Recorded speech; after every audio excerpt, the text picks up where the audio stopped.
Mingus gaming. Monday.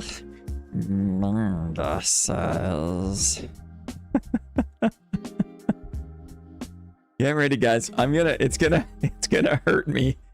It's gonna hurt.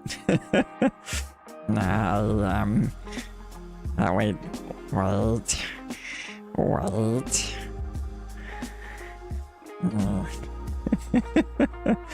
Mingus says. You see, if I said Mingy, right? It's not quite as, it doesn't hit, it hits different. It's true. I'm going down, Ham. I'm going down. Mingus isn't real. He can't hurt you, they say. Yes, Mingai. Mingai is good. I was afraid of Gollum when I was a kid. I saw an old animated version of Lord of the Rings. It was like it was like an old, I forget if it was like a redub. There was like a Czechoslovakian illustrated version, I think. Forget, it was like Soviet era, Soviet bloc or something. But it had a depiction of Gollum, and I saw it as a child. And I was scared of it for months in my rank. I'm not sure what it was called, Maddie. Hi, DT, how are you? Can we get a yes for yes, please? I think yes is so nice to hang out with us. How's it going, yes? Have you seen Gollum from the PS2 Hobbit game? He's terrifying. No, I haven't. I was so afraid of Gollum. I used to play soccer as a little kid, right? And I remember our soccer jerseys were green, and the coach said, "Come on, green guys." Okay? It was in the middle of the day, and everyone's parents were around, right? And I was so raked by fear of the thought of Gollum, the green guy, coming to get me in the middle of the day, in the middle of the field. I had like a flash of panic, even though the sun was shining and all the parents were around. That's how afraid of Gollum I was as a child. Guys, how are you? It's Monday. It's Monday. How are you? Mingus says. How's it going, dudes? Dropped an image in TV, movies, and books. Let's see. No, that's way too cute. That is so good. That is so good. Let me just save this here. That's so cute, ham salad. That's Swedish Golem. We're talking about Mingus says. We're talking about Mingus. And I was talking about how I had a fear as a child of an old animated movie version of Lord of the Rings that had a depiction of Gollum. But Swingus. I wish I had a good Swedish phrase. How do you say I live in a cave, I sleep on a boat? I live in a cave, I sleep on a boat. Let's find out. Let's do that. Let's see if I can get a Swedish phrase, shall we? One moment. We're doing it for science. Translate from English.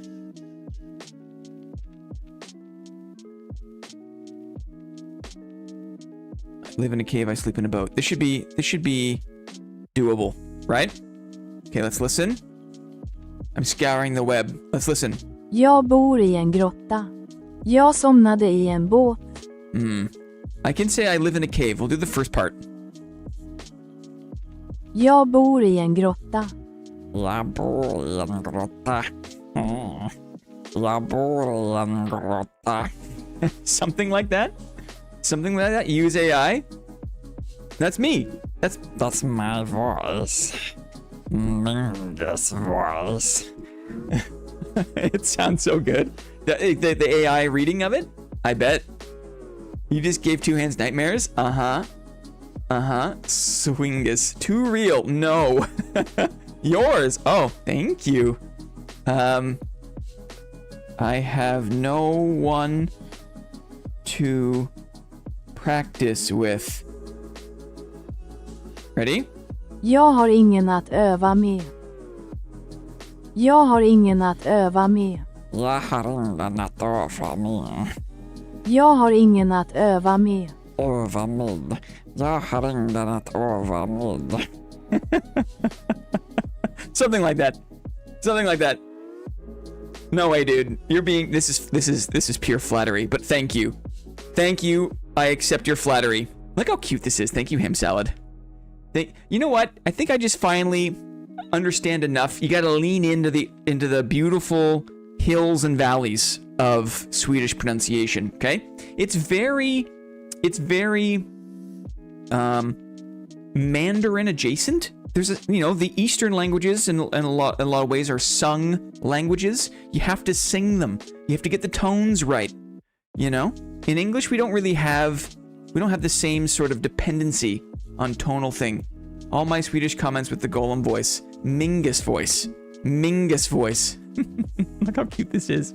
I love the use of, this is my favorite part.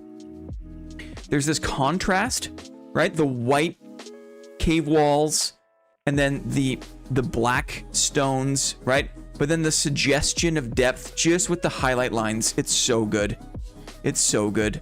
I love the underside, the hatching. I used to be really into hatching. I love it. I love this image. Thank you, Ham. I love it. That version is adorable. Don't worry, I found a green one too. Uh-oh. Uh-oh. Closing that up.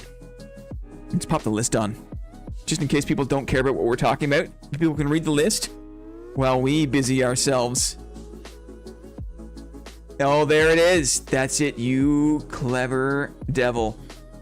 You clever devil. Let me save this.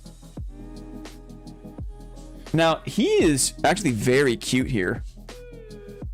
He's actually very cute here. I feel kind of embarrassed. I feel kind of embarrassed because this is the Golem. This is the version of Golem I saw in the weird animated movie as a kid. Look at it. He's almost like it's anime, right? It's the Rankin. Sorry, I didn't know who that was. Maddie was right there from the get-go. Maddie was right there. By a Soviet illustrator. Uh-huh. The Swedish one is much more scary, I see. Ooh, new egg. Ooh, Maddie found the egg. Maddie found the egg. Maddie found the egg.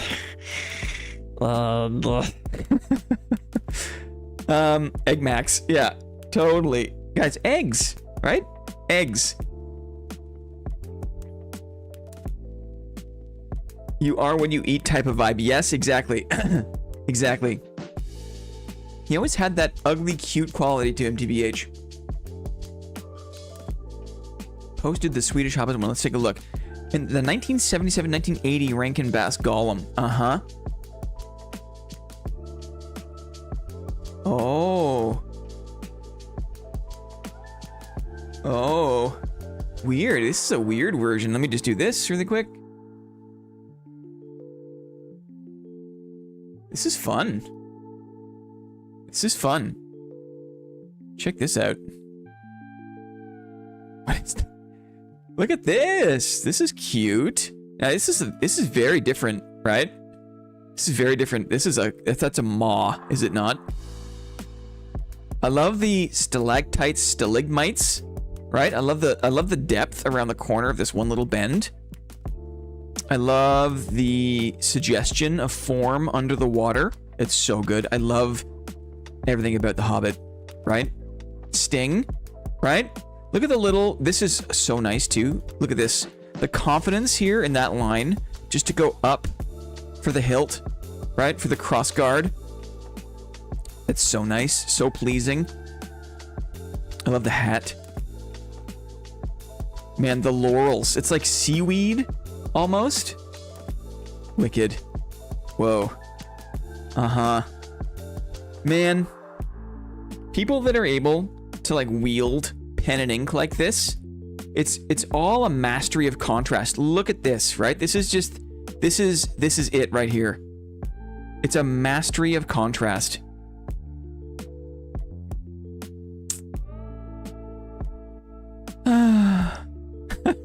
Anyway, dudes, happy Monday. How are you?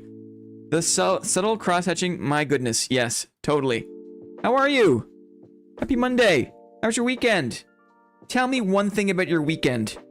Tell me one thing about your weekend. I'll start. I jumped the gun.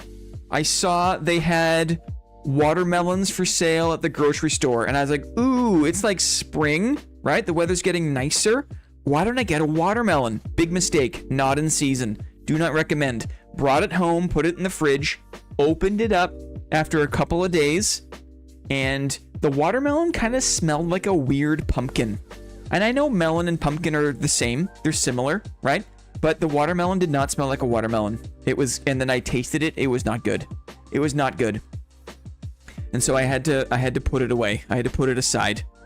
Original Tolkien art is really cool. Some of it is pretty basic because Tolkien wasn't a great artist. I was watching a YouTube video on that last night.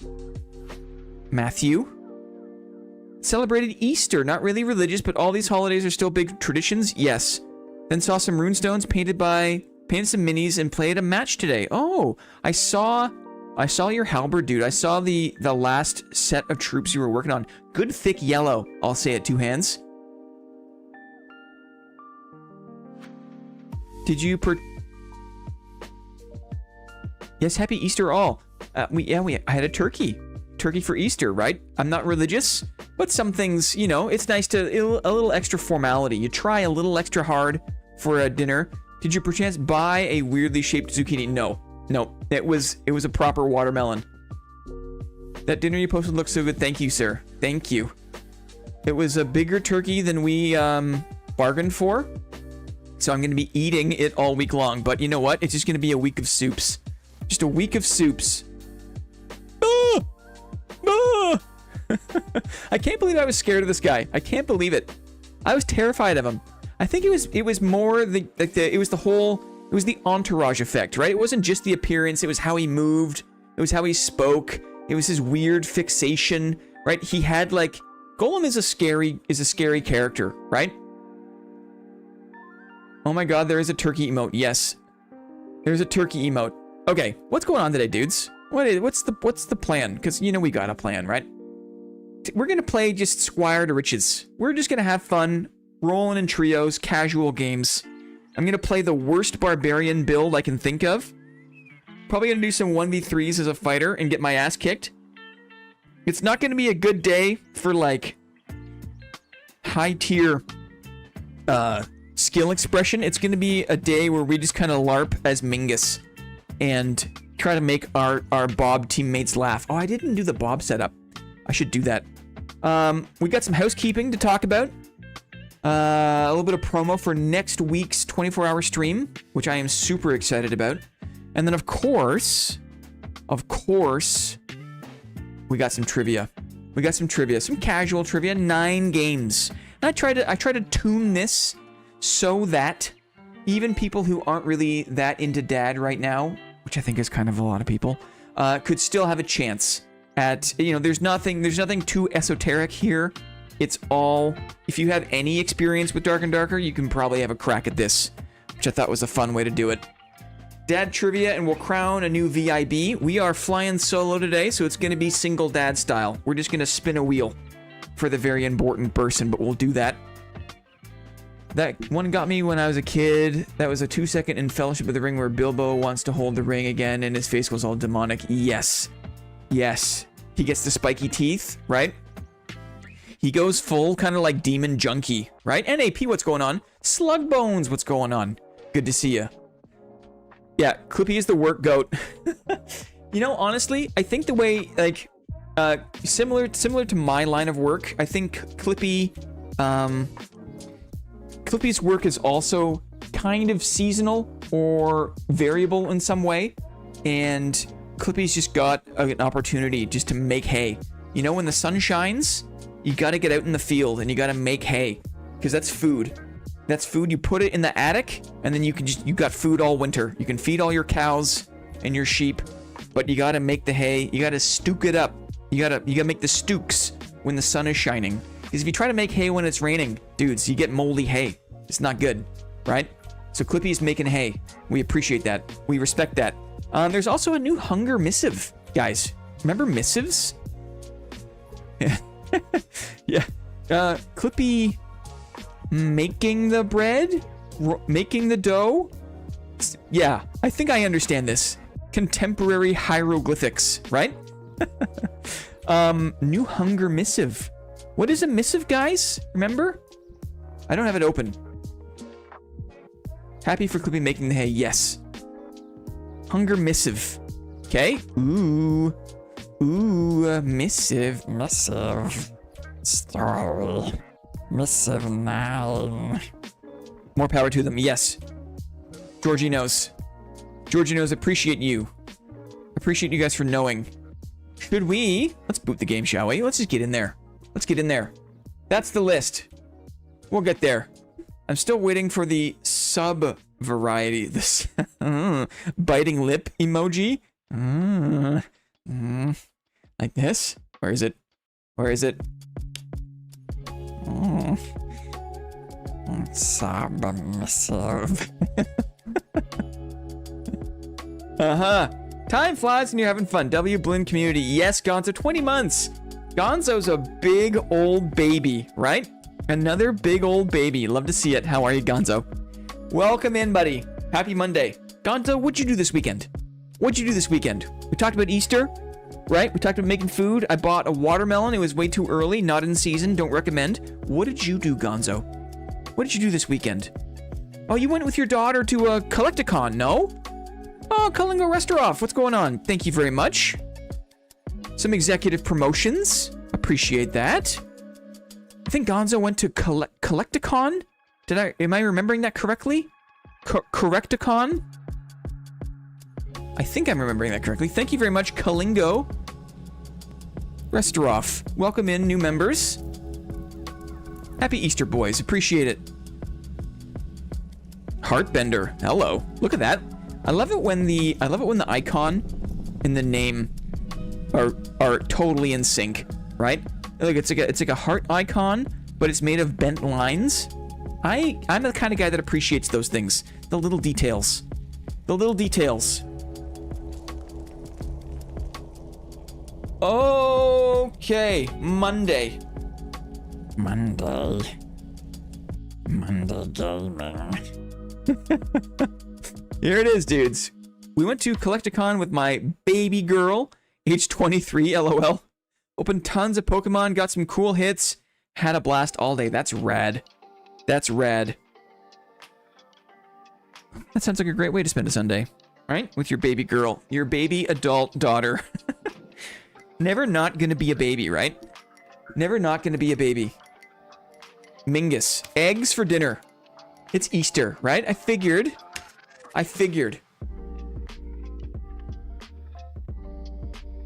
We would go eggs for dinner. Sup, nerds? Happy Easter, right? You'll always be 3.0 to me. Now, does she mean like you'll always be 3 years old? Or is that like you'll always be version, like child 3? This is a very kind of digital thing for a mom to say. Yeah. 3.0, that hits weird. If you said you'll always be 3 to me, I'd get it. But the 3.0 throws me for a loop, two hands. Egg Max. Egg Max. Max egg. Eggs for dinner. What is the deal with this? Oh, it's a comma in Swedish. Weird. Weird. That's sweet, right? That's sweet. Even though you're like a 6'3" Ubermensch, right? Even though you're a giant man, you'll always be a little baby. There was a good night. What was that? Oh my goodness. Another memory unlocked. There's like a really old cheesy kids book about some mom who like rocks a baby to sleep, and the baby gets older, and the mom kind of like still like there's like a thing that the mom says. It's like an always my baby you'll be. I was my mother's second favorite son. Rip. And then the story goes on, and the kid gets even older, and the mom drives across town and like opens his window and goes into his apartment and like rocks him to sleep. And then in the twist at the end of the book, the mom is like old, and the son goes to the mom's place, right? And the mom's old, and then the son rocks the mom to sleep. It's one of those like books where you don't really think about how kind of weird and creepy it is until you're to be fair, my brother is a top bloke. Yeah.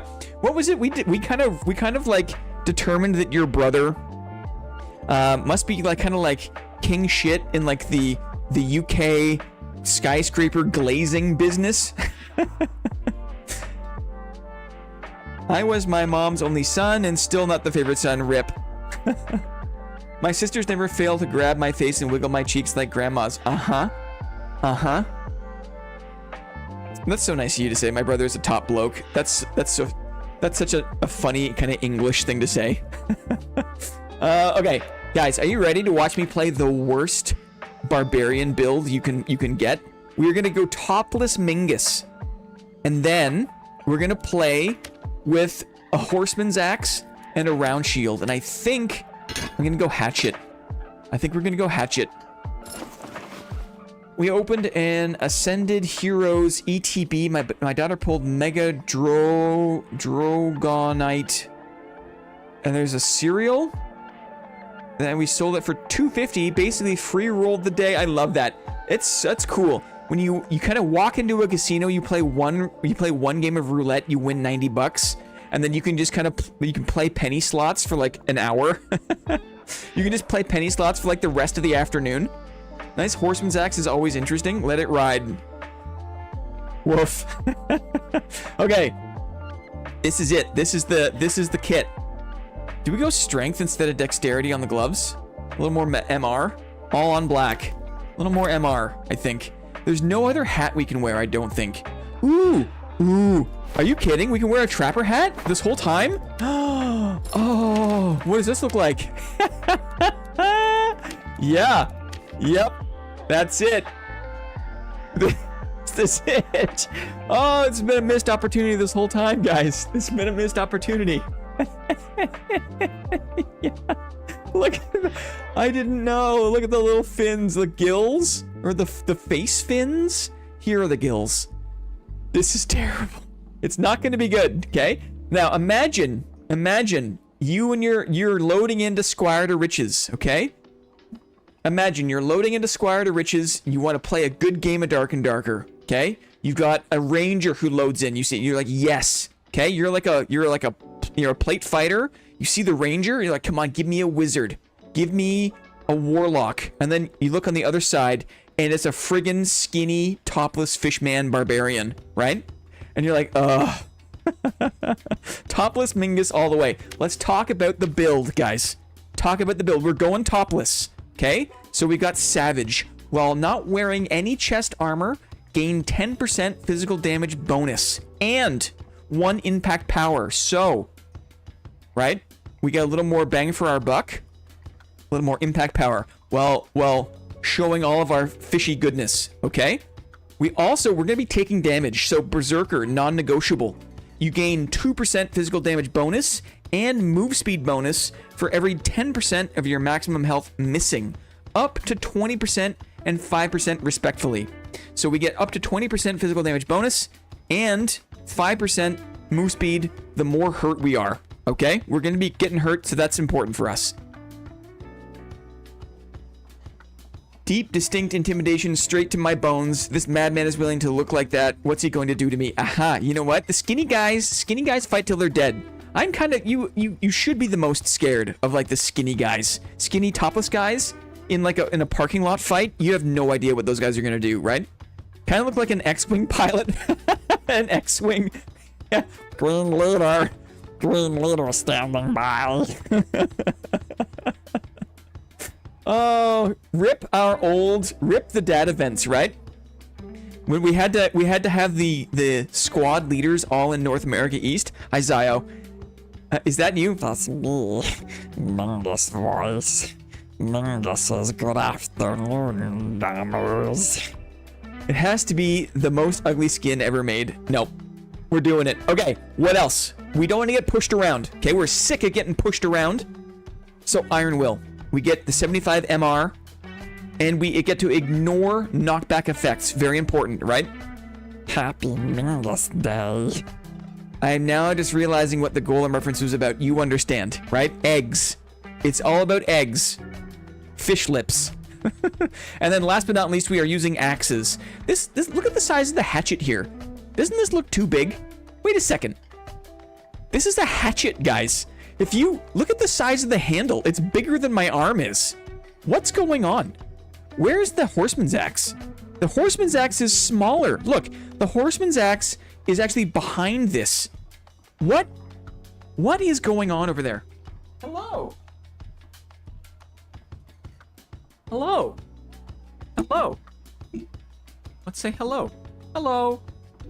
Oh, I got you, baby. Baby time. Oh, hello, Bergie. Hello, Borger. I know you do. I know you do. I know. I know you do. Oh, Babus. Burger Babus. Oh, yeah. That's what she's here for, guys. We got that smooth music playing, right? My kingdom for a beard lick.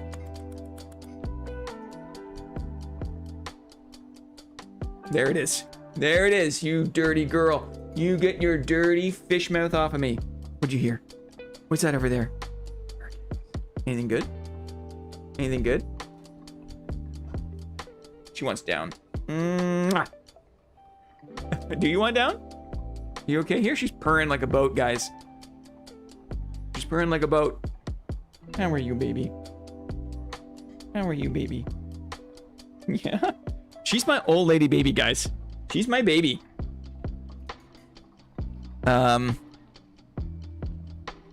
We changed up the living room a little bit this weekend just to mix it up. We put a big blanket down, and she was just maxed out. We had a really nice chill weekend. Fish mouth is very appropriate for today. Yes, I agree. Kalingo, I wish my GF would appreciate my beard as this cat does. Yes, that's the dream. So that's the build. Okay, Iron Will, Berserker, Savage, and Axe specialization. What's the deal with this? This hatchet is too big. It's too big. It's bigger than the Horseman's Axe. Anyway, just notice that.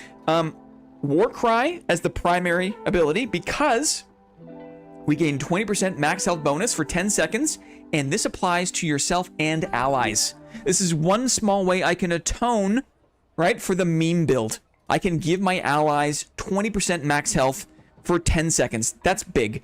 When you can hit two other players with that, plus yourself, this is a big trio's ability. Big trio skill. Also, Rage. Because I'm not really going to be a frontliner, okay?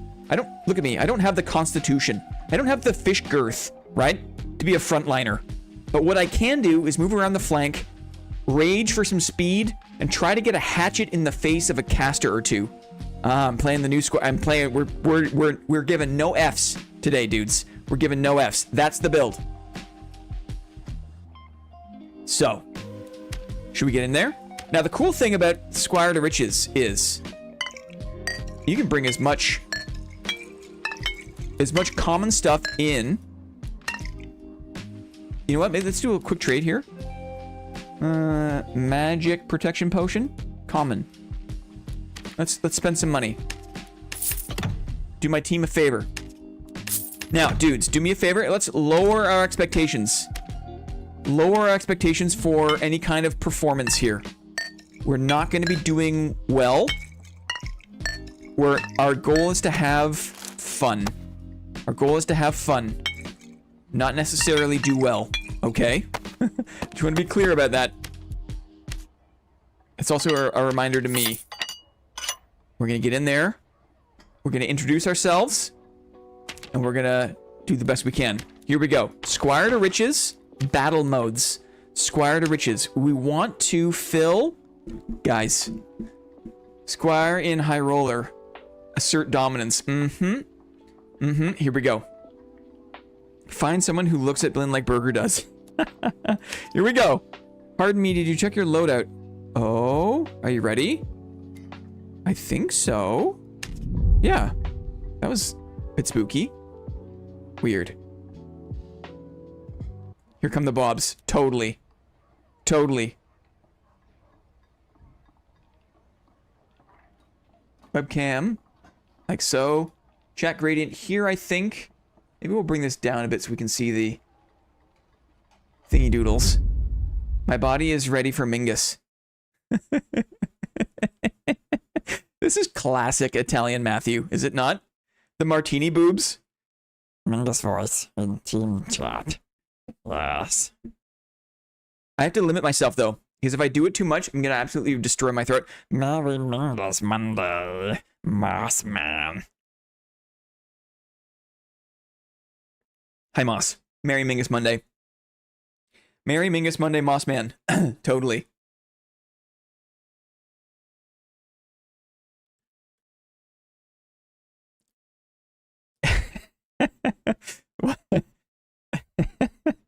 I like how this has been rallying.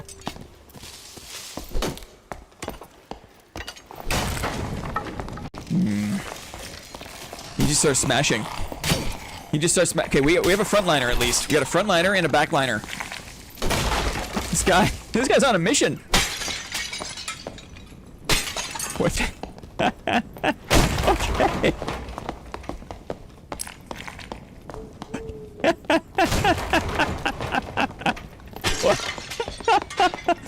Okay. Hey. Oh. They come. Chicken. Kill the chicken. Get in there.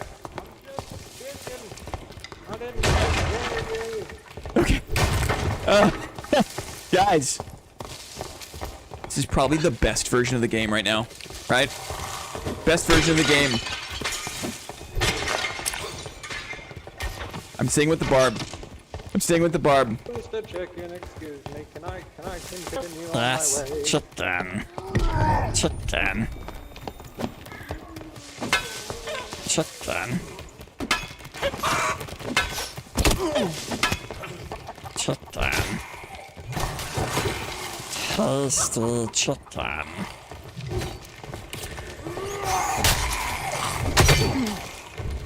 Where did it go?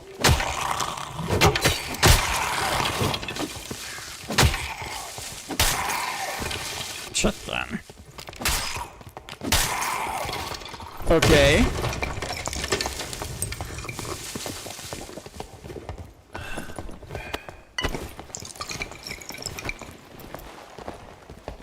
The barb smashing is hilarious.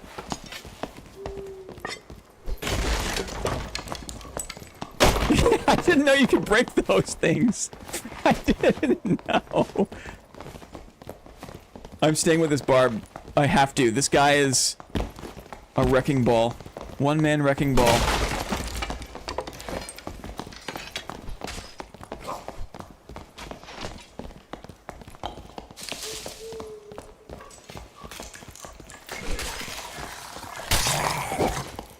Wow, the huntsman's axe?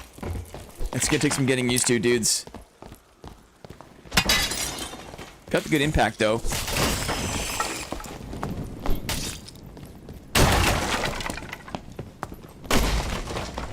A gray hunting trap. I can hear the druid. Oh, is that a player? It is a player. He wants to go this way.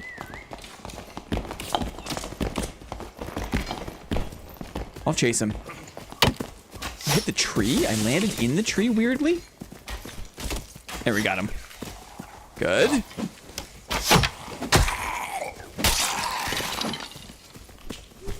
I'll take his potion. Blue pots are good. The chicken is still in the mix. We are a flanking barbarian. We have no frontline potential. We are designed to reach around, guys. It's a reach around Mingus build. Reach around Mingus build. Got plate boots above. Here he comes. Plate boots are in. Where's my barb? My barb is far away. Oh, there's a rogue in the mix too. Here we go. Oh! Uh-oh. Block by mobs. Block by mobs. See if we can get away here.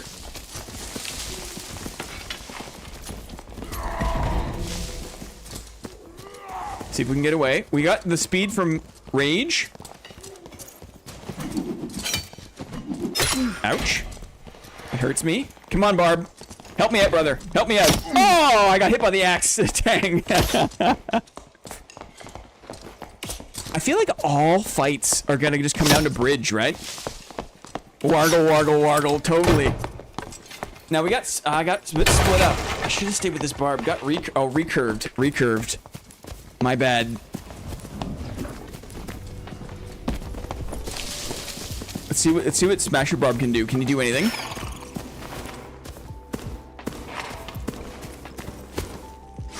What the heck is over there? Look at this weird spot. I just got Mingus. He's dead to a bat. No, he can smash the bat. Smash the bat. Uh-oh. What is this place? What is this place? What is this? GG. Nice try. Okay. Where did he go? He like, did he get through the wall somehow? I've never seen that cave. He didn't want anyone to get his potions. Oops. Oh, I could buy an extra stash. I don't have an extra stash tab on this character. I had a, oh, you know what? Okay, we're warming up. I had a protection potion. Probably would have kept me alive for another little bit there. All right, that would have been good. That would have been good. I gotta try better to get the pots going. Here we go. Maybe we'll get the same Barb.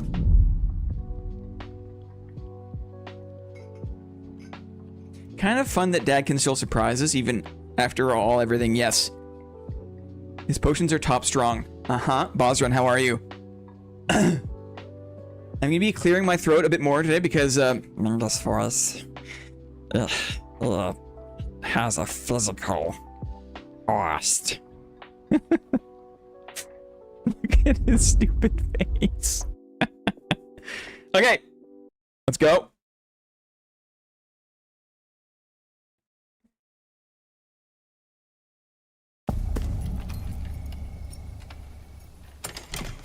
Oh dear. Oh, another Barb. Yes. I am Mingus. Yes. I am Mingus.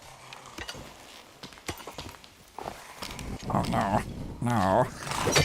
Oh no. Thank you. We are Minguses. Yes. I'm not sure if this guy's into the fantasy. Has Wipe been announced yet? It'll be the end of April. I think probably the 29th? Something like that? He doesn't like it. This Barb is taking it serious, right? What the? I hear you, baby. I hear you, but no. I hear you, but no. It's very serious Mingus time right now. April 28th, I think they said. Thank you. Let's get a shirt we can't wear. Oh, he left the bronze. He left the bronze chest. We stopped for bronze chests. Ooh, a blue hatchet. Hello. We can work with that. We can work with that.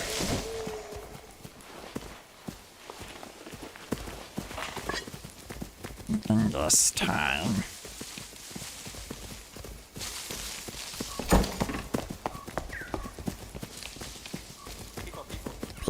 People. Okay.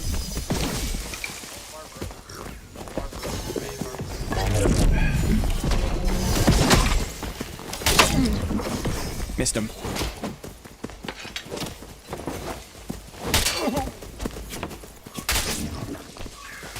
Let's help. Oh, that's the wrong potion. Let's help, let's help.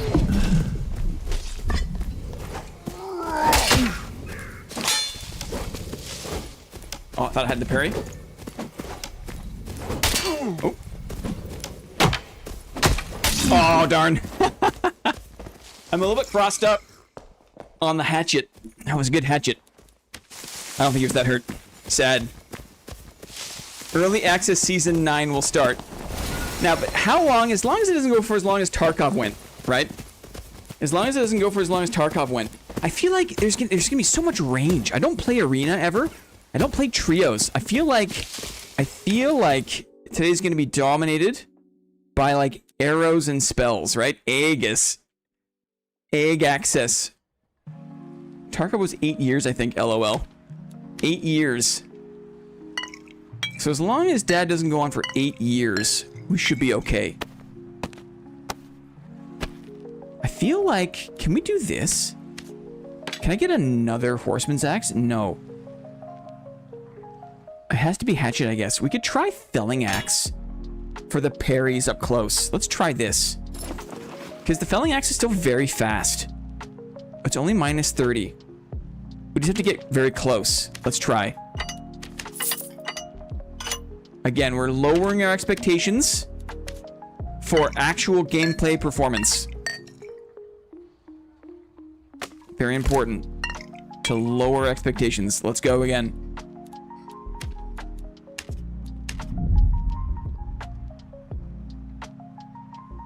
I feel like last season was so long, right? But this season feels short. It's really weird. Maybe it's because this season was broken up by so many different events. You know how if like things happen all the time, like time goes faster? But if like nothing happens, then time goes slower? What are we rocking today? This is a horrible, topless barbarian build. Yes. Yes. I am Mingus. And we are Minguses. Yes. Wakey, wakey. Yes. Yes. Okay. He's a fish voice actor. Oh my goodness. No, we are Minguses, guys. Okay. Barb fighter. Love it. I can flank on this. This is a good comp. If we stay together. Oh, wait. I've hurt him. I've hurt him. Come on. Uh-oh. I was trying to help. I was trying to help. I thought Bingus is a cat. But Mingus. Mingus, though. Uh-oh. Druid grief. Minguses. Wow, I never used Killing Axe. What's the block like on it? Let's try.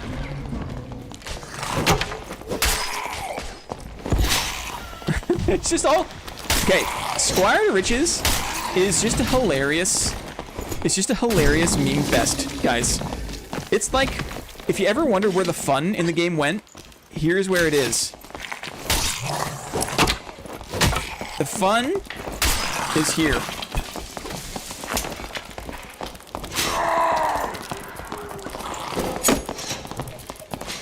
It's not worth it. It's not worth getting pulled. Uh-oh. Our fighter dropped. I'm gonna stick with the barb. That's a player. This is a player. This is player for sure. Right? This is a player for sure. Uncatchable. I can't. It's extermination service, right? Faustian extermination service? Okay.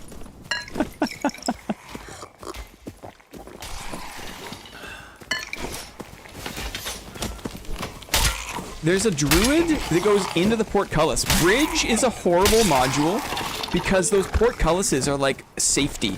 Like free safety for sorcerers and druids. They can run into this module and then they just kind of like go into the portcullis. And then no one can touch them.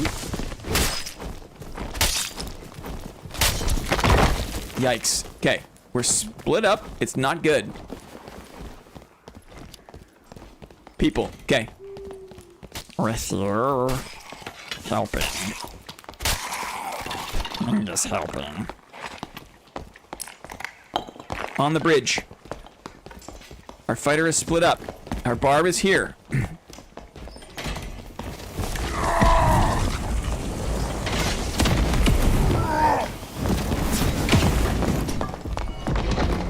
I got turned. Nice. But I pulled away. We wrap this guy. Try to block the projectile spells. We hit one. We hit damage in. Uh-oh. He cleaved. Shit it on magic. There's another squad behind. This is another barb. This is a whole other team running in. Whole other team running in. I'm stuck. Some extra HP bonus. Here we go, we're fighting. Oh, I missed him. There's a warlock in the mix. Let's try to flank here. Get the cleric if I can. We hit one. Nice, we're hitting. Nice, nice, nice. Come on, fighter. Let's get him. Yeah, we did it. Nice one, Mingus says. Nice fighting.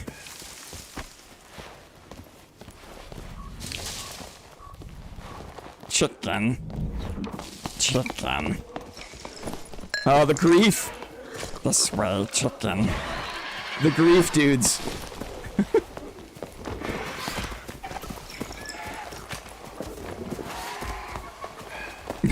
There's just a druid pulling mobs, right?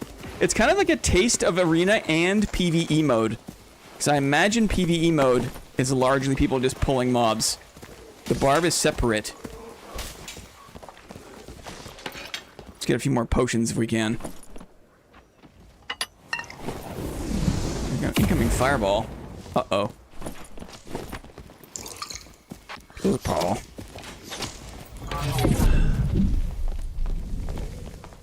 People.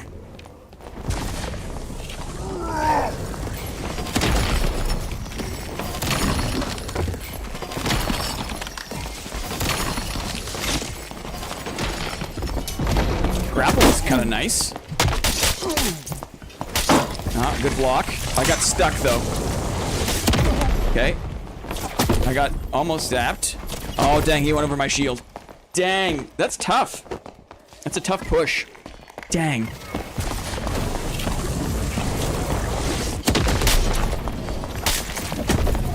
Uh-oh. No, that's it. Wizard with a full arsenal of spells. Yeah, it's always gonna be bridge, right? It's always bridge. This guy.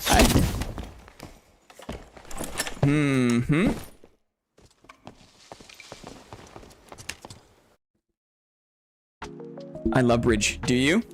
You might be. Well, then, yeah, I'm sure it's advantageous. My favorite spot and graveyard. Mingus. Let's go, Mingus. I feel like the magic prop pots are going to be important. I feel like certain situations just aren't pushable. You know what I mean? Certain situations. I'm going to spend all my money today on just heals.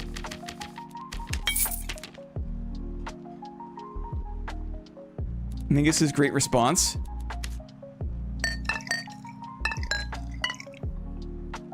Lingus.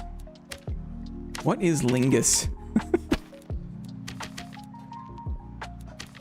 Let's keep it rolling. Felling? I think felling is okay. Is felling okay? I'm oscillating. 28. 39 to 40. An extra 10 movement speed. Let's go back to hatchet.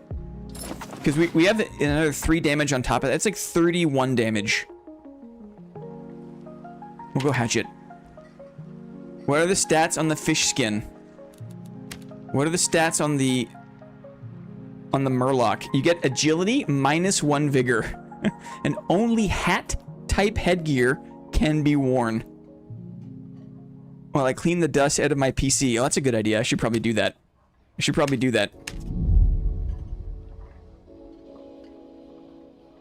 Do we have any others other than Mingus and Bingus? No.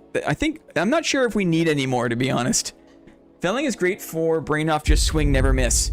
But I think for a chase weapon, it doesn't quite have the reach. I feel like if the whole point of this build is to kind of flank and pressure backline, I want a little bit of grace. And that a little bit more of swing extension is the grace that I need.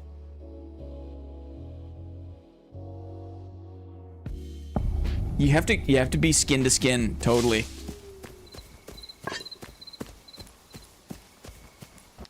Hello. Oh. Hello. Yes. Yes. Hello. I am Mingus, and we are Minguses. Yes. Yes. Minguses. Haven't played Dad for a while. Projectile deflect into the game. Can you reflect fireball? Something like that? Yep. You can spell reflect? Absolutely. It's a lot of fun. Frustratingly, though, there are some spells that can't be reflected. He's a distant relative of Gollum. Yeah, same family line. Something like that. You bugger. Makes sense. He came from the water map. It's true. Came from the water map. Totally true. Totally true. Makes sense.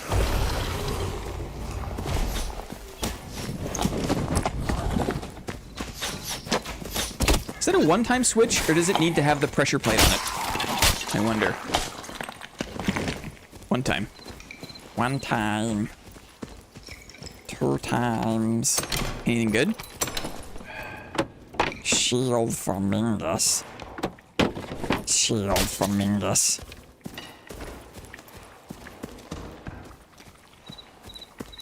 We are Minguses. Yeah.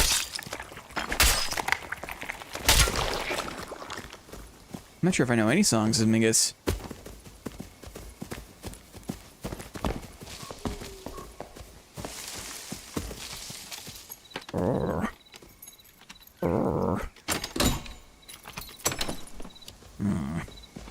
Nothing good.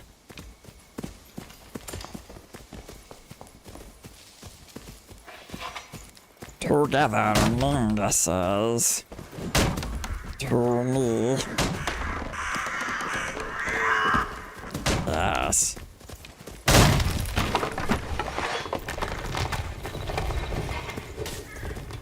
It still has the old ruins map.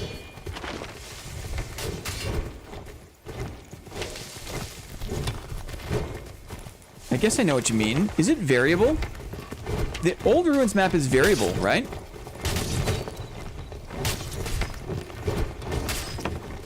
Following your teammates and looting the same boxes they loot is on brand for Squire and Riches? Yes.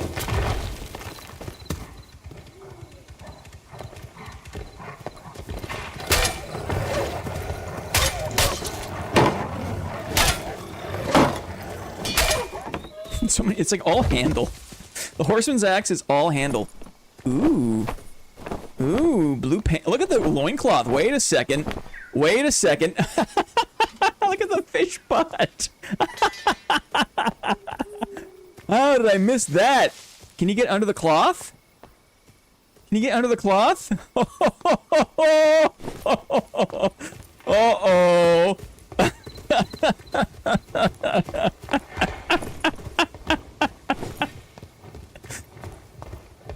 No way. No way. No way. No way. No way. The Mingus Wingus? No way.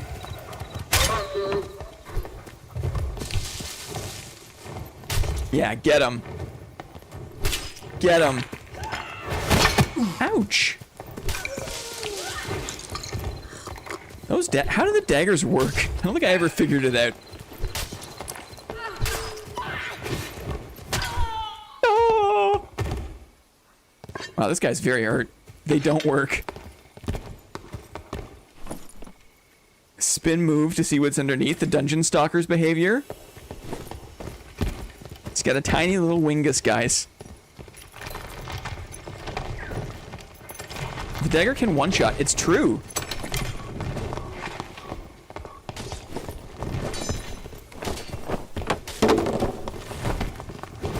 Oh, to me, Mingus says. I'll do it. Mingus says to me. Hello. We are Minguses.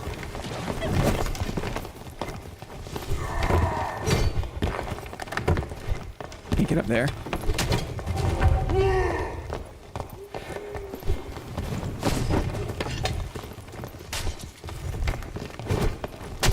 Trying to help this guy get this thing out of the picture.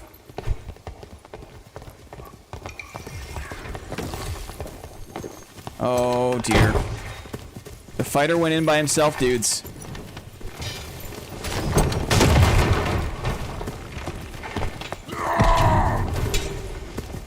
He's back. Hey, at least it's not bridge. Let these guys heal. I'll take the front line.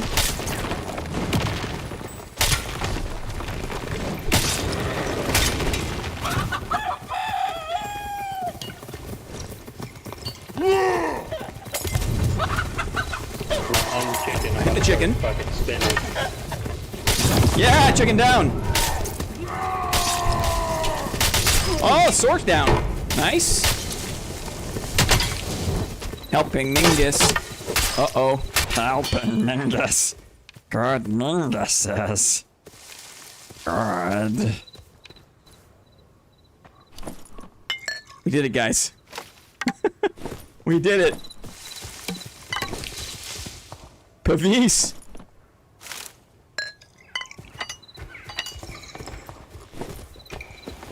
Campfire. Campfire.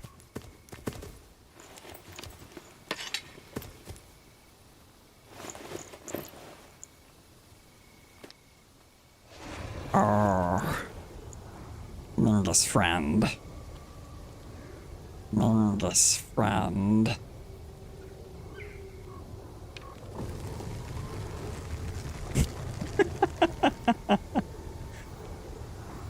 These guys are locked in.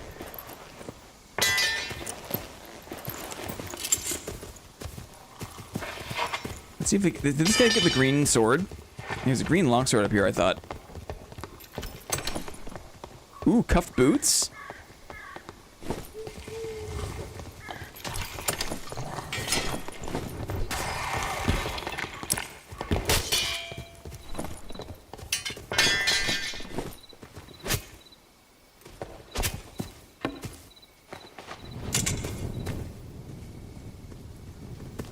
Oh, he has a blue one. Sorry. Not as good. Okay, let's get organized. Good. Could use more meds, but we're okay. Oh.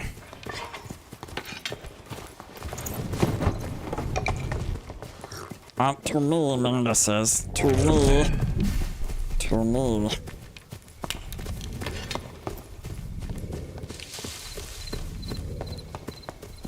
fighter's in his own world.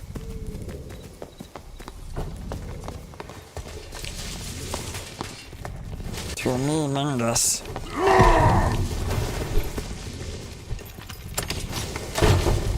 In the storm. Oh, missed him. Nice one, Mingus. To me.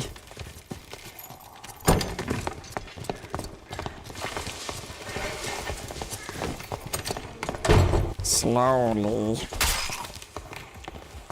Slowly, Mingus. Down, Minguses.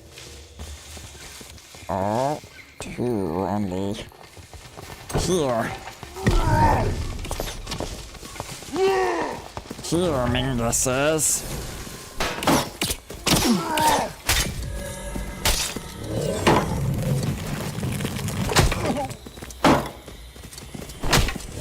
Oopsies. Come on. Come on down. You come on down. Come on down, team.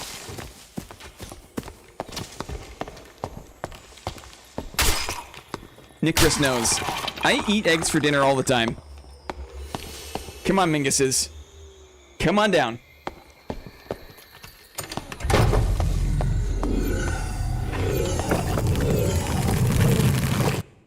Oh, yeah. Yay. Minguses. Eh. Eh. Eh.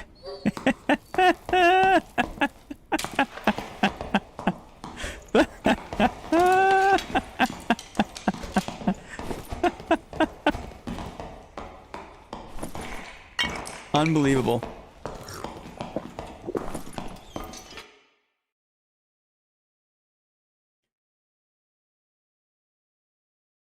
Yeah, it's gonna catch up with me. I have to limit myself. I have to limit myself. But it's so tempting.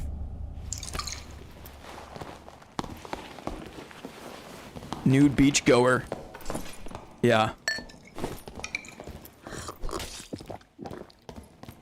Dad? Dad?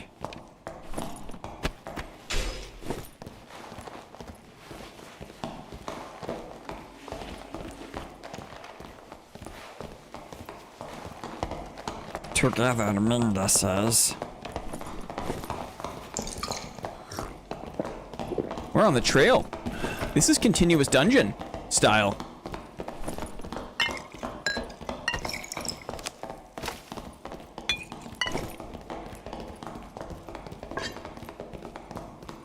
Together, Minguses.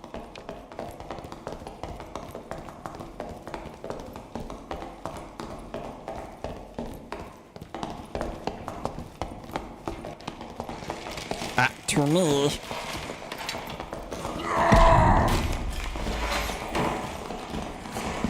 Druid fighters.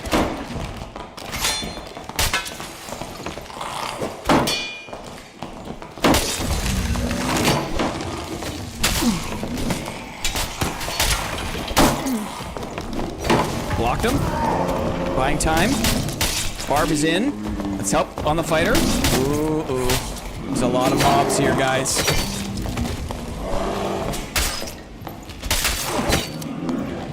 Blocked him.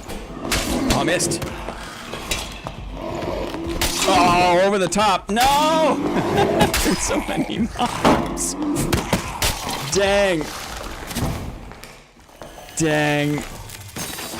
The round shield, I feel like it's so tough. It's barely better than a buckler. It looks bigger on the screen, but you don't have a lot of coverage. You really got to move the mouse.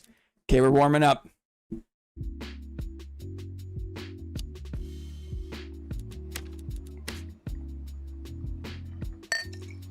Those guys were inting, right? Those guys went through all the mobs.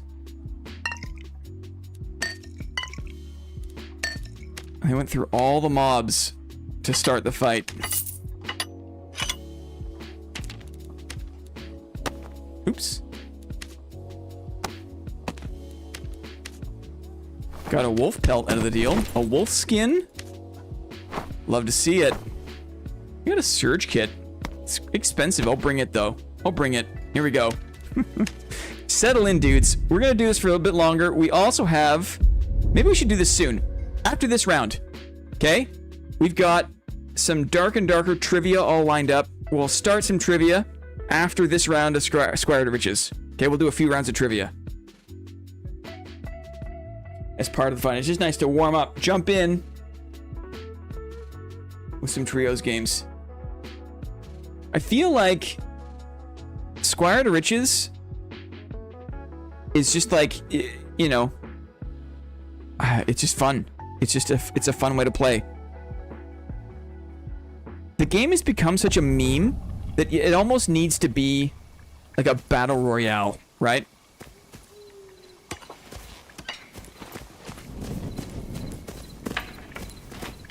Good morning, Mingus. I am Mingus, yes. Yes. We are Minguses. Yes. A Wormall? Okay. Sure. A purple Wormall? Sure. We are Minguses. We are Minguses. Ouch. Oh, twofer? It is a twofer. Hey, what the? What the? I think they've probably adjusted some of the shaft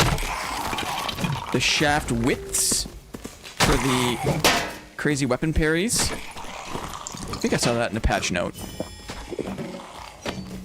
Well, the bard buffs will be nice.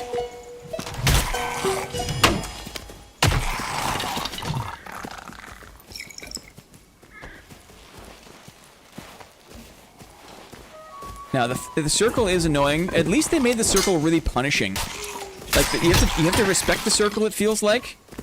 The circle really hurts. So if you're gonna have a circle, you need to have it, like, affect all classes, like, equally.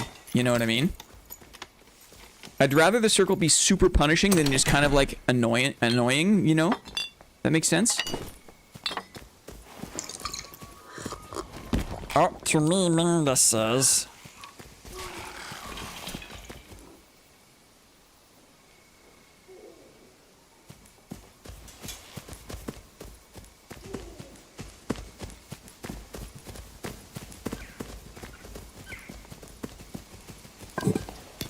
Yes. To me, Minguses. This way.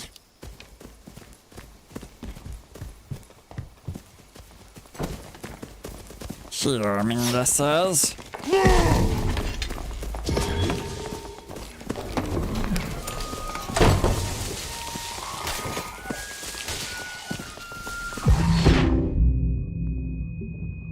Ouch.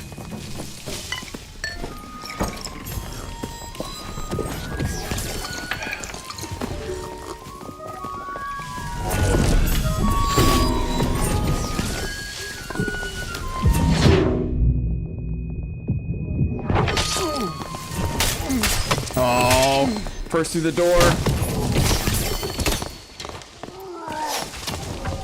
I tried to get in there.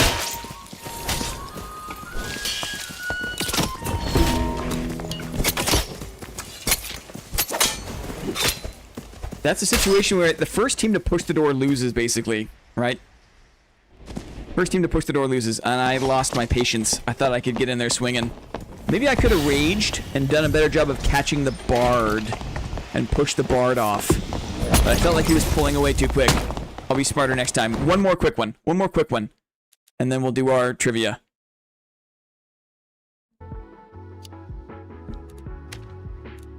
Decision-making game.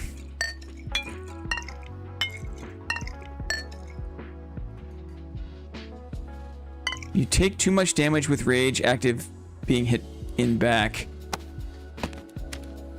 But with rage, it's like the only way I can actually, it's the only way I can chase, you know? Should I drop rage? I feel like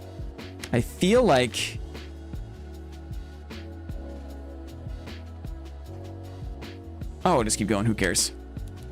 Who cares?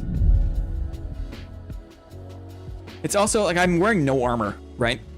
I'm wearing no armor. Let's not forget.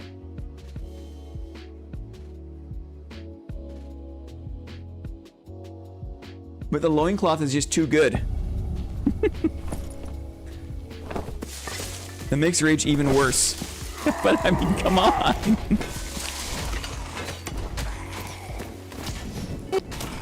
Yes. Don't go alone. Together.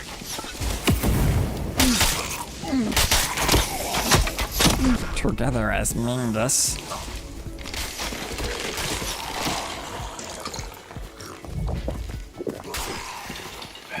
Look at your PDR stat when you pop rage. Okay, cool. Let's do it. Let's have a look. My PDR is currently... Physical damage reduction. Where is it? 11%. Are you ready? It's 6.8. 6.8% PDR. I'm amazed it's positive at all. Yeah. Mingus magic.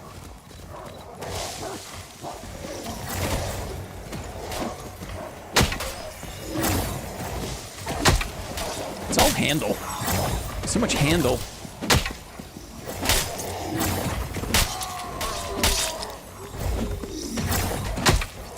I feel like against magic damage, though, it doesn't really matter. I guess, you know, it hurts to push a longbow, but if I'm pushing a caster, it doesn't really matter what the PDR is until they pull out the staff and staff block me.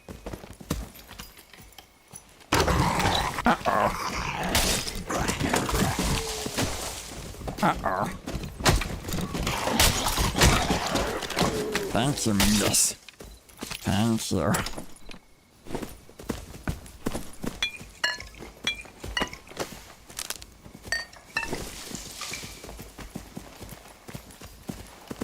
Together, Minguses. Or to me, Minguses. To me. Or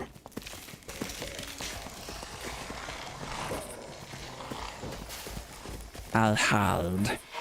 Mingus hide. This, Lyrebird. This. Here we go. Did he see me? He saw me. So many mobs. We're all hurt.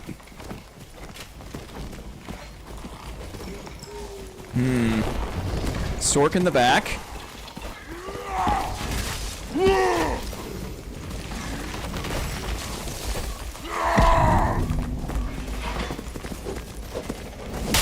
Blocked him.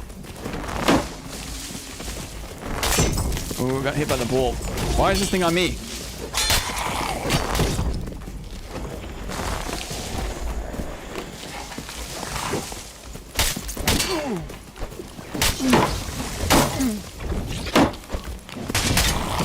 Oh! Okay. It's trivia time. Trivia time. That warlock was very aware. That warlock was very aware. Unfortunately, that was going to be a good little ambush, but he was too smart. Okay. It's probably the worst way to play Barbarian. If anyone is interested in completely demoralizing and deflating your team in Squire to Riches, highly recommend. Okay, let's take a break. Let's do some trivia. What do you say? We got 9 games. Okay. Okay, where are we gonna start? Of course. Dudes, shake it off. Words of Fortune. Are you ready? We're gonna do 9 games today. Got 9 games. And then at the end of the games, we'll be spinning a wheel. Okay, single dad style. We're flying solo. We're going to do a wheel spin to award the very important person. Before we go any further with this, quick housekeeping. If you didn't know, we are planning this channel's first ever 24-hour stream Thursday of next week. So, what is it, like 10 days from now? We're preparing. Preparations are underway for this channel's first ever 24-hour stream. Trying to get enough activities lined up so that we're not flailing too much. Okay? The stream is going to be full of treats, unlocks, prizes, the odd punishment you can activate by simply liking the stream. All you got to do is show up and like the stream, and we're going to be counting likes and unlocking content and other rewards based on the likes. So show up, mark the calendars. Next Thursday, Friday, April 16th and 17th. Not sure what time it's going to start. I'm going to sleep for as long as I can and then wake up and start streaming. So we don't have a start date just yet, but we got a lot of fun stuff planned. That's that. If you want to participate in the 24-hour stream, hop in the Discord. There's a special channel, and we're inviting people to share a screen cap of their Steam library, sorted by hours played. Hours played. And if you try to arrange the window so you got 18 or so of your most recent games, or 18 games sorted by hours played, and then we're going to try to guess whose library is whose based on the community submissions. So that'll be fun. I hope that'll be fun. Okay, ready? Heck yes, riddle me timbers. I don't have a riddle today, sadly. I didn't make one, but we have a new game. New-ish game. Let's fire it up. Words of Fortune. Here we go. Be the first. Be the first to guess and spell the phrase. Spelling matters. No spelling matters. Here we go. Are you ready? It's based on Dark and Darker, obviously. Huge erection. Hope your day is going well, Hugh. Absolutely. Here's the hint. Here is the hint. Are you ready? Whoop. A recipe for success in 2026. Guess the phrase. Ready for Zion to sweep the floor. He's here, guys. He's here. Let's see here.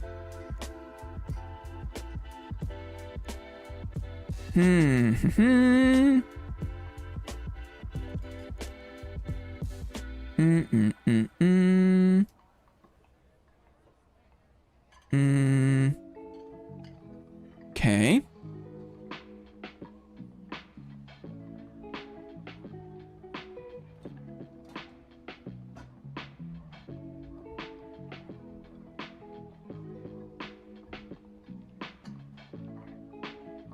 Okay.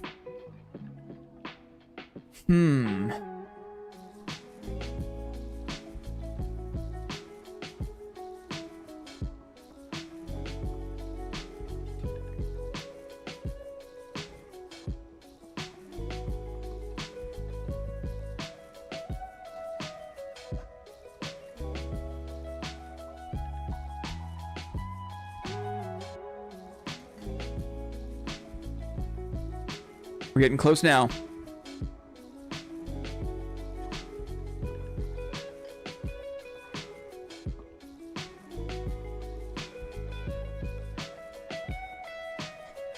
Put that there. Okay. I'm gonna linger here for a second. This is a distant shot, but I think it's achievable. It's very far away though. I just want to give someone a chance to be extra impressive. Mingus says.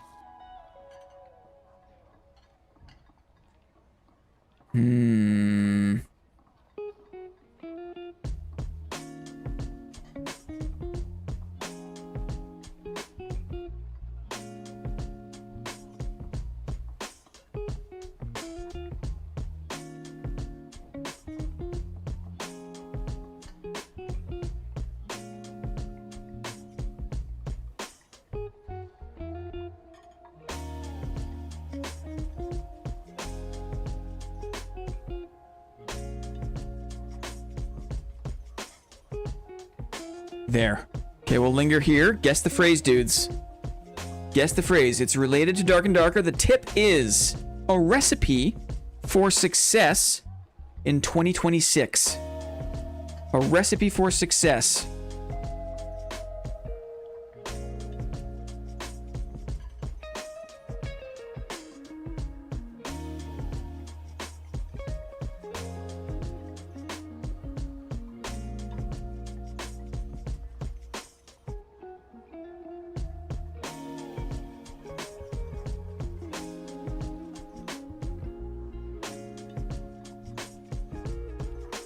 We're chipping away.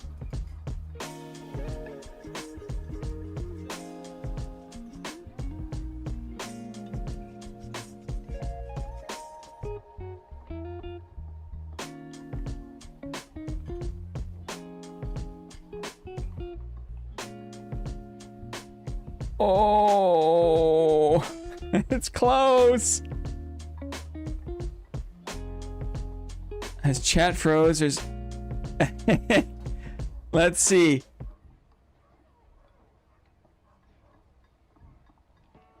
Eee. Moss is very close.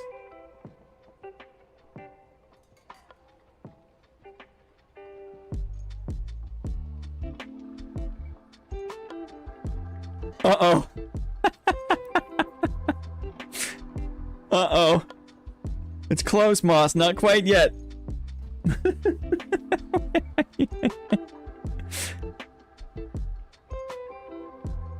Oh. Uh-oh. It's still up for grabs. There it is. There it is. Oh, hi, Charlie. Moss got third-partied for once, guys. Good. Oh my freaking god.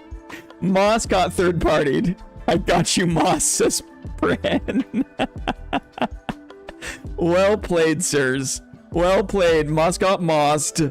Oh, pinch of Paul, right? A pinch of Paul. A cup of hope. How to make success in 2026, guys. A recipe. A cup of hope. Okay?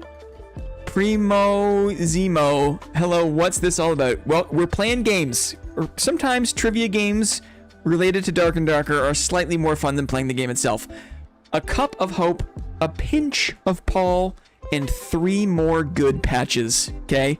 And that's the recipe for success in 2026. Moss broke the ice, okay? And then there was a flurry of activity to snipe the actual answer. Brennan comes away with the dub. Brennan. Lovely. Cup threw me off forever. Excellent.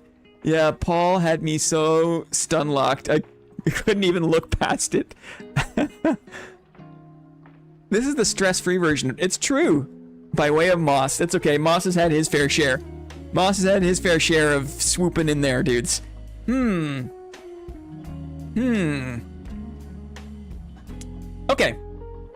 In honor of the trio, the Squire to Riches, okay? This one, for this game, I show a picture. You guess the combined gear score. Wait till I reveal. Guess as many times as you want. Okay? Spam guesses are okay.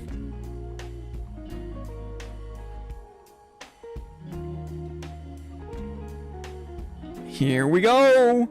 Not yet, Hugh. Not yet, Hugh. Are we ready? Are we ready? Guess the gear score, but no question marks. In this one, we'll allow it. It's just numbers. It's just number based. Here we go. We've got one character, one Mingus. Okay? We've got 2 characters, 2 Mingus. Get ready. Here we go. Third one. Guess the combined party gear score. The combined party... This is all common gear. This is all common gear. Okay? We're playing Squire to Riches. Squire to riches. All common gear. Guess, guess, guess. Spam guesses are okay. Mingus is guessing. Guessing. Uh-oh. It's close. There it is. Wow. Yes. Yes, Mingus is. This is the game, guys. This is the game. Are you ready? Yes, you guys picked up on that very quickly, okay? Let's take a look. Let's take a look. Let's take a look. We've got 3 gear scores. Okay? All hail Jabba the Hutt. We have a gear score of 15 for Mingus number 1. A gear score of 24, paradoxically, for Mingus number 2. And a gear score of 11 for Mingus number 3, Pope Mingus the 7th. What is that total? 15 plus 24 plus 11. What is the total? Who can do the math in their head? 11 plus 24 plus 15 equals... 50 Minguses. 50 here. Moss will not be denied this time. Absolutely, GG Moss. He ran it down, guys. Moss had a scent. He's like, you know what? It's got to be 50s. And he ran it down. That's how you play the game. GG Moss. Excellent work. Excellent strategy. Moss on the board. Moss man. I'll go back. We'll play fighter. We'll go back. We'll play fighter with a woolen cap. Because the gallant outfit, you can't resist. Can't resist. Oh, I'm bad at maths. We all are. It's okay. We all are. Okay. How about an audience-friendly guess the module? I show a picture. Gallant outfit. That's it. I show a picture. You tell me what module I'm standing in. Spell the module name exactly as it appears in game. No question marks in your answer. You will lose. No question marks. We know this. We know it. And then just in case anyone's experienced a laggy chat, just in case anyone feels like they're behind, you can catch up to chat like so. And then also, FYI, that the winners, okay, will be spinning for the Discord role of very important person, but we'll get there later. We'll get there later. Here we go. Guess the module name based on the image that you see. Based on the imagey. Here we go. Oh, I'm gonna also say only 1 or 2 guesses each to start. Okie doke. Let's go. Bang. Bang. Wait a second. Wait a second. Wait one moment. Correct. Good. Just making sure we're good. Just making sure we're good. We're good. We're good. What is the name? Oh. What is the name of the module? What is the name of the module we are in? Ooh, there's another hint. There's a hint as well. Ooh. Who can see it? That's a huge hint.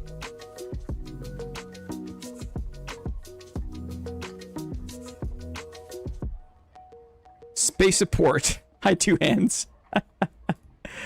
Spaceport. What is the name of this module? No one has gotten yet. It's not Bandit Camp. It's not Barrel City. C. It's not Lost Schneely with a guess. Archer Camp. Interesting. I want the exact name of the module. Ooh. Ooh, dudes. I wanted to make it accessible. Because maybe some people haven't played the game in a minute. Outer Cemetery is a good guess. What if I told you that someone has guessed correctly? What if I told you, as it becomes clearer, surely we know now, right? There it is. Charlie knows. Brenathy again. Let's just confirm. Confirmation phase. Okay. Move it over. Where are we, guys? Oops. I don't want to lasso. We are in the Stabales, right? Stabales. GG Brennan. Excellent. That means, wow. Bren. Very quickly, we usher Bren over to the winner's corner. Right this way, sir. Right this way to the cheese platter. Right? The comfortable seating.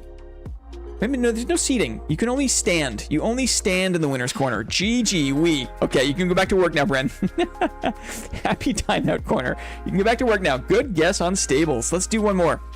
Let's do one more. Do a close-up, maybe? You want close-up or eyes peeled?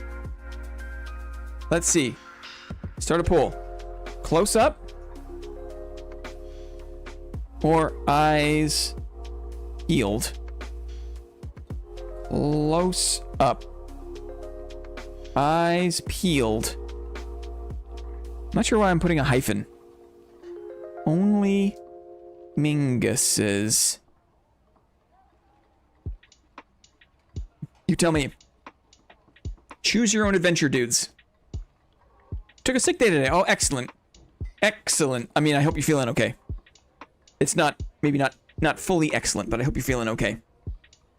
Mental health day, lol. Excellent.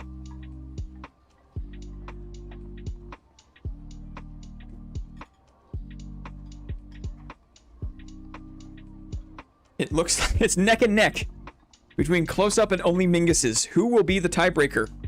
Who will be the vote breaker? Some people just can't resist, right? Can't resist the troll answers. Oh no. No.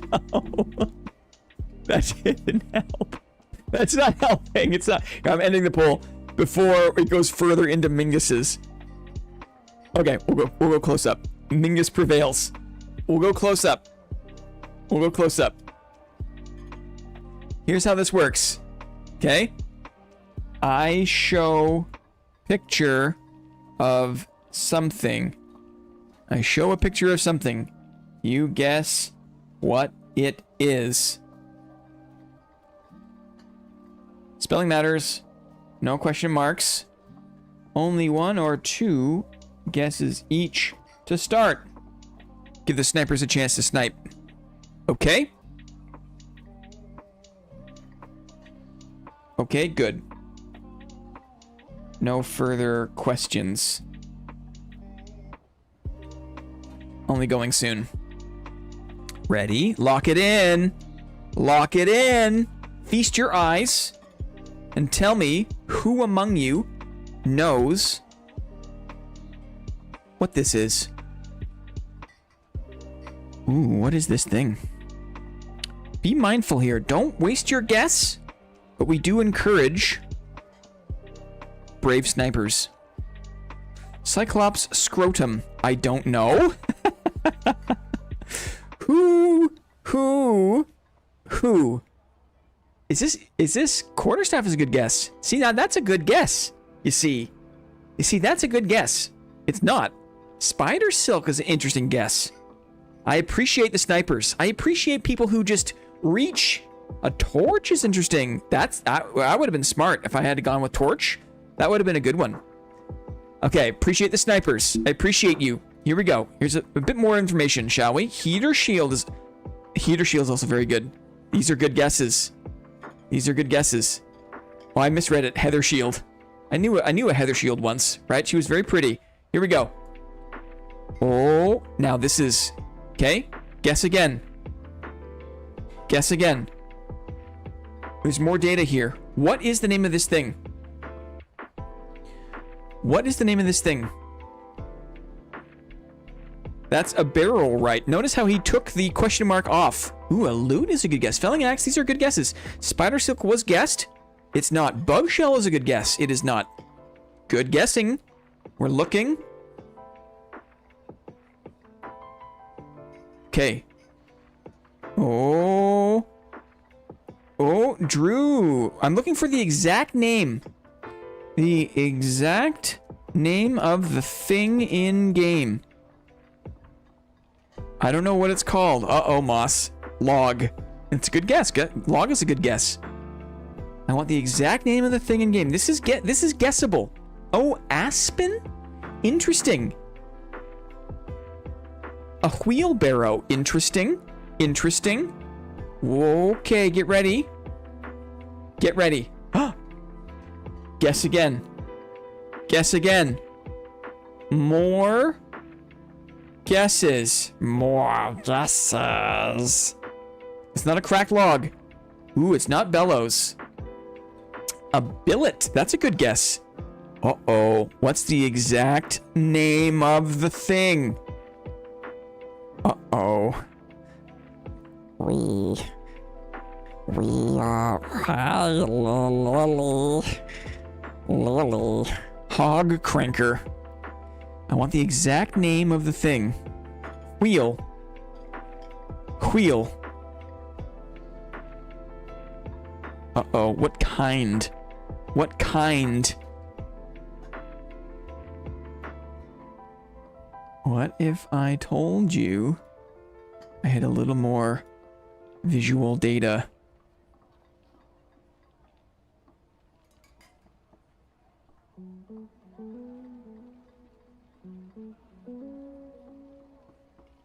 It's not a wagon wheel. It's not a wagon wheel. You'd think it would be. Come on, friends. There it is. There it is. What is this thing? What is this bloody thing? It is the drawbridge wheel. Zio knows, guys. The drawbridge wheel. How many times have you used this bloody thing? Right? How many times? Excellent. GG, Ziozide. GG. Zio's on the board, guys. We're not messing around. We're not messing around. Okay. 4. This dude draws bridges. It's true. What do you say? I'm gonna do a bathroom break. We're gonna play a little more fighter. I've never used that thing. I'm Inferno or bust always. Bathroom break, BRB.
Okay, that was a good opener. Who do we got on the board? Brandon sniped it from Moss. Moss, full redemption. Brandon got stables. And then Zio knows the drawbridge. I'm going to go back. We're going to play some Mingus Fighter. We're going to save the last 5. We'll come back in like half an hour. Okay? We'll finish up the trivia. We'll spin for VIB. And And then we'll play out the rest of the day. Okay, we'll take a quick break here. Let me just save my progress. Back to Mingus. Back to Mingus. I feel like this was fun, but not tremendously useful, right? Let's try to be semi-useful. Let's try to be semi-useful. Board chairman. And it looks like I'm wearing a doublet, but really what I want to wear is a gallant outfit. I think. A gallant outfit. Got that strength or lavish shirt? Gallant outfit is probably slightly better. It's probably slightly better. And the leather cap does not count as a hat. The leather cap counts as an open helmet, which is kind of strange. Kind of strange. So I think woolen cap. You know what? Chapelle de feu. Right? Here we go. This is it. This is it. Fighter Mingus. Lots of people running named items since the wipe announcement. Managed to snag a bunch of named in the duo's Goblin Caves. Scored a decent cat ice. That's awesome. That's awesome. I feel like... Is there more wealth this season than normal? Are there more, what do you call it? Are there more,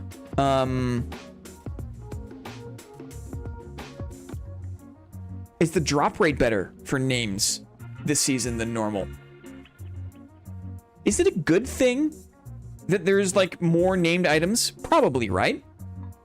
Probably. The problem is like more people get used to kind of like seeing the named items. Like there is kind of like a power creep, right? There's a power creep. I feel like, or is that just the natural flow of the wipe? At this stage of the wipe, should the lobbies be full of like extreme power? Because it's not solo self-found. It's not early wipe. I'm trying to, yeah, I haven't really thought of that. I haven't really been doing a lot of thinking about that, but I think I feel that way, right? Let's buy some potions of protection.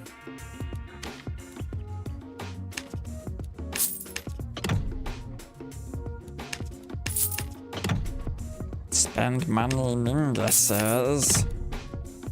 Money, magic, protection, potion. Very expensive. Very expensive. Wouldn't say it's better or worse, just different. There's something special about named items having that coveted degree of rarity, yes, but they're also cool enough to make fights interesting, yes. From my fencing adventure with Guild Leader, I definitely say there are more artifacts out there this season than ever before. We got lucky. The Guild Leader's Viola was one of the only ones in the market at the time, yes. It can lose its wonder if it's everywhere, but at least they get some play instead of rotting in stashes. That's true too. It's certainly easier to get one with the gold changes and whatnot. Uh-huh. Uh-huh. I think it's probably probably not the worst thing in the world. It's just one of those things where like I'm not sure. I'm not sure. Like so. Okay. Like so. Like so. Okay. Pure melee. Pure melee.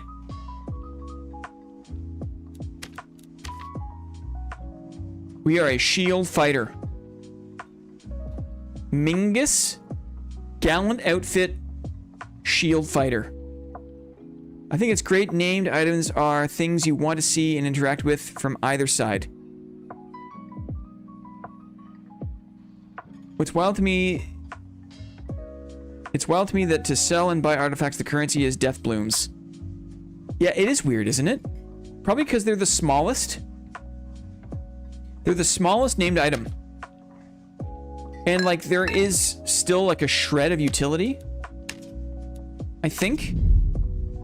Unlike I don't know. Like, chests are a way to, you know, are currency, but they're so bulky, right? Yeah, you can fit 8 into a trade window. That's why. Uh-huh. Uh-huh.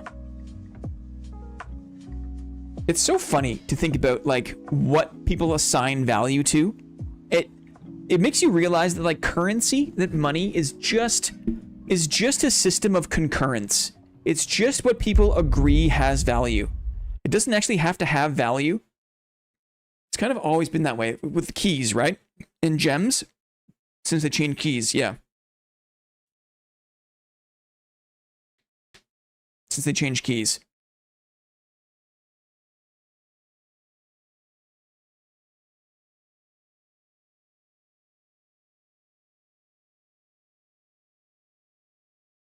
I think it's great to a certain extent, right? I think it makes sense at this point of the wipe that, like, it's gold gear, it's all the high-end crafts, it's named items, but at a certain point, like, there's a degree of saturation, or, like, I don't know. If named items no longer are special, then what is special, you know? We got a rogue and a fighter.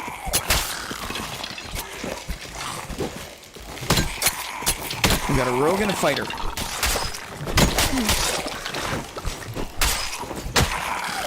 We got a rogue and a fighter.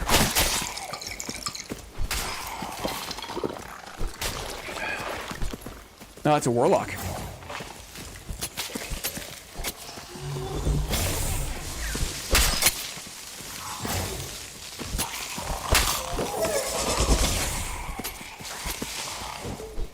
I don't mind that something fills that slot.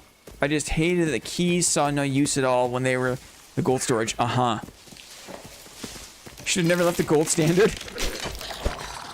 We all knew that removing keys would have something fill that slot. I thought that Iron Mace tried to, like, have kind of game-sanctioned stores of value. Like, some items are sellable for, like, 5K, right? It's interesting. I can't hear anything, lol. Uh-oh. Are things too loud? Is the game too loud? Is the game too loud? Georgie? Anyone else? Guys, sound off. I'm a single dad. We're fine. He has audio. We're fine. Ouch. Sounds good to me. Thank you, Bren. Voice is good, game is good. Thank you, Friendly Fighter. Appreciate it. Mingus says.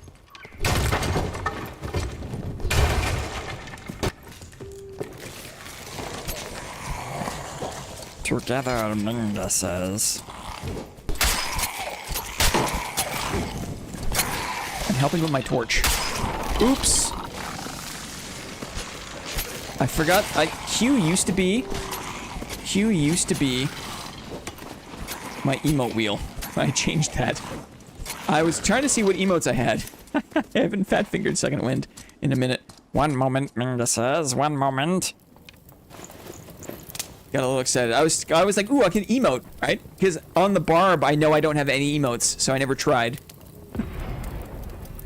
Oh. Going Spectral Knight? Excited. Wind. Mingus wind. Let's see, where do they go? He's in. They're in.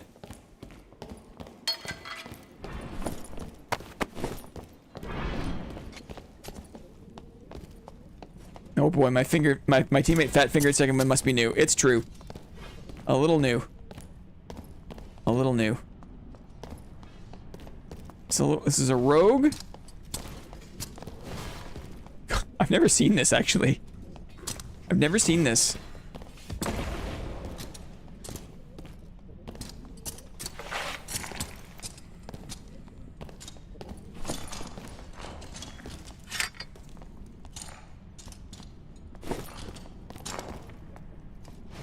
Yeah, but the dagger is nuts.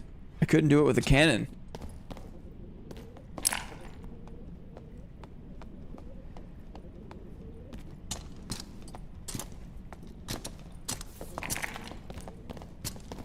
Yes, with a longsword, right? I think we're reflecting on the fact that this guy is... Oh, he's almost dead. Maybe he won't do it. Maybe he won't do it. Live, rogue! Yeah, and the warlock's like, get out of here.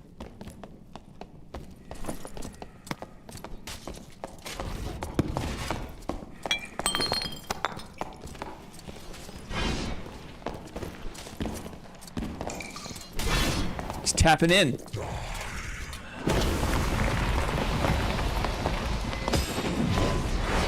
Ooh, we got hit by it.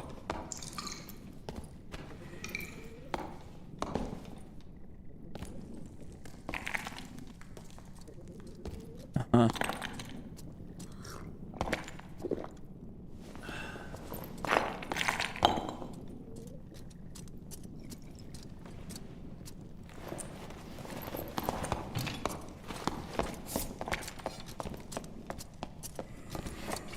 He's in.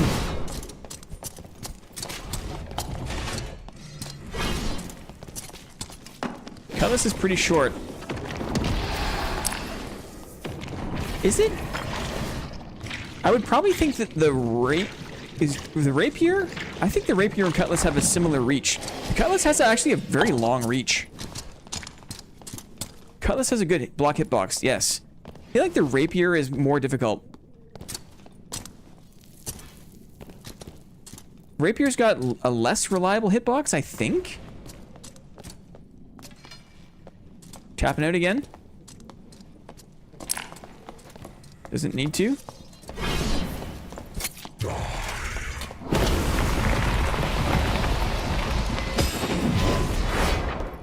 Yikers.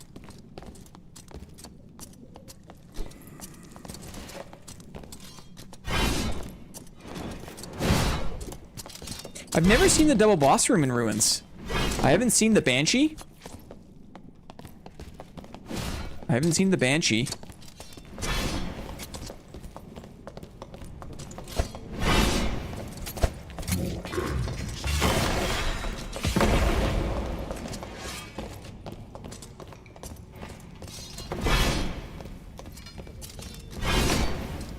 Ouch.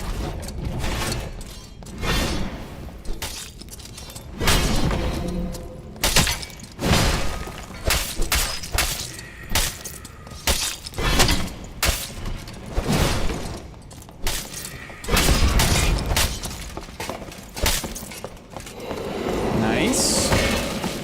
Okay, I helped at the very end. Ooh, a lantern. Barbuta. Okay. The Cutlass Riposte has a strangely long reach. Further than regular swings, I believe. You don't need to block.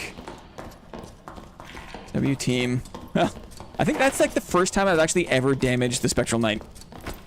Out of all this time. That's the first time I've ever... Oh, and now the circle's coming in. I guess there's no pile down here, weirdly. Aw. Is there a pile? No pile in Squire to Riches, maybe? Pile in right, double boss room, right? Nothing for poor Mingus. It's okay. I get what I paid for. This guy got any heals? What do you...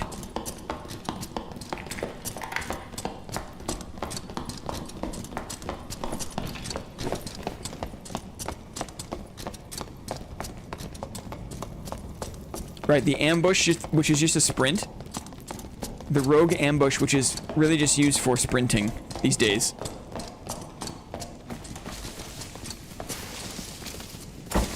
Mingus says.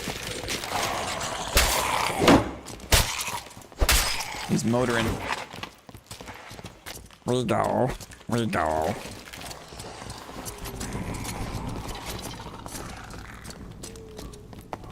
Down we go. Down we go. What a strange round. I did not expect a bossing rogue. I blocked the spell, apparently.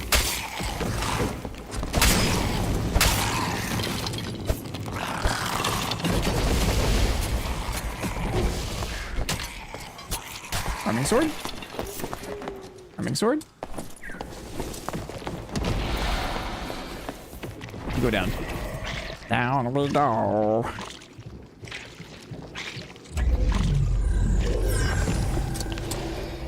Down we go. Mingus says. Okay. Weird. Weird. A bossing rogue. I'll put my green buckled boots. I'm good. We're good. It's fine. Poor guy used all of his meds and my meds to fight the boss. Yeah. Mingus. Yes. Yes. Mingus. That was weird. Not what I was expecting.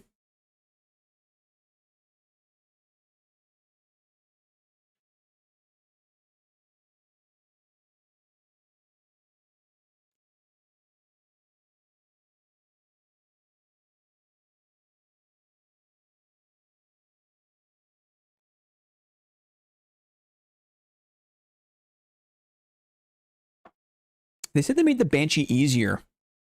Is it just a matter of reducing HP? Or did they actually change some of the phases of that boss? I don't even know. I guess I know where to find it. Uh-oh. That was rude. Very rude. Spider rude.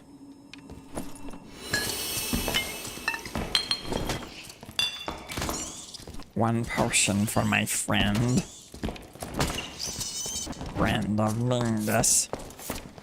Oh. Dead end.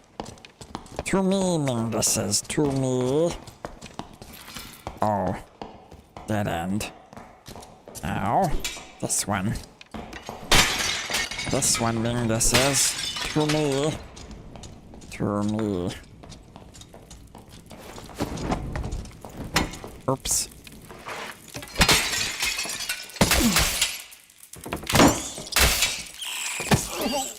You guys don't block spiders? What, you don't block spiders? Yes, Mingus says. Yes, Mingus says.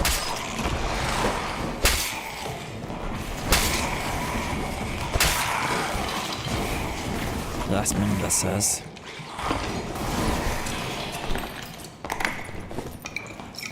I'm running very low on heals.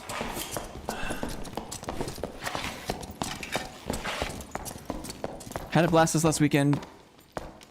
Playing Perfect Block Fighter in Arena blows my mind how skill can be in this game as long as people don't know how to understand what it does. I think even now, even with the kind of like a two-handed riposte meta, people still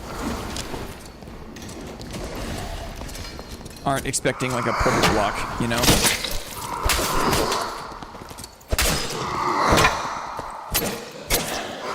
What makes you opt? Because I'm just trying to max fun. And a part of me is like stubborn. Like I don't want to play like the skirmish game. I'm not trying to play for like optimal. If I was playing, you know, in the dungeon, and I was playing with a friend that I knew and cared for, I would run a recurve, right? Or I would have a. Come on. But we're just farting around.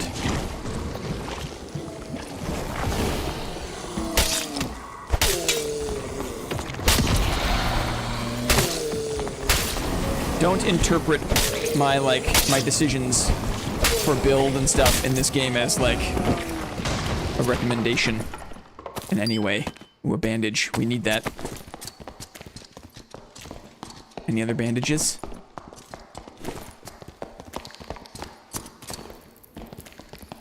We don't have the heals for the boss. Wallard. Guys, it's Wallard. Eh. A horseman's axe. A campfire. It's meant to be. 31 damage on the horseman's axe. It's so bad. We'll run it. We don't have sword mastery. Heater shield, horseman's axe, fighter. The rogue has no HP.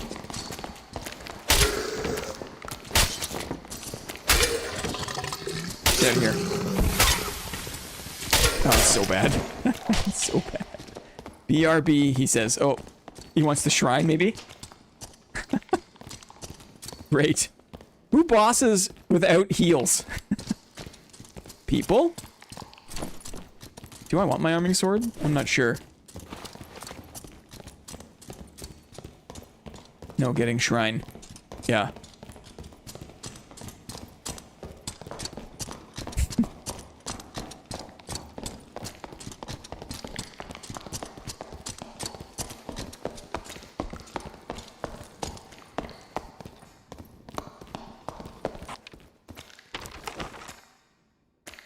This way to me, Minguses. To me, Minguses. Yes, to me. This way. Skip. Skip.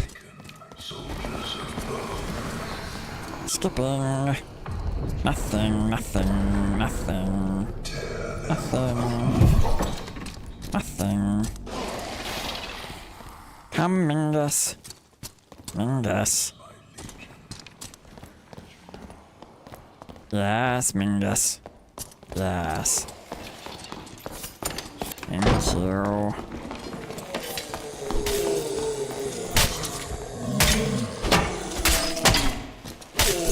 The only thing kind of interesting about the Horseman's Axe is you get a little more of a reach. Ooh, another bandage. Another shrine for our rogue friend.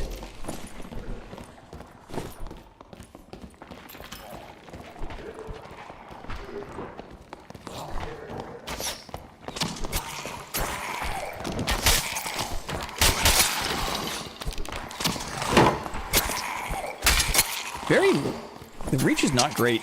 Oh, my arming sword. Reach is not great. I also feel like the handle on the Horseman's Axe is so... All the axes are like pure handle.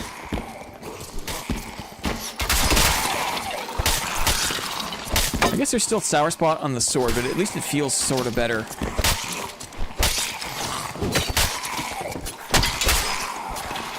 Shrine, Mingus. Oh, I guess no. He's a warlock, never mind. Ooh, that's a player. People.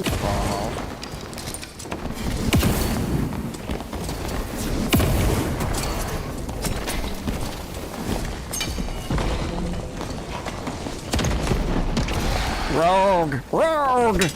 Rogue!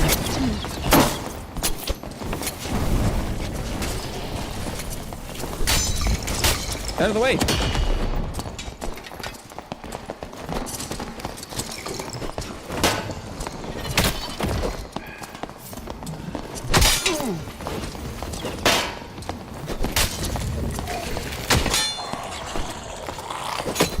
Got him. One down.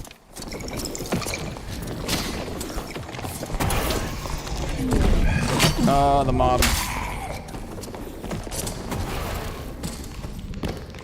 Dead. Mingus is dead. This is gonna be hurt. This is gonna hurt. Oh, yeah. Oh, I'm dead here to the storm, I think.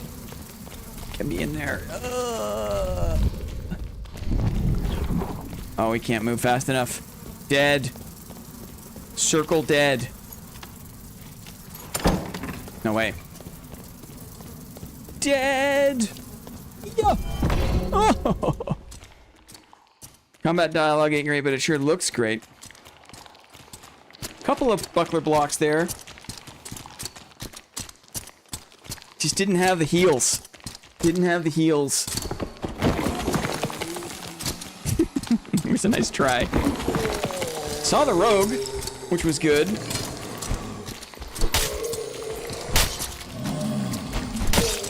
Uh-oh, brother. Uh-oh. Uh-oh. Uh-oh. The ladder just out of reach. Nice jumping. He's trying to block the fart. Come on. No.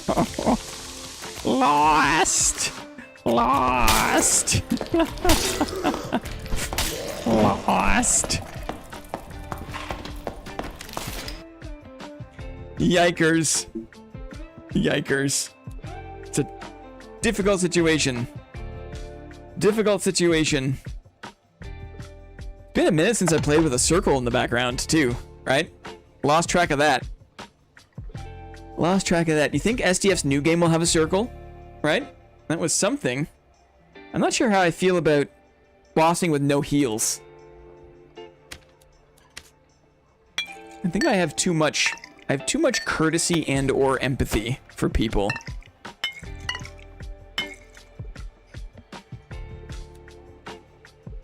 Oh, Zample.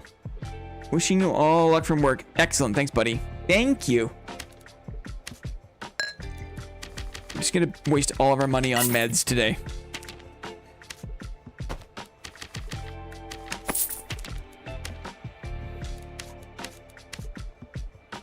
Yeah. Maybe we'll bring a few more meds for our friends. Let's go like this. Go like this. Go like this. Like this. Aw, you guys are so nice. Let's go. Let's go. More Mingus. More. Another 25 minutes? Another 20 minutes? Another raid or two, and we'll jump back to our trivia. We'll wrap that up. What else is on the list today? What else is on the list? Squire to Riches Games, right? It's the last frontier of fun in Dark and Darker. We talked about the 24-hour stream. Next Thursday, save the date. We'll wrap up our dad trivia. We'll award this week's very important person. And there's also a new hunger missive, guys. A new hunger missive. Uh-oh. Uh-oh. Okay, it looks like I'm the front line. Looks like I'm the front line.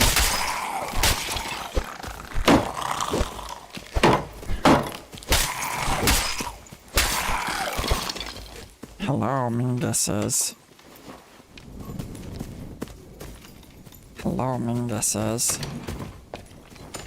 These guys are looting up. There's another hunger missive. Yes. So we'll end the stream talking about that. Is the plan. That's not for a bit. Cuffed boots. Shadow hood. Can the ranger wear the shadow hood? I don't think so, right? Helping Mingus. Helping Mingus. People. To me, Minguses. To me, Minguses.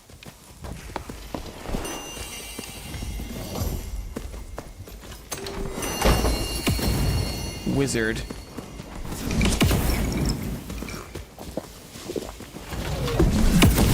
Locked it.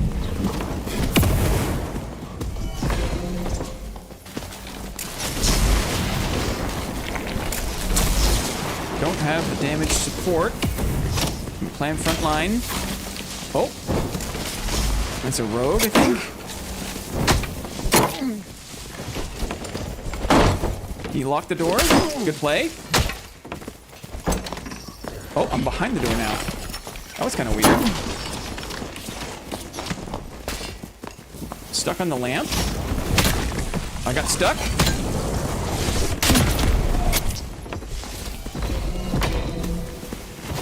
Oh, just missed it.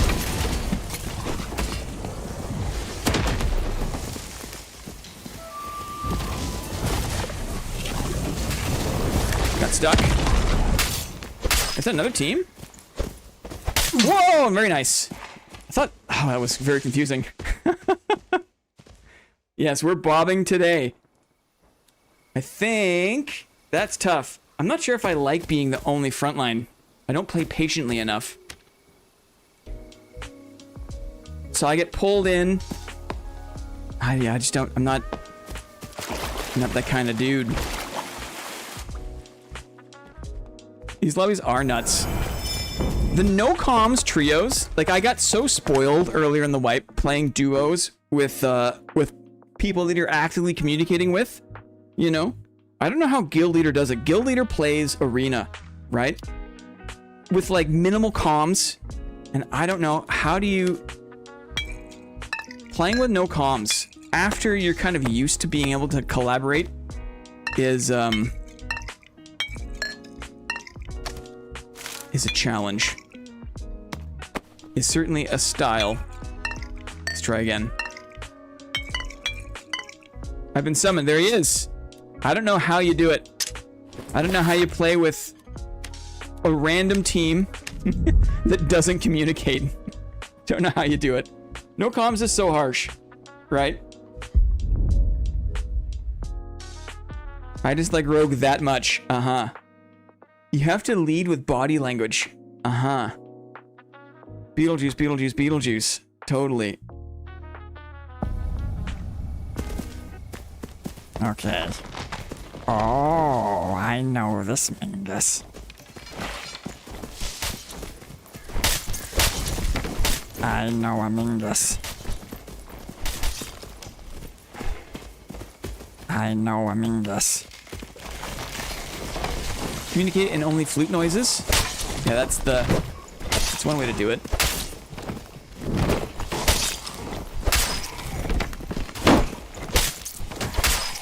That's one way to do it.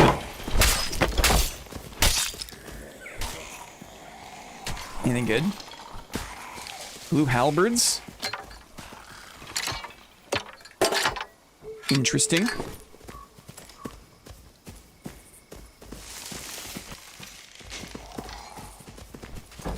To me, Mingus. To me, Mingus. To me. Flanking Mingus.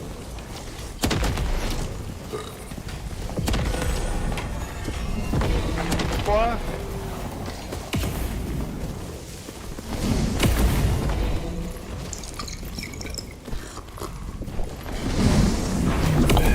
Caster's behind. I'm gonna flank here. On the caster. Caster separated.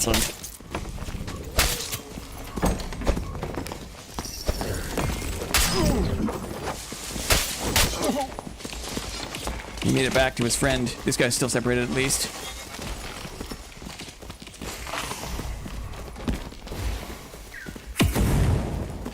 Keep him separated. He's naked now.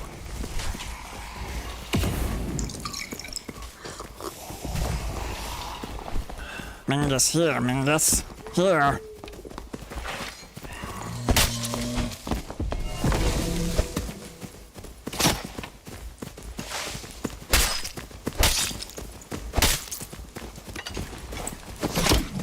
Ah, Mingus.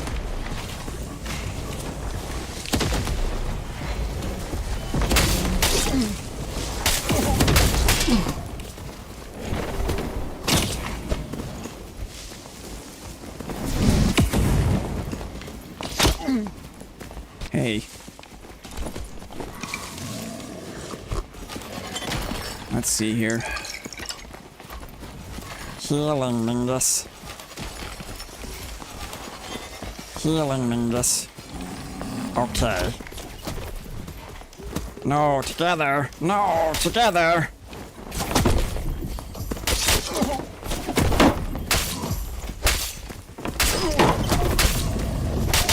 No. Together, Mingus says.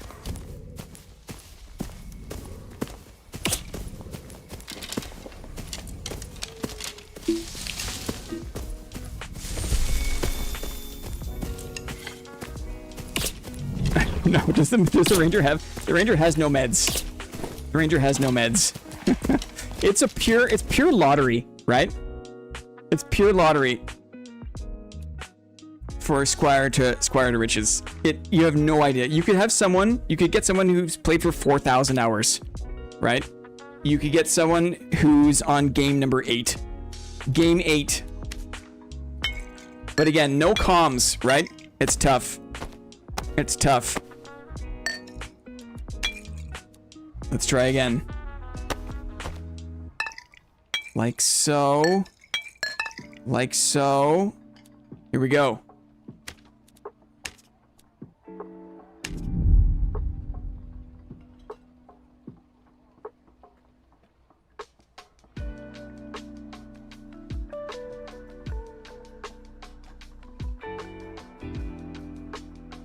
How is it unfair? I think it's just kind of like, you know, just RNG is all. It's just RNG.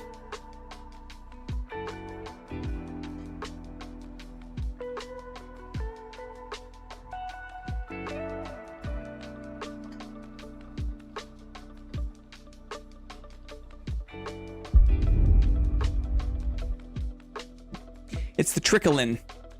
I think we got lucky to separate the cleric in the beginning. Wizards are so difficult to play against, right? It can be. Again. I recognize that warlock, I think.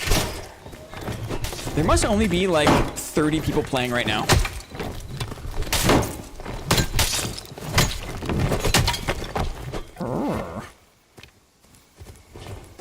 Where? Where? Leggings. Where? A bottle. Let's throw a bottle.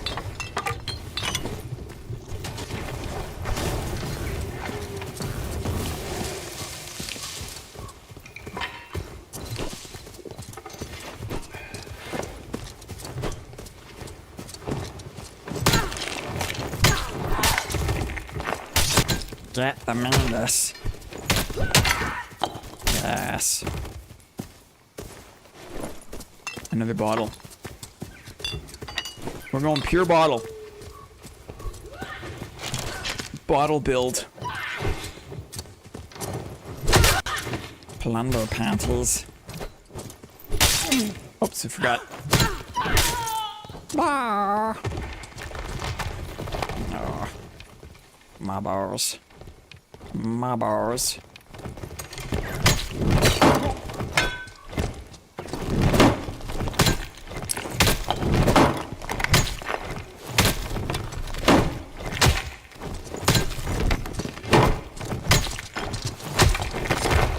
My balls.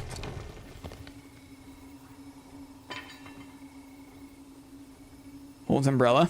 You don't have any problems with wizards? Brings an umbrella to a barbarian fight. Thank you, Mingus. Did I get hit by that guy?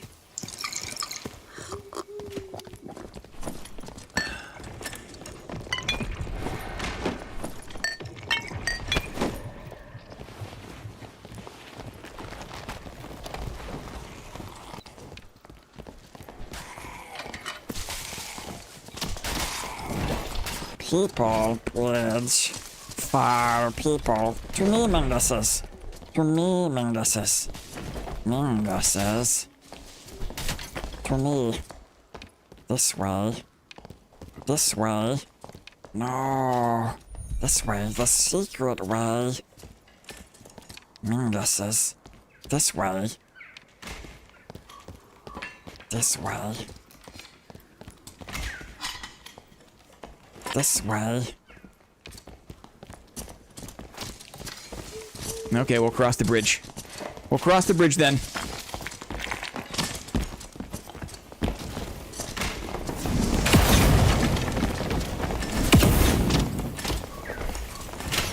We're in.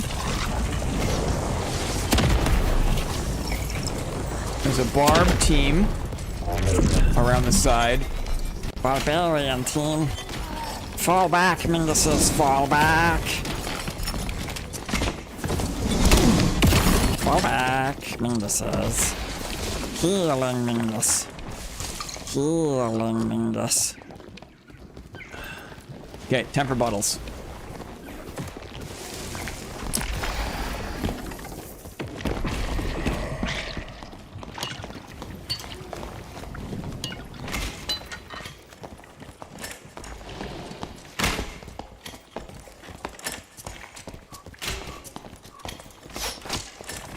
We're between two teams here.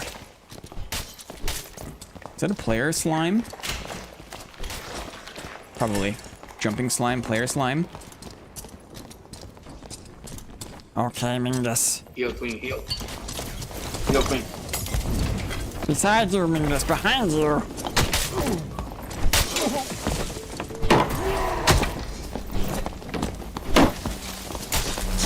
Too slow. Bottle time. Hooking him. Bonk, Mingus. Mingus, bonk. Healing. Healing. Healing, Mingus. Resting, Mingus, resting. Here to me. To me. To me.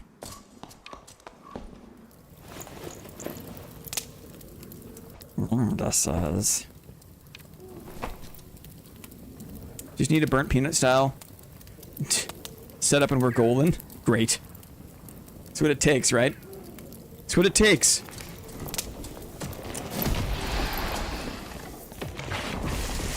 Let's drop a few.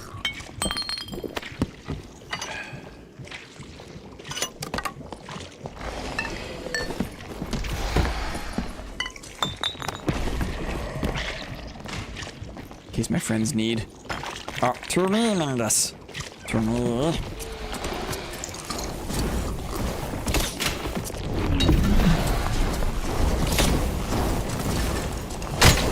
Hydras were like, Healing, Mingus, healing. Heal, Mingus says. Heal.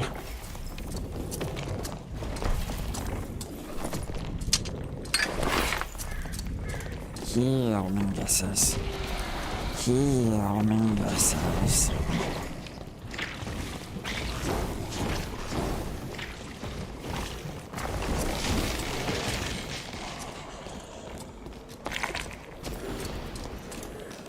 mobs.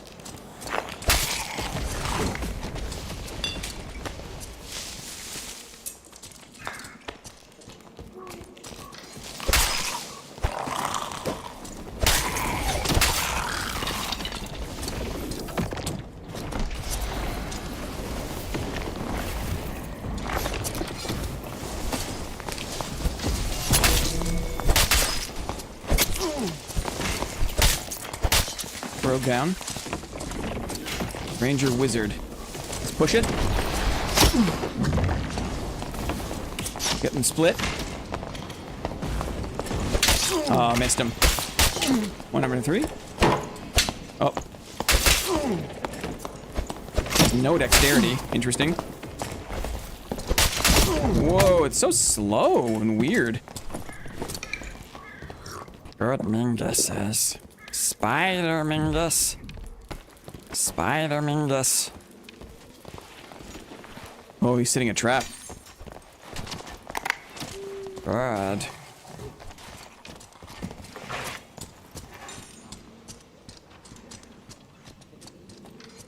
I gotta go and heal here. Nothing good here. There can't be, I'll take it. There's another team in. Team Mingus.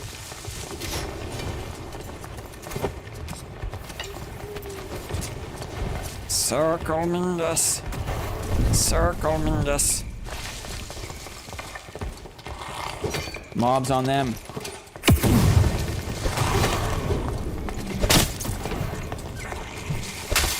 What are the frames I'm losing?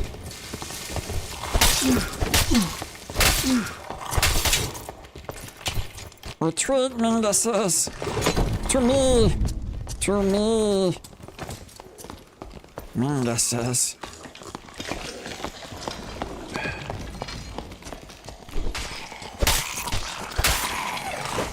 Wow, this game has gotten worse. Like, I'm not sure if it's the circle, but the, like, performance? I'm really noticing it. Like, never really noticed the loss of frames before.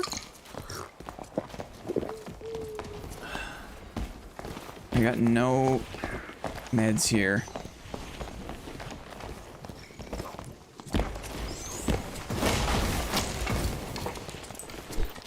Careful, Mingus. Careful, Mingus.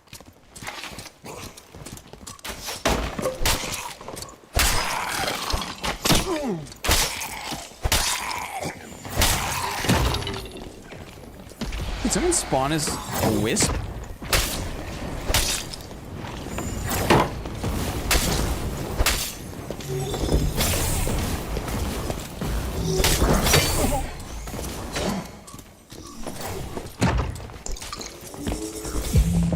Sorry, chat.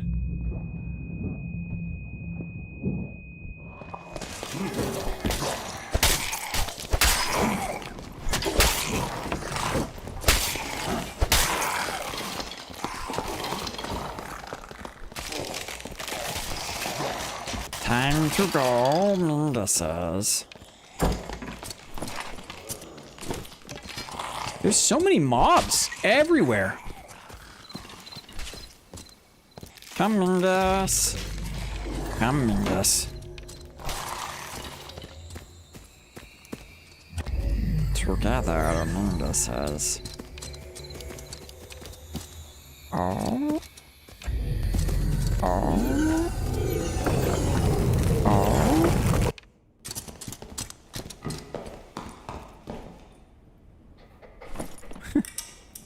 A ruby. Here you go. Okay.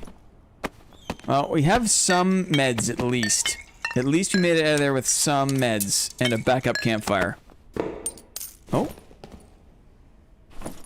Don't forget those. Okay, after this, we'll go back to trivia. We're going deep here with these guys. We're going deep.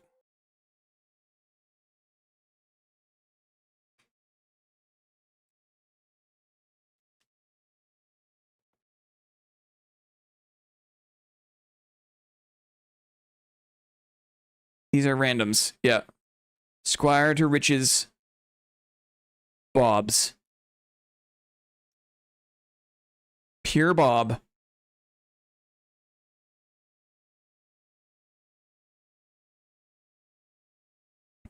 Who knows.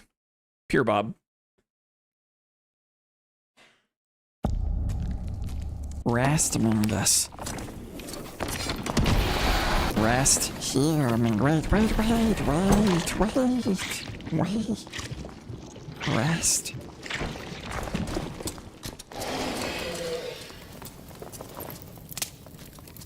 Making bobbing look fun again. Not even a warlock. Do you have to be a warlock for bobbing to be fun? Some dark magics that work for sure. This is probably like the last version of the game that's actually fun. It's because the game is a meme. The game has become meme, right? The game is not serious. Oh! So the only way to play it is just to give no Fs.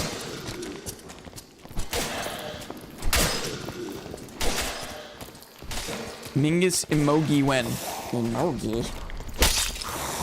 Emoji Mingus. Yeah.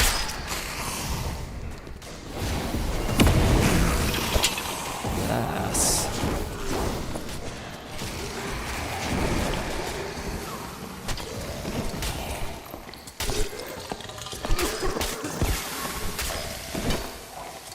It's true. It's true. This game sucks. It's true, the game sucks.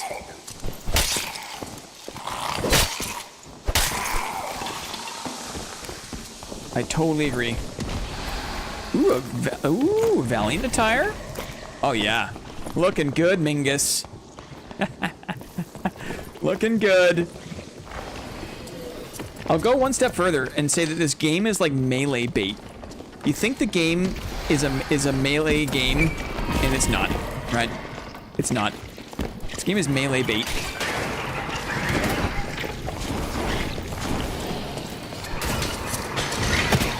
Helping Mingus. Oops, sorry about that, bud. Sorry, Mingus. Sorry, Mingus. Oops.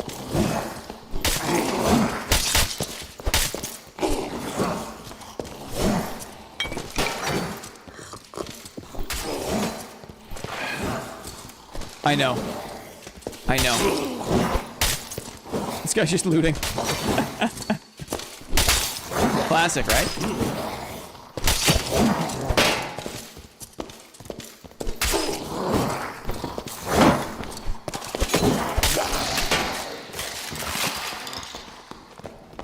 Careful, Mingus. Careful. This one?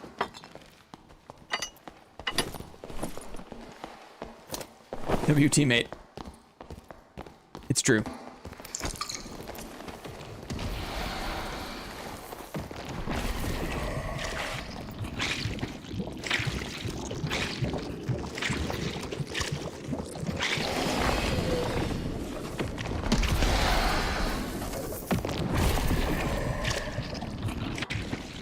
Mingus makes me feel good.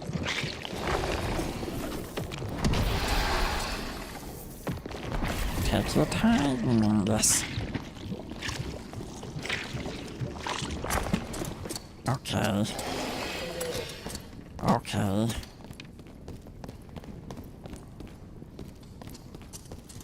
Together, Mingus says. Yes. Really cheap on pots. Hey, you know, it's a game of resource management, and if you have an infinite resource, you know, if you have a renewable resource, power to you. Absolutely.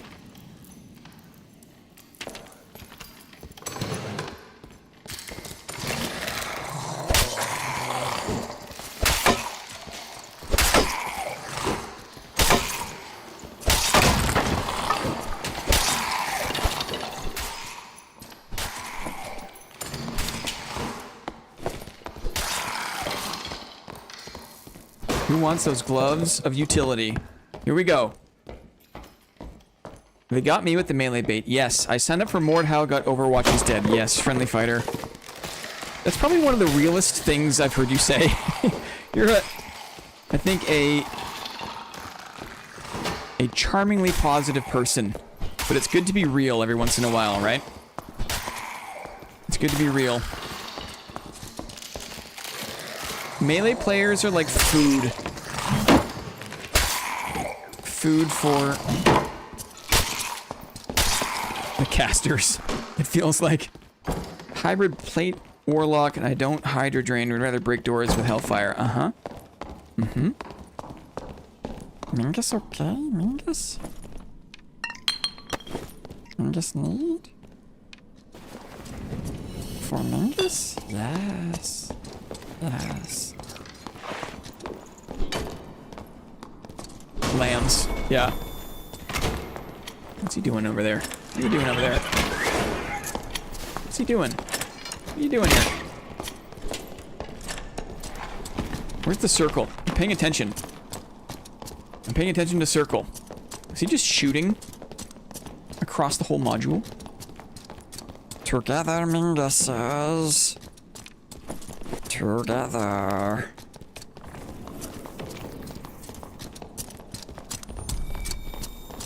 I'll go this way. They're waking up.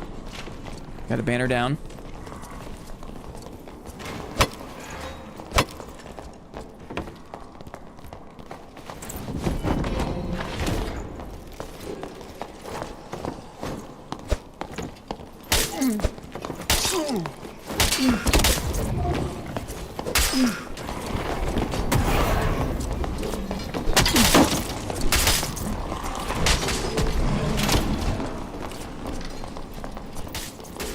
Got pieced up in the dark there.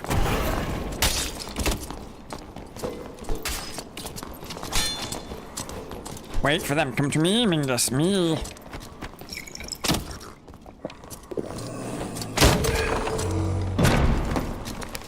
Mingus. Healing Mingus.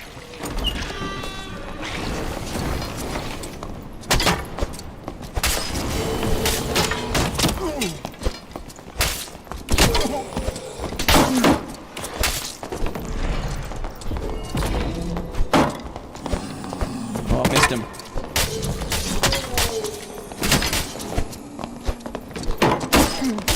Block there.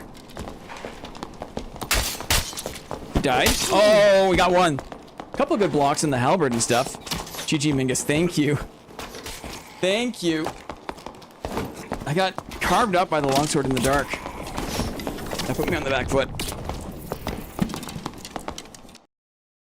Fun. Back to trivia, friends. Get ready.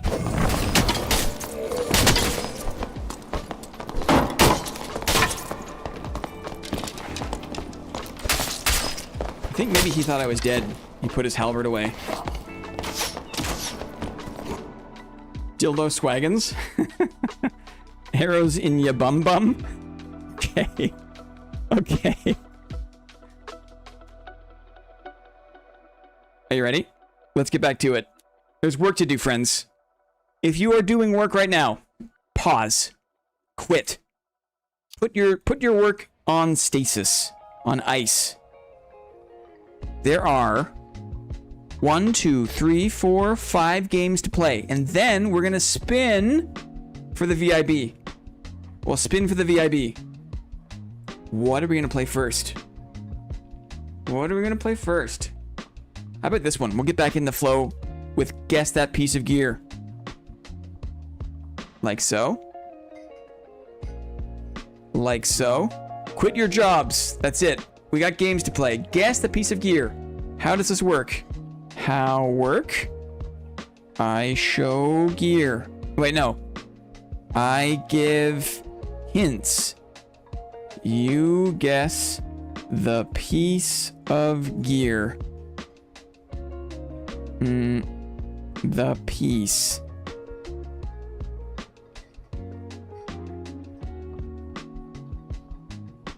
I want the exact name of the item. Spelling matters. No question marks. And only one or two. No, wait, no. And spam guesses. Spam guesses, okay.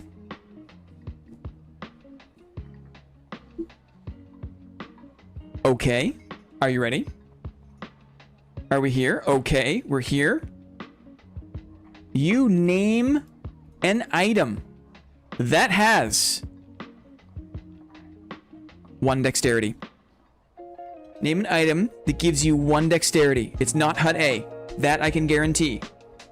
It is not HUD A.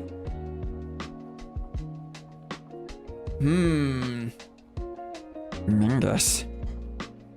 A flute. Does a flute give you 1 dexterity? Turn shoes. Good guess. Heavy gauntlets. Good guess. An item that has gray heavy gauntlets. Interesting. Dark cloth pants. That's a good guess. That's a good guess. Mingus loincloth. You remember. You remember.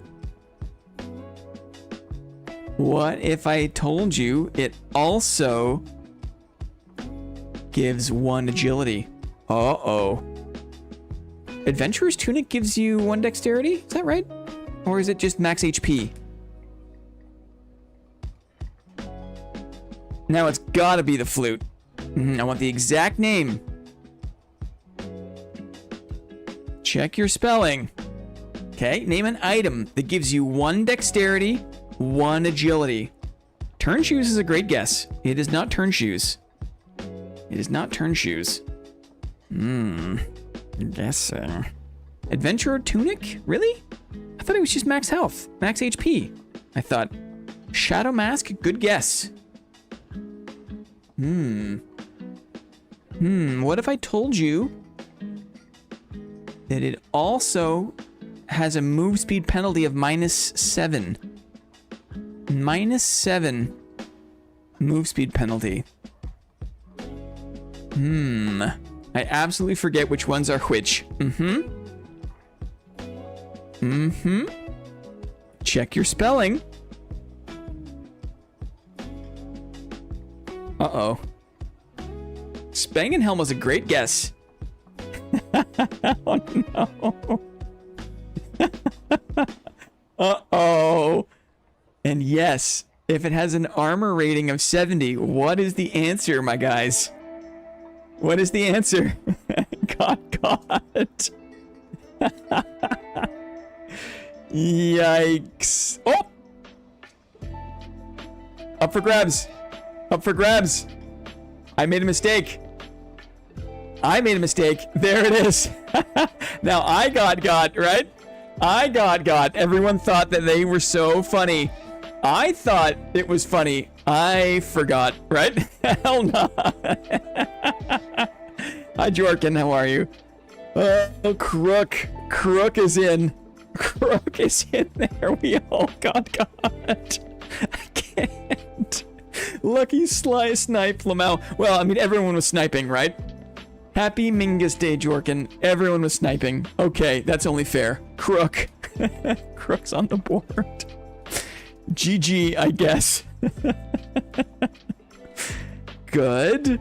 Okay. Who wants to expand their mind, okay? Barbage armor. It's true. It's true. It's true. Barbage armor. Guys, what is an anagram?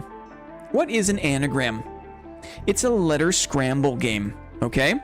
For example, if you take the letters in the word option, and all the same letters, if you rearrange them, you can spell the word potion with the same letters.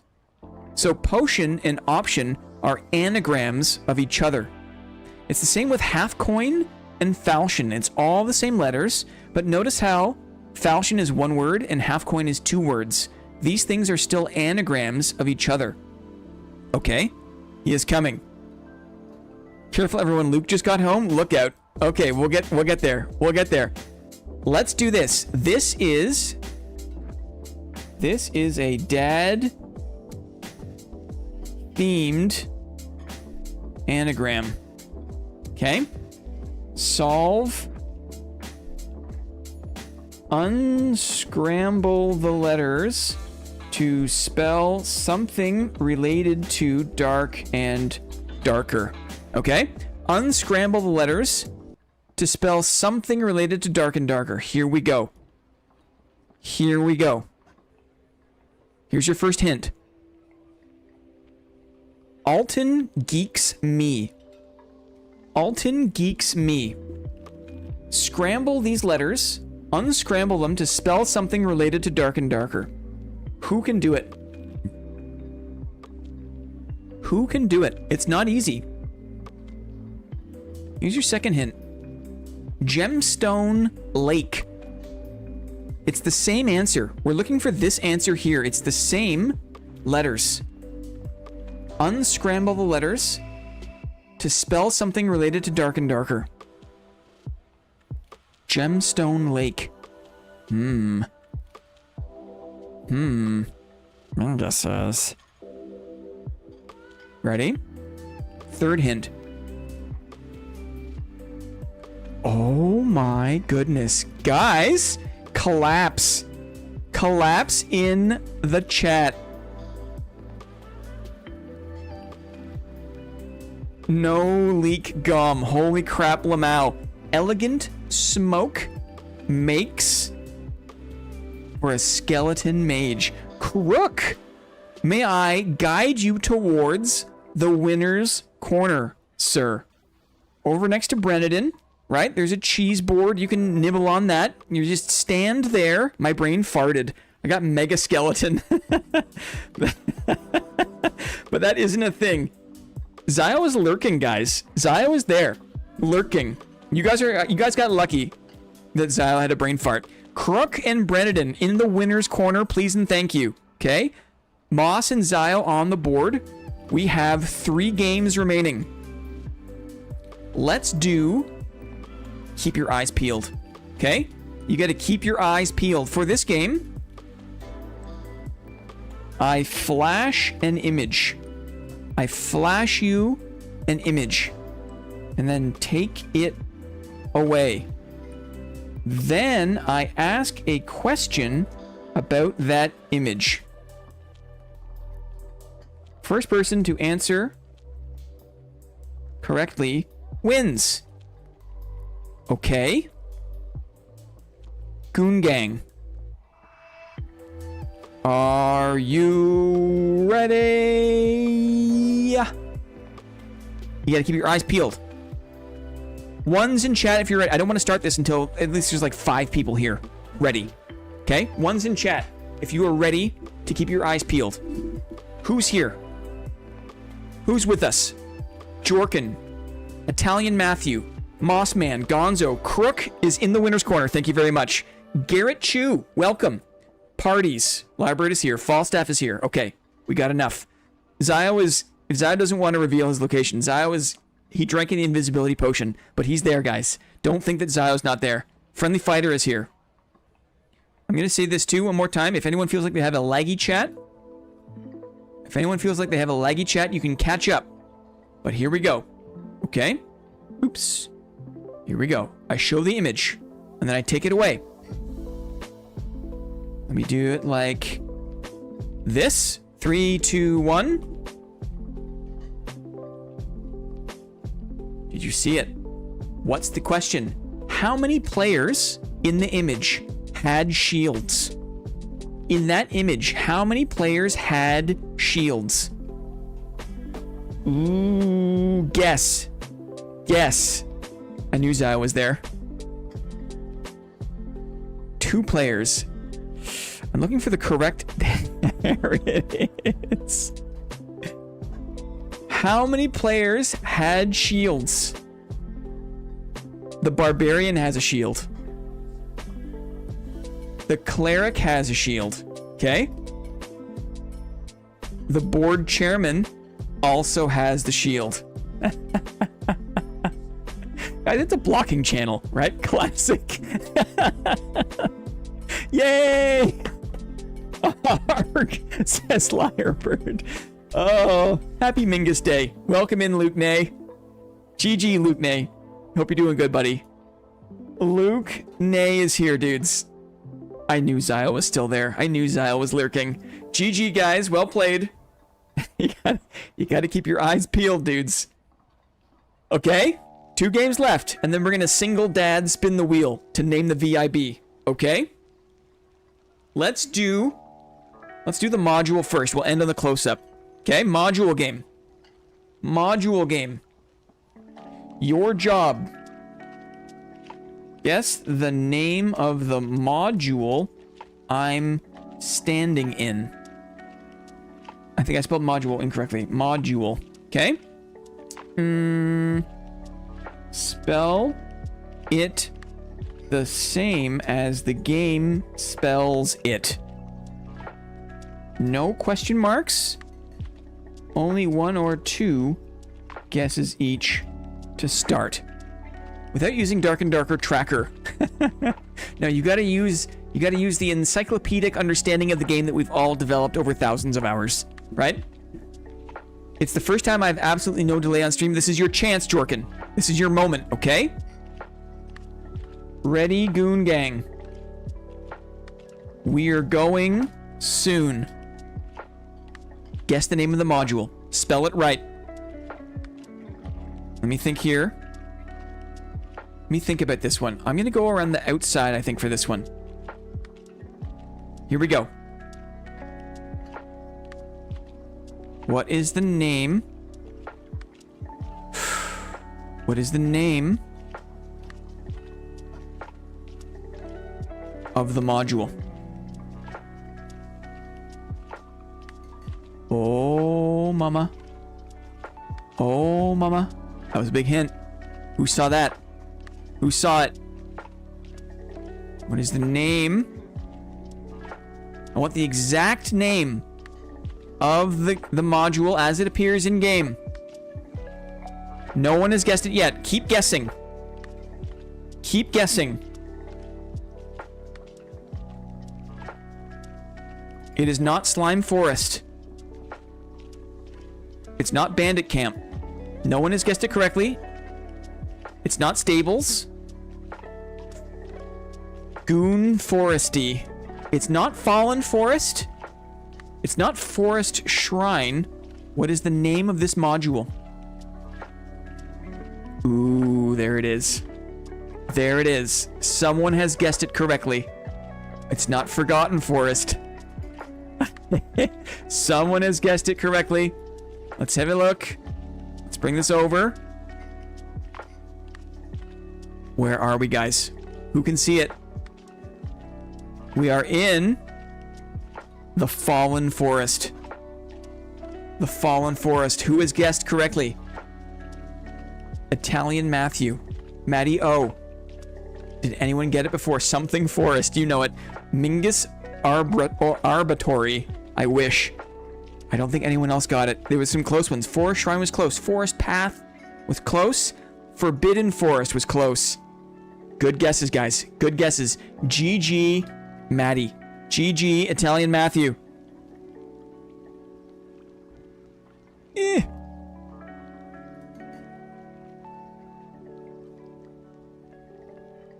Italian Matthew.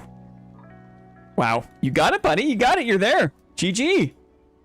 Maddie with the game knowledge. There we go. Jorkin with no lag. Okay? Dudes. Fun games. Fun trivia. Let's do one more, and then we will spin to award this week's very important person. Very special title. The illustrious Discord role, right? What is VIB? Very important person. Very important person. Discord props, right?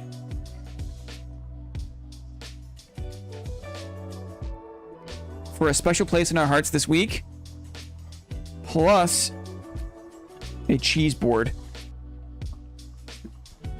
This is content no one else does that hooked me on the channel early. I remember a poem about the sacrificial altar. That's very nice. That's very nice of you. 1 second. 1 second. I wonder.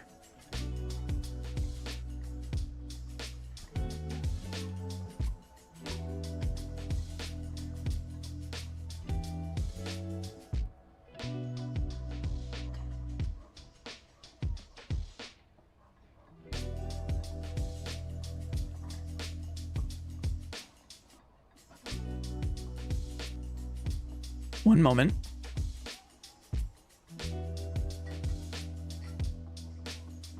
I feel like we learned early on that this content, this kind of way to spend time, is nicer. It's just a different way to spend time. It's a different way to spend time, but we enjoy it, right? It's not for everybody. It's not for everybody. I still think of the channel every time I hear the altar whisper. Ah. A sight for sore eyes when my presence is near. I curse in the wind strange whispers, you hear? I am cool and forgiving when your choices are false. White light springs eternal. I'm a boon for your pulse. Altar of sacrifice, right? Now, unfortunately, you might have lost with sacrificial altar, right? Because we want the exact name of the thing. It is the fun part, yes. Healing Shrine, it's true. Anyway, kind of happy I could pull that up. Okay, last one. Are you ready? Lily's here, Arkar is here, right? Garrett knows what's up. If you're not already in the Discord, if you're not an active YouTube member, and you win VIB, we will send you a Discord invite. Garrett, no worries. The Discord is available to people who have 1 month. All it takes is 1 month of channel membership to get access. It just keeps it so that we don't get overrun by a bunch of randoms, right? But if you win VIB, no worries. You don't have to pay for anything. We'll get you in the Discord, no problem. But you got to win first. This last game asks, are you ready for a close-up? Okay. Step 1. I show a picture. Step 2, you guess what it is. I'm too rusty on dead. It's not worth your time, Lily. It's not worth your time. Just wait. We just, you know, it's a learning stream, right? We're just here to spend time together. I know. Okay, you guess what it is. Spelling matters. No question marks in your response. And only 1 or 2 guesses each to start. Okay? Okay. I'm just here for the lovely company anyways. Me too. Dad is just kind of like a background distraction, right? We're just here to make jokes. Mingus says. Okay. Every time I see the no question marks, I feel called out. Everyone, don't it was a learning process. Did you get got by that, Jorkin? I can't remember. Maybe it's easier for you to remember if you got, but I don't have a memory of you getting got. But you probably did, right? You probably did. More than 3 times. Rip. Well, we've died thousands of times in Dark and Darker to even be half good at the game, right? It's a nice vibe for my morbid Mingus day. Oh, I hope so, Crook. I hope so. Question mark King? Right. Question mark Twin? Here we go. Lock in Gooners. It's time. Last game.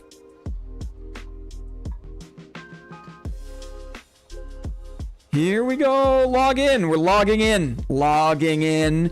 Tell me, beautiful people in chat, all you lovely executives, board members, Minguses. What is this thing? What is this thing? Search your mind. Close your eyes. Keep one eye open, actually. Reach out into the corners of your memory and ask yourself, what have I seen that looks like this? What is this thing? Elite skeleton is a good guess. Skeleton crotch is interesting. The Mingus loincloth, right? It's not that decorative. Think, where have I seen this? This one's definitely a loot. Uh-huh. Nightmare skeleton axeman hip. It's a good guess. Any snipers? Can anyone be like, oh my goodness, I know what this is? And can you type it without a question mark? I wonder. Probably not, right? Probably not. It's understandable. It's understandable. I already sniped it. It's too late. Here we go. A little more information. Let's go very close. Ooh. You should all give up. It's a loot. It's very funny. That's very funny. Guys, what if I told you is not a loot? What? Why? What? Look. Surely you know. Right? Surely you know. I want the exact name of the thing as it appears in game. I want the exact name of a thing as it appears in game. The consequences of trusting a fart? I want the exact name. You guys are very close. I want the name of the thing as it appears in game. Who will be the first? Get your fingers going, guys. Keep guessing. Dory McDoorface. It is not a reinforced door. Okay. You know what? Okay. Yes. Jorkin. This is kind of like the verbal equivalent of a question mark, but we're gonna give it to him, okay? It is a wooden door. I don't know, man. I haven't played in ages. Ha ha ha. You know what? He said wooden door. Holy shit, really? It is a wooden door. It's a wooden door. I don't know, man. I haven't played in ages. He couldn't hold it back. Right? I mean, I don't see a question mark, right? Judges? Right? Judges? No, we don't see it. Yeah, it's good. Judges say okay. Jorkin squeaks through the door, guys. Jorkin squeaks through the door.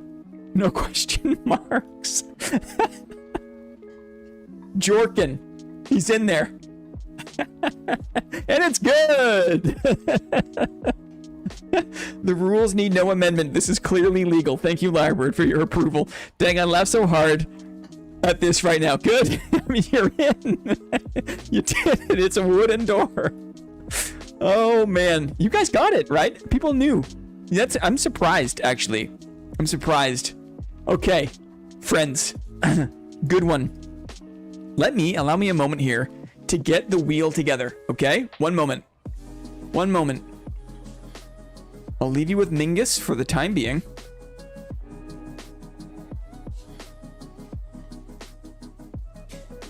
Oh.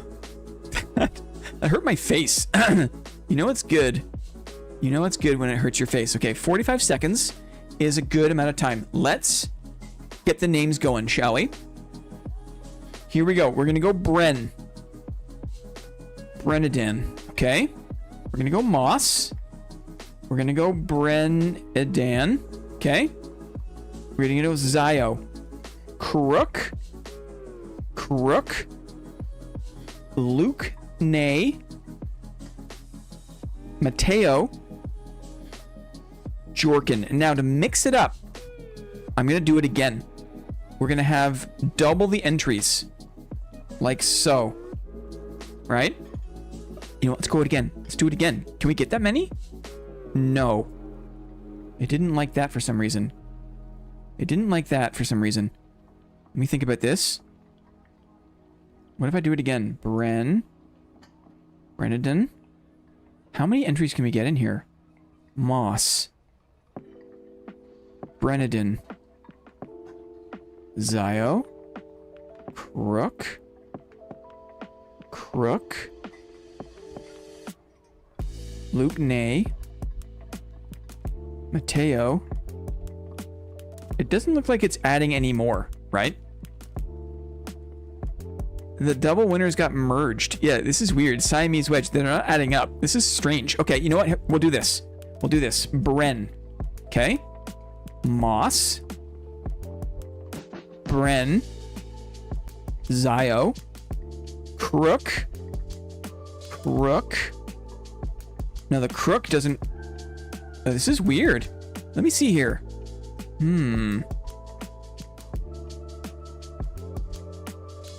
Brenadin. Let's do it like this. Let's go like this. Bren 2 maybe. Crook 2. Oh. Uh-huh. We got it. We got it. Thank you, Bren. We're troubleshooting. Luke Nay. Okay. Mateo. Jorkin. Okay, now we go again. Bren 3. Moss 2. Bren 4. I'm gonna go Ziozide just to be extra confusing. Crook 3. Crook 4. Mateo 2.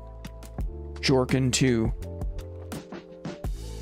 Oh, no, do we get even more confusing now? Bren 2 coming to a theater near you, dropping this summer. Check it out. Crook 4, the prequel. Movie phone. Bren 5. Moss 3. This is so confusing. Bren 6. Zio 3. Zio 3. Breen. Uh-oh. Excuse me. Excuse me. Crook 5. Single dad stream, guys. Crook 6. This is how the sausage is made. Luke Nay 3. Luke 3. Mateo 3. Look at the names. And Jorkin 3. Does everyone approve of this? Clippy somewhere. Yeah. This is insane. And we're good. This is exciting is what it is, right? The entertainment. Okay, let's make this bigger. You tell me, are we comfortable with this? This is how we do circles. I think I got it right. 6 Brenadins, 3 Zios, 3 Mosses, 6 Crooks, 3 Lukes, 3 Mateos, 3 Jorkins. Good to me. We minimize. Guys, are you ready? Are you ready for this week's very important person? Who will it be? Who is the most important among you? All good. Okay, here we go. Best of luck all. Here we go. 3, 2, 1. A spin. A spinny, spinny, spinny, spinny. Who's it gonna be? An excellent Monday trivia day. An excellent Monday trivia wheel. Spin. It's a greasy one, guys. If you think it's you, Just hold on to your butts, okay? Hold on to your butts. Whee! The suspense. It could be anybody. It could be anybody. It's just wait. Oh, we can maybe see. Oh, we're in the Bren zone. Where it could be Zio. It could be Crook. Could it be finally? Or is it gonna stop? Is it gonna stop? Oh my god. Oh my god, it's so greasy. It's Crook. It's Crook. I'm sorry, Zio. It's Crook. GG by a hair. All right, Crook by a nose. GG. Excellent. Excellent. Crook 1.0. By a hair. Let's do it. Let's crown it up. Let's crown it up. Okay. Here we go. The coronation, guys. There's a little, you know, a little ceremony. Crook. What would be good for Crook? We haven't had a tiger in a while. We haven't had a fox either. Are you okay with a fox, Crook? A clever fox? How does that sound? I never have a streak going. I'd say I'm foxy. Excellent. Excellent choice. And then we'll go the blue, I think. One moment. One moment.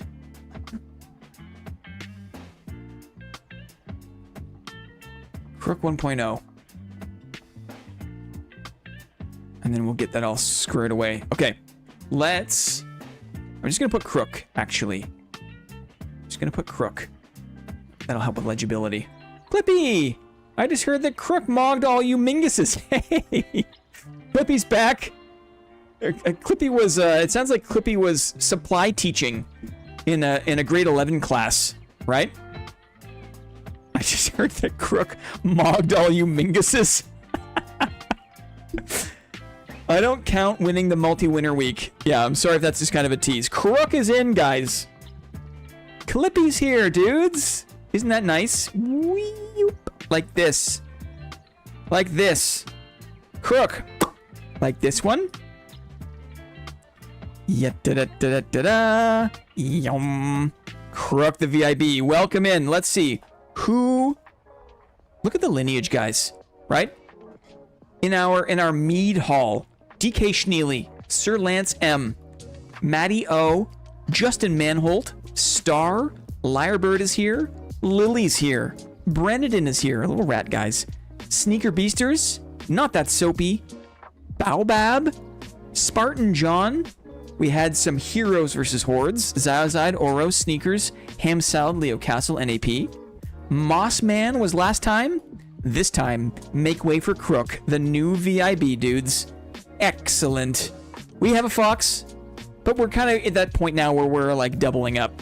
I didn't want to make Crook a cow, you know?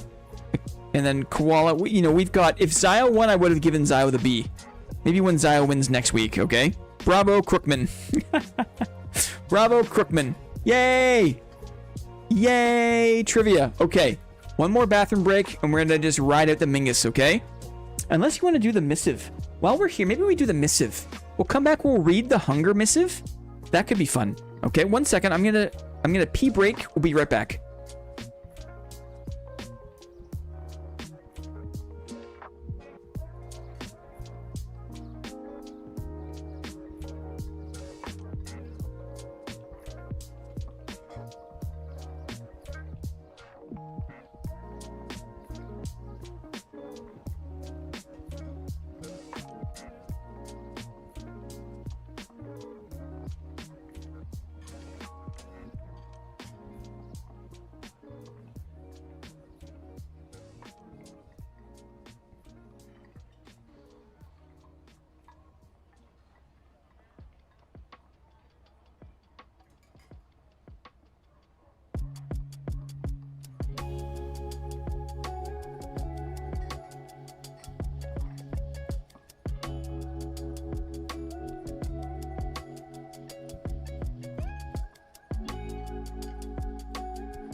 That was so funny.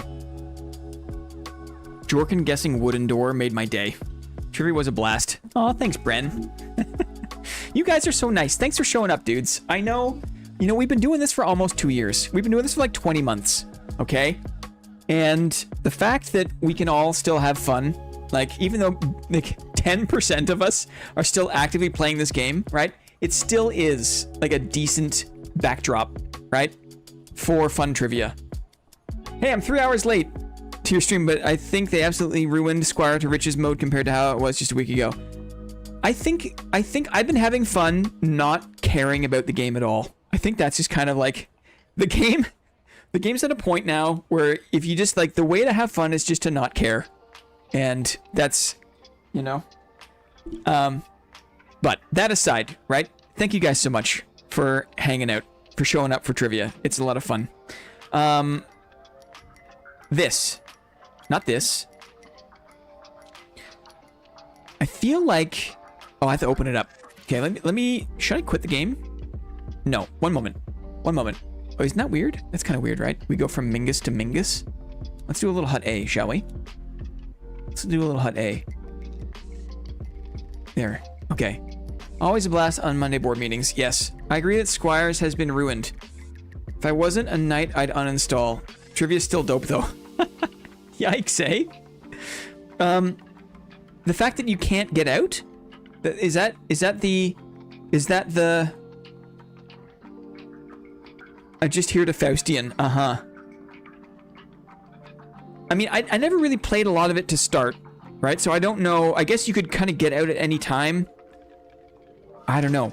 How did they ruin it? And... oh, I had a second question. But I guess it's all kind of related to how do they ruin it. You can't get out, no time to loot, swarm damage is insane. You are forced to play how Iron Mace wants you to. Uh-huh. Which is just kind of like... which is just kind of big cluster F, right? It's more of a battle royale, right? If you think about it. It's not an extraction game. It's not really designed to allow you to extract. It's a battle royale mode. Isn't that weird? How the game in the dungeon is an extraction game, but like a lot of the emphasis is on like a Counter-Strike kind of style Overwatch arena, right? And a battle royale. Isn't that weird? How it's like, it's basically 3 games in one, right? Crook 1.0 has been crowned VIB in Discord. Thank you, Clippy, very much. Thank you. Best part about Dad as a game is getting the knowledge required to win trivias. Aw, thank you. It's always nice to be around, NAP. That's nice. It lacks some prize in the end of the run. Interesting. Stares really hard at door. Battle Royale is certainly how it feels these days. I really don't find the genre appealing. I know what you mean. And it's only because I've just kind of given up on trying to take the game seriously. That I can, you know, I can spend 200 gold on meds and jump in. It doesn't feel bad when you lose to BS because you're not bringing anything in. Couldn't have done it without you guys. Okay, what was I doing? I'm gonna pull up a missive because it's one thing to like dunk on, it's one thing to kind of lament, right, on the current state of a game we once all loved. I'm gonna throw the Clippy icon up. Clippy's here? I'm not sure. Clippy, are you hanging out for a little bit? Is this too presumptive to change the icon? You tell me. If you're ever heartbroken, dudes, if you are ever heartbroken by someone, if someone shows promise and breaks your heart, it's understandable, okay? You might feel heartache. The best way, I find, in my experience, to get over someone that has broken your heart is to find somebody else, right? If you've had your heart broken by a boy or a girl, right? A man or a woman, or, you know, a non-binary pal, right? You could absolutely have your heart crushed by a non-binary pal. Guys, gals, non-binary pals, regardless. If your heart is broken, I find the best, fastest, most effective way to get over that experience is to find a new love, right? That sounds emotionally healthy, Hunger can't hurt me. It loves me. You know what? Hope springs eternal, Lyrebird. I'm sure this game will be full of its own issues. We might be kind of stumbling upon one of those issues today in this missive. This missive might not appeal to everyone, right? This could be one of the first instances of like, I'm not really sure how I feel about that. But for me, my body is ready, right? For the next love of my life. I don't think Dark and Darker is gonna do what it needs to do to kind of recapture a kind of energy that I'm gonna be deeply interested in. Mistfall Hunter this year comes around.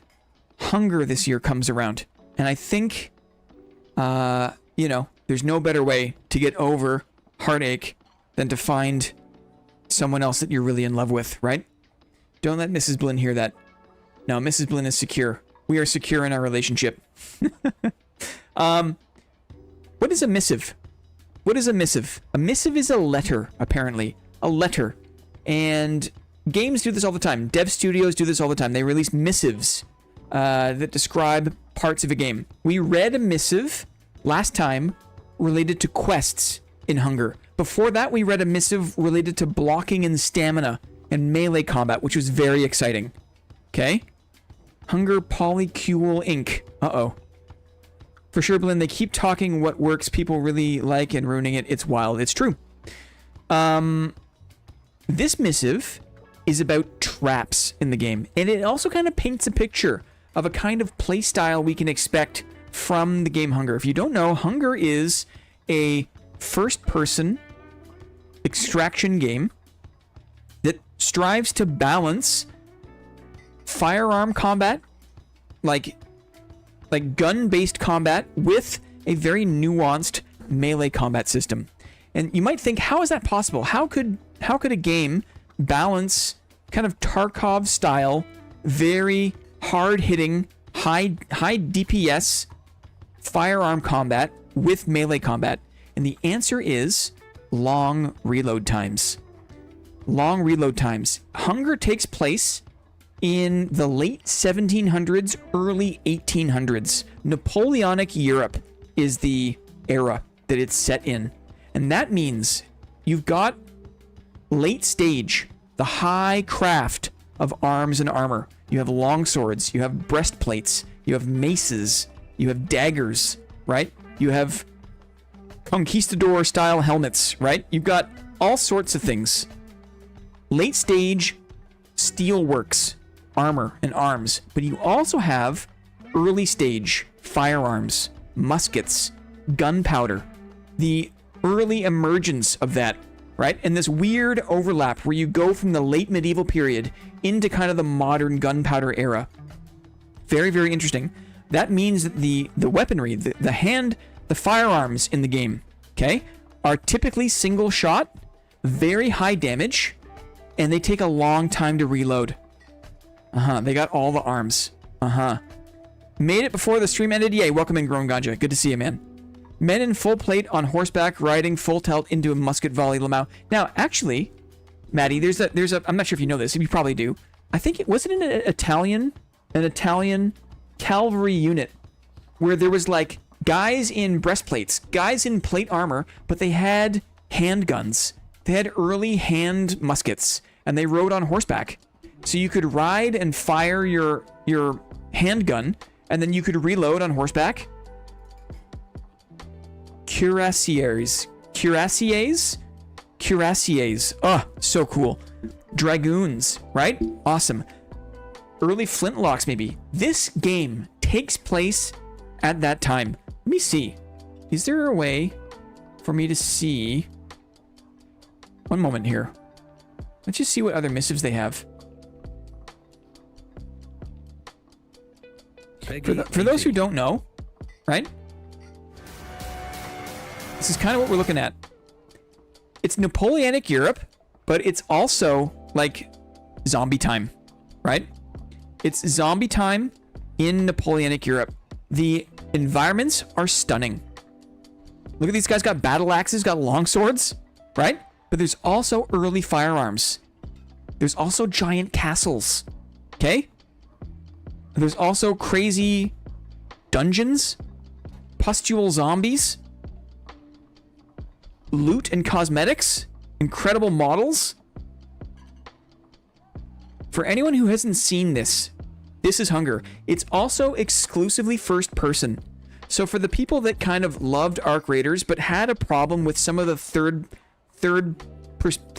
party perspective, third person camera cheese enabled in Arc Raiders, Hunger does not let you do that. It is fully first person. So the dad enjoyers, the Tarkov enjoyers, right? Thank goodness first person is BIS. I mean, I don't want to get too excited, but how could you not get excited when you look at this, right? How could you not get excited? Ooh, so there are some like weapons that are a bit more repeater focused. Yes, dudes. Anyway, back to this for one moment. Let's see here if I can find some more missives.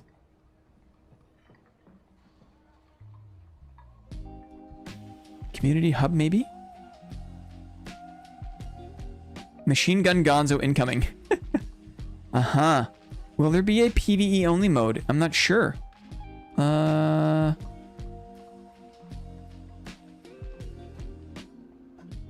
List of quests. I can see that there are... We read the stamina and energy. It's food and drink, looting. Oh, you know what? There's a lot. There's a lot. Cosmetic schemas, armor. Interesting. We can read about armor. We can read about armor. Maybe. Let's read about armor. Why not? Right? We just talked about how in the, in the early 1800s, armor is still a big deal. Let's read this older letter from November 2025. Guys, this game has been cooking for a while. Important questions, right? This most recent missive is from April the 2nd. Let's go back a second. Let's go back a moment to November the 4th. Who remembers November, right? This is Arc Raiders' heyday, right?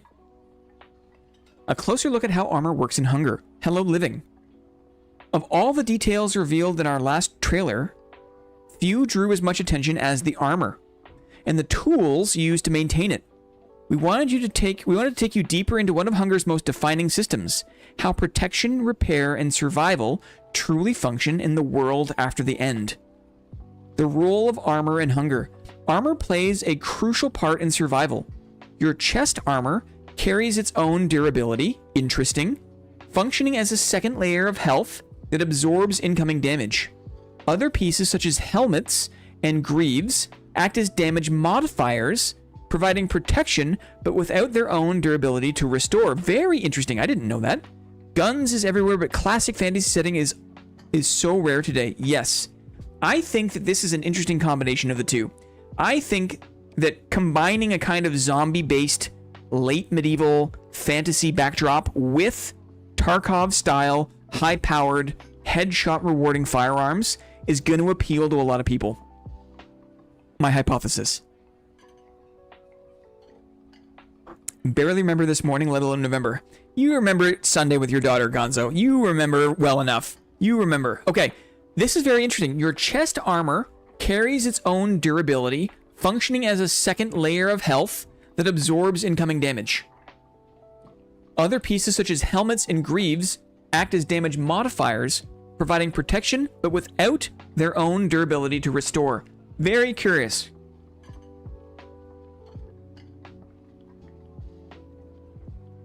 Very curious. Our goal is to ensure armor feels impactful and worthwhile without creating an unbridgeable skill gap. Aha. A less experienced armored player should not automatically defeat a high-skilled, unarmored opponent. What are they saying? Someone with less experience with armor should not auto-win, should not stat check a highly skilled, unarmored opponent. Ooh. Right now it feels like in Dark and Darker in a lot of ways. Like, if someone... The gear is almost insurmountable. I guess the class balance too. Let's not get into that. We're focused on Hunger. Someone who's less experienced, who plays worse, who has armor, does not automatically win against someone who is higher skilled without armor. Interesting. Armor should provide a clear benefit, yet remain surmountable through ability and strategy. Cool. To keep your protection intact, players can use a range of armor repair tools and consumables. Oh. Like, check out the GIF. Can you guys see this okay? Maybe we'll make it a bit bigger. Will it get bigger? No. It's like a pair of pliers? Yeah, they're repairing their armor. To keep your protection intact, players can use a range of armor repair tools and consumables, each with its own rhythm and risk. These fall into two categories: repeated use tools and single use or limited use consumables. Just pinching the nipple a little bit. Armor fixed. Yeah, just a little tweak, right? Just to get me back on the battlefield. A little tweak. Visual representation intent. We made a deliberate decision not to visually represent armor on characters in Hunger. Interesting. Doing so would have greatly limited our ability to create distinctive, eccentric, and varied character appearances and cosmetics. Huh. One of the visual cornerstones of the game. So you can't, by appearance, tell how much armor, if any, someone is wearing. Interesting. Interesting. A caliper. Yeah, a weird plier caliper combo tool. Character appearances important for visually reading capability of your foe. Uh-huh. I think there still will be a way to read what class you're against, but you can't see kind of what armor they're wearing. Interesting. And actual armor having less importance, so it doesn't necessarily need to be represented. Good point, Lyrebird. Good point. If armor does provide an advantage, but it's not a gear or stat checking game. So it's maybe less important to see what your opponent is wearing. Because Hunger's balance keeps the difference in survivability between no armor and top tier armor within a narrow range, we have minimized the gear gap. Guys, because Hunger balance keeps the difference in survivability between no armor and top tier armor within a narrow range, we felt it less necessary to convey exact armor state visually. There are very few situations in Hunger where you would engage an opponent and later regret it based purely on their apparent gear. This is also because their general appearance works as a great proxy for armor too, and several other factors that may influence an engagement. Interesting. Their general appearance works as a great proxy for armor. Ah, a character's cosmetic rarity, the quality of their bag, and the weapons they carry all serve as strong visual cues to their general level of equipment. Okay. Okay. These devs just know what to say to us, don't they? Listen to this. This is back in November, dudes. They've been cooking. A character's cosmetic rarity, the quality of your skin, which, according to their previous missive, is an indication of how far you've made it in the game. If someone has a rare cosmetic, it's because they've made it far, so you know they've got hours in the game. That's the number one indicator. Do they have a fancy cosmetic? They probably know how to play the game. Approach with caution. The quality of their bag. What does this say? That there are different bag types. If someone is running a fancy bag, it means they have confidence in their abilities. It also means they're probably protecting that bag with good gear. And the weapons they carry. So easy to identify the firearm, the melee weapon, or combination therein, right? These things all serve as strong visual cues to their general level of equipment. Yeah. Vibes are so important, it's good to see that they understand that. Over time, players can learn to read these signals naturally. For those seeking more precise information, masteries and tools offer ways to discern exact armor types and conditions. In combat, hit markers, sound, and impact feedback further communicate armor status. Whoa. Whoa. Systems inspired by other titles that have successfully balanced clarity with creative freedom. Okay. Hunger is certainly selling itself to me, yes.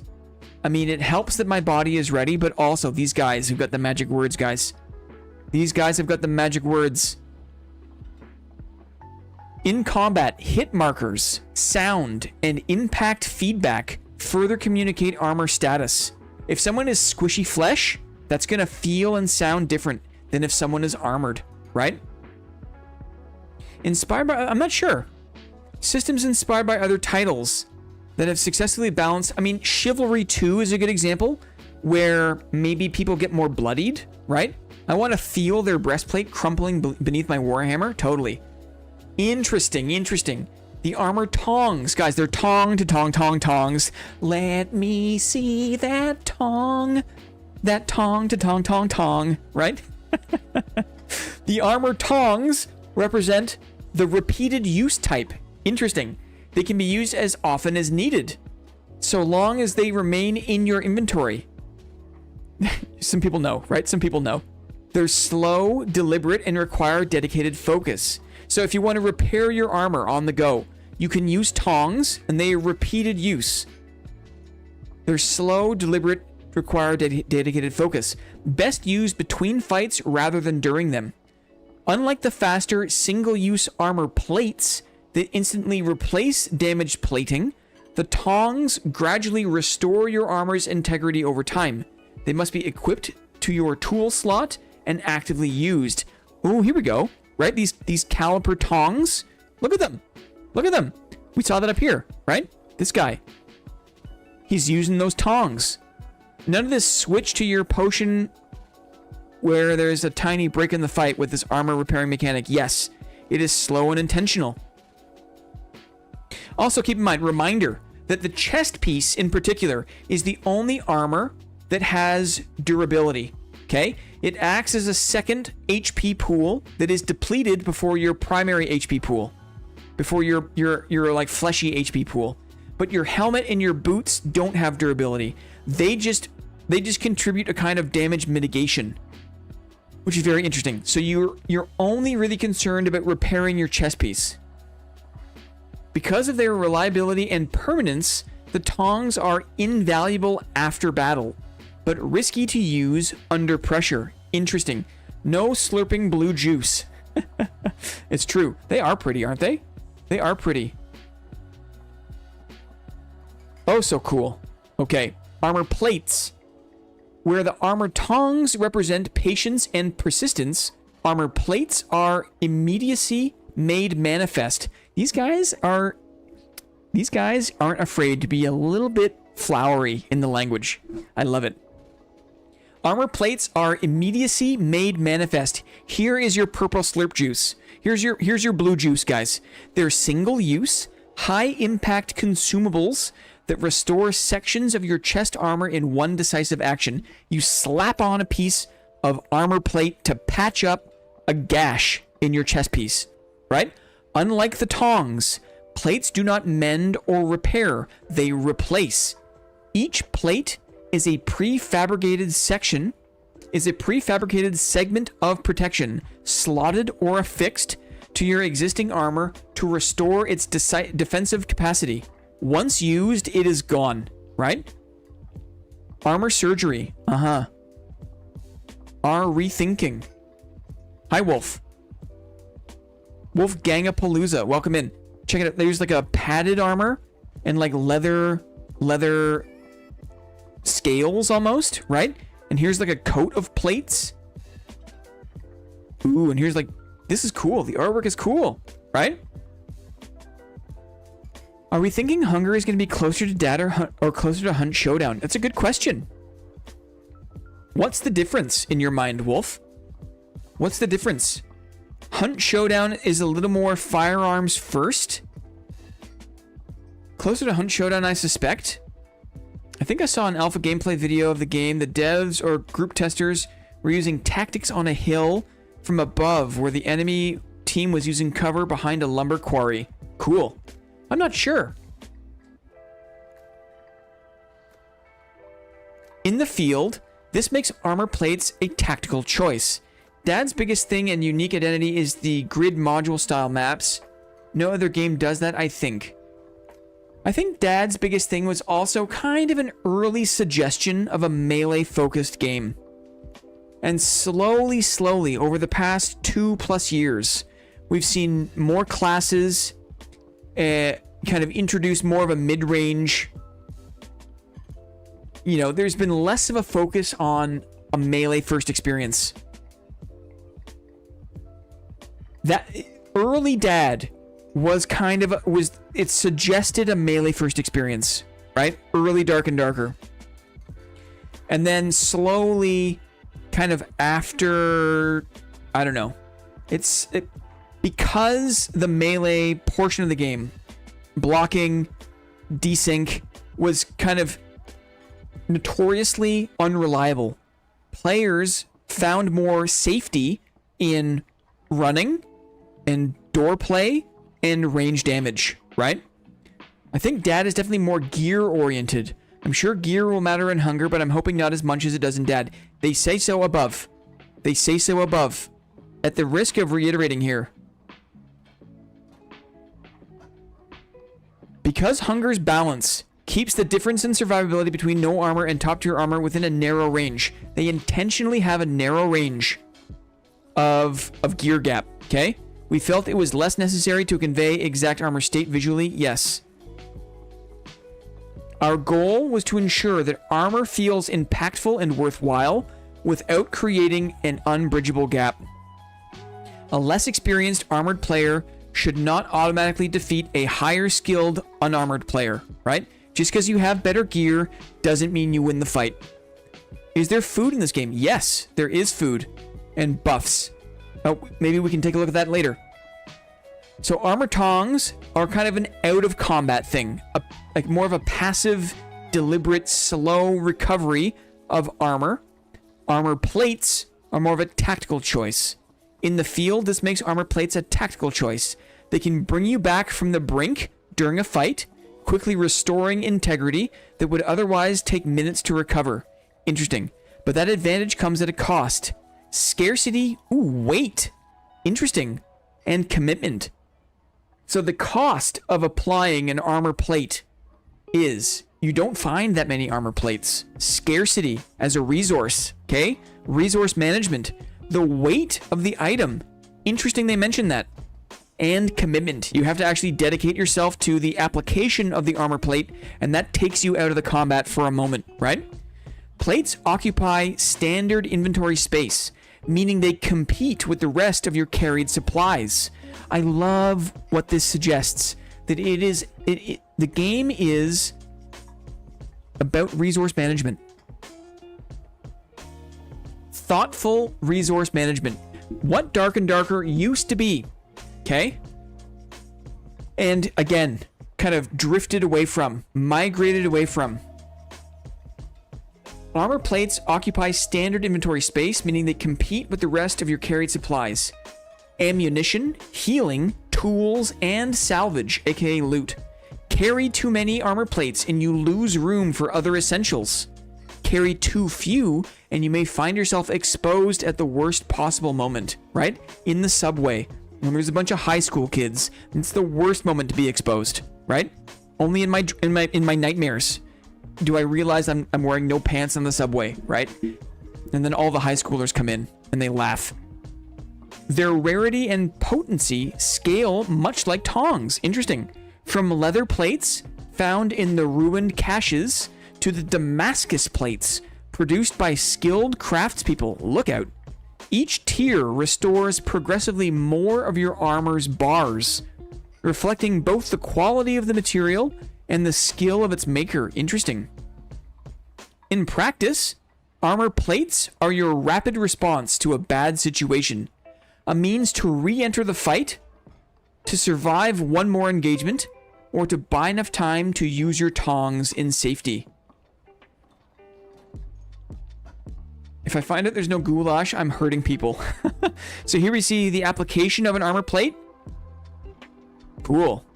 Look at the scenery. Look at the dry stone wall. And the fog. Ooh, guys, it's looking good. Oh, and you can see the armor bar here, maybe? Right, so this guy's recovering kind of maybe like two chunks of armor bar. Armor repair in practice. All armor repair items currently sit within the tool category. Equipable and usable, meaning they share space with other functional gear such as lanterns, traps, and spyglasses. Lanterns, traps, and spyglasses. For now, every repair action in Hunger is a commitment. Something to be done with intention, not haste. The choice being a slow, reusable tool, like the armor tongs, and a faster consumable, like armor plate, is part of the tension that defines the game's survival loop. Knowing when to use each item is important. As Hunger evolves beyond early access, more tools and gadgets will be introduced to help players maintain, treat, and modify armor in new ways. Interesting. So the tongs and the plates are just the starting point. As Hunger evolves beyond early access, more tools and gadgets will be introduced to help players maintain, treat, and modify armor in new ways, expanding the tactical choices available in the field and deepening how players prepare between expeditions. Dang. Yeah, here's like another look at an application of that. So cool. Okay, I didn't know some of this. This is really great, dudes. Let's read the most recent missive. The lighting is beautiful. It really is. The most recent missive on snares, sabotage, and the quiet art of preparation. Hello, living. Once again. Not every threat in Hunger comes from what you can see. Some are waiting, buried beneath leaves, coiled behind a doorway, or sitting in silence just long enough to make you question the ground you walk on. Rub oil on them cuffed boots. Know what I'm saying? This missive explores the two kinds of traps that shape life and death in the world after the end. Yee. Traps. An onion. An iron caltrop. An uncommon trap. Yikes. Nothing like a bunch of iron shrapnel crucifixes tethered to what look like explosive jars, right? Map traps. Map traps are part of the world itself, built directly into the environments you explore. They exist as part of the level design, placed within ruins, beneath bridges, or hidden in the darker corners of the battlefield. These traps act as environmental hazards. Some explode, some release poison, others leave you bleeding as you scramble to escape their reach. They are designed to threaten the living, but can also be used in creative ways by the living against the Hunger. The living are us players. The Hunger are zombie mobs, for anyone who doesn't know. Certain points of interest and many dungeons may contain unique trap types or more complex arrangements. In these places, traps are not simply hazards, but deliberate challenges, aka puzzles, guys. It sounds like. So what is this inferring? They're saying points of interest in the overworld map. So there's a broader world map, right? A broader, maybe open concept map, but also dungeons within the maps. So the map variety is very interesting to me. Imagine if Arc Raiders, it's kind of like Pal World, I imagine. Who played Pal World, right? In Pal World, you had the open map, the open world map, right? Which was a lot bigger, had no kind of borders between POIs. But then in Pal World, you also had kind of like dedicated dungeon raids, which is very curious to me. Trust. Falls where one person has to hold the bridge up while the other crosses. Would go hard in solos mode. Uh-huh. I like to kind of read between the lines of what to expect here. We can expect an open world map, or like a big open map at least, and we can expect potentially like targeted mini maps in raid, which sounds so interesting to me. And within those dungeons, there are more complex traps or complex trapped arrangements. In these places, traps are not simply hazards, but deliberate challenges. Some areas test more than reflexes alone. They test observation, patience, and memory. Dudes, this is a puzzle game, in part. right? They're not saying it in those terms. But it's not just kind of like run in, ugh, swing your axe, right? If one of your quests is to infiltrate a certain dungeon raid, whether that's like a condemned, broken down tavern or a cave in the mountainside, right? Or some weird, like, murky part of the bog, right? If there's a mini map, like a smaller dungeon map, that map has special traps that you need to take seriously. The most prepared survivors learn to read the environment carefully and recognize the signs that danger lies ahead. Map traps can always be found in the same area. Interesting. So they don't change, but their chance of appearance varies from expedition to expedition. If you activate one, remember the location as it'll come in handy for the future. Okay, so in the world, right, you can see the character here walking towards an opening, and it looks like there's like a tripwire trap here. We can see the explosive satchel and the tripwire. So there's always going to be a trap in this location of the map.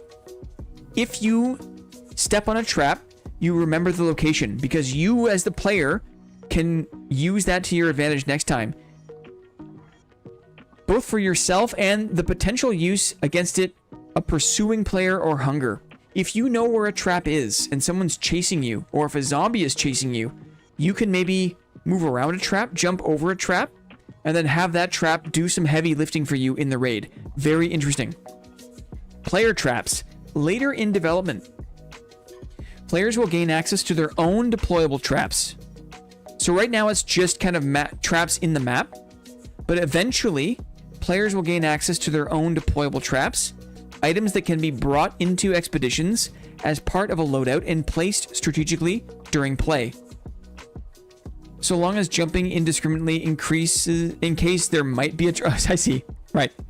So yeah, the strat early on in raid is just to always be jumping, right? Very funny. So eventually you'll be able to bring your own traps and place them strategically. These tools are not part of the Hunger Early Access launch, but will arrive later as Hunger's arsenal expands. Player traps can down or kill other players, and these outcomes contribute directly to the trapper's own down and kill count, which boosts the experience they gain. They can also be used against AI, allowing players to control space, to shape engagements, and to manage threats from a distance. A player and their allies cannot trigger their own traps. Oh, very interesting. So you put down a tripwire, right? And if you are the person who installs the tripwire, you cannot trigger your own trap. So you don't have to kind of, like in Dark and Darker, you have to jump to kind of jump over your own hunter trap, right? And that kind of gives it away. So to kind of like enhance the fantasy of you having a fluency in your own trap, you don't have to jump. You cannot trigger your own trap. You can just walk through it. And that's going to make it harder for someone chasing you to anticipate. They have to use their eyes, right? This ensures that thoughtful and careful placement and planning are rewarded rather than punished. In Hunt Showdown, it was very common for friendlies to down themselves on traps. Interesting. One exception in Hunt Showdown, maybe this is another indication, there are skins, right? Are there different armor levels? Can you get better armor in Hunt Showdown? And if so, does that affect the quality of your visual or no? In Hunt Showdown, there's the skin of the character that you're playing. But I don't think that everyone has the same HP pool. Right. And there's no armor, I guess. Just abilities. No, all players in Hunt have 150 HP. With a very, very small... Yes, I got you. Interesting. Okay. One exception exists for players who pursue the survival mastery tree. A skill tree, guys. Heads up. Red alert. Skill tree. Right? Players who unlock Turncoat Mechanism gain the rare ability to assume ownership of traps placed by others. Whoa. Including those found within the world itself. provided they identify them and avoid them first. This allows those players to move safely through hazards and even turn another player's trap into a weapon against its original owner. How cool is that, right? You got a man trap. You've got a zombie head with a grenade in the mouth. Yikes.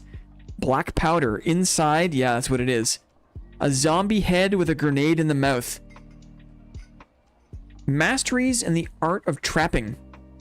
Man, I love the way this sounds relative to assumed class design. Heads up, says Bren. Right? Hit him with the ding dong. No, that doesn't make any sense, but I just wanted to say that because throwback to PoE 2. Masteries in the art of trapping. So it really feels like, right, these skill trees are it's gonna be so interesting to fight. Like, there's gonna be people that are full melee and stamina, right? There's gonna be people that are full firearm and like damage from range and reload speed, but those people are gonna be dead meat up close, right? It sounds like, I don't want to speculate, but trapping is one. It sounds like there's going to be other totally viable ways to play that aren't melee combat, that aren't range combat. I can't wait to see what those are, right? Masteries in the art of trapping. Traps are not only to be feared, they can be mastered. Through progression in the survival mastery tree, players can unlock tools and abilities that make traps easier to detect, easier to disarm, and, as mentioned above, to convert those traps to their own control. For those who invest in this path, the battlefield itself becomes an extension of their strategy. Every hazard, every snare, another weapon to be turned against the unwary. Ooh. Ranged melee utility with enough utility to make it all work? Maybe we're smelling it out, guys. Maybe we've got the whiff. In class design in general, utility can often feel underpowered. Yes, it's true. But yeah, if you're a player who can easily detect the existing world traps, placed other player traps, right?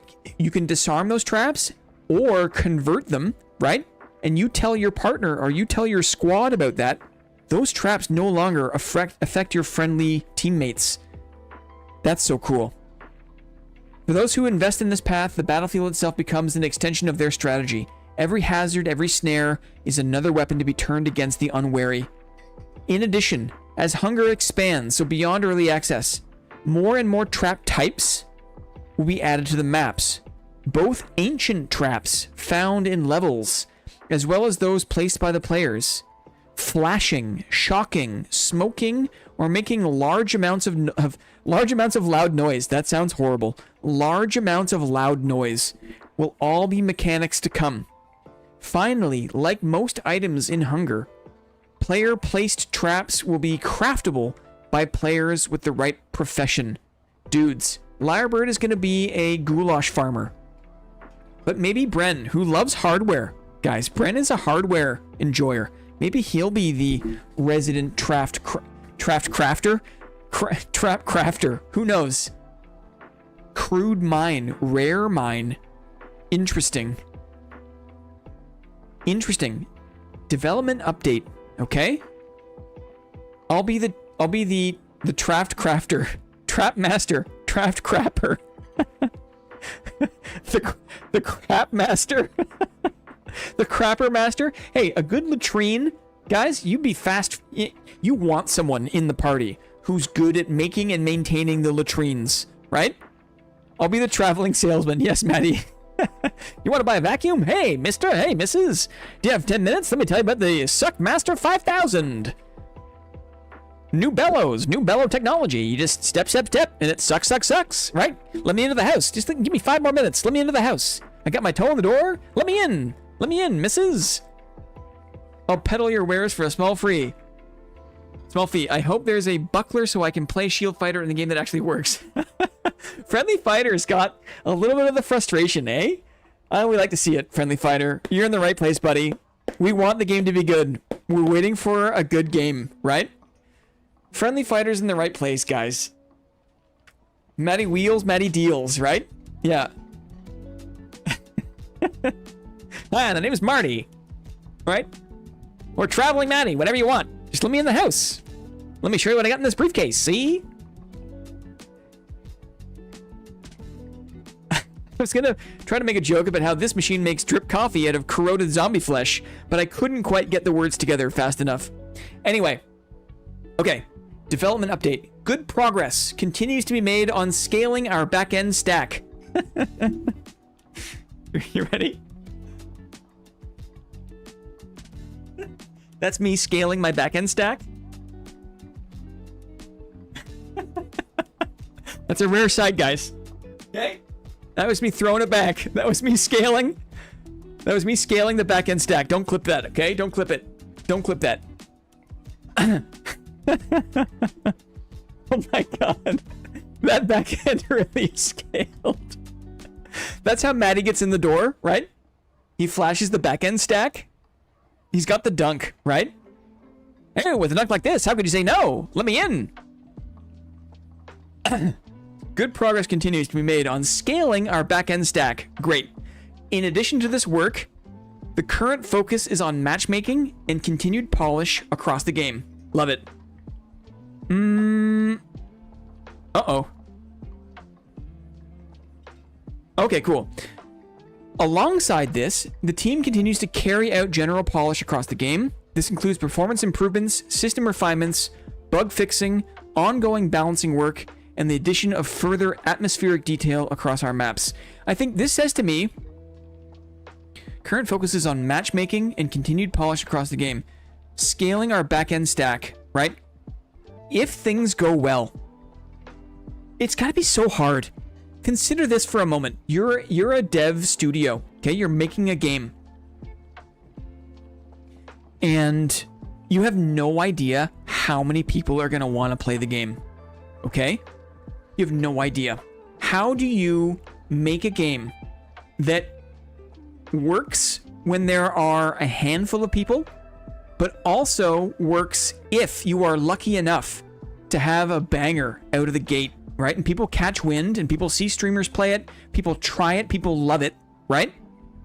And everyone piles in. And all of a sudden, you've got a playtest 4 situation where there's like, you know, there's 5-figure players. There's tens of thousands of people that are just like, let me in, right? And if you don't have your shit together, then that's a huge missed opportunity for hype, for revenue generation, for an enjoyable player experience. So the fact that they're taking this seriously is good. Is good. Other polish across the game, good. One system currently in development is staged reloads. Oh. This will allow players who interrupt a long reload to return to the weapon and resume the reload from the stage they previously Oh, okay, so there's like phases to like reloading, okay? I've got my hand musket, right? What are the stages to reload? I probably have to pour powder down the barrel, right? And then I probably have to tamp that powder. And then I gotta put the ball in. And then I might have to tamp the ball too. I'm not sure. But let's say there's 3 phases. You pour in the powder.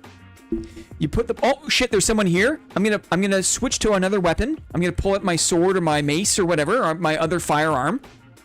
When you return to your original process, it remembers what stage you completed, right? So if you did the powder and then you almost got the ball, but you had to swap it out, you come back, the powder's still there, which is cool. Stage reloads. This will allow players who interrupt a long reload to return to the weapon and resume the reload from the stage they previously reached.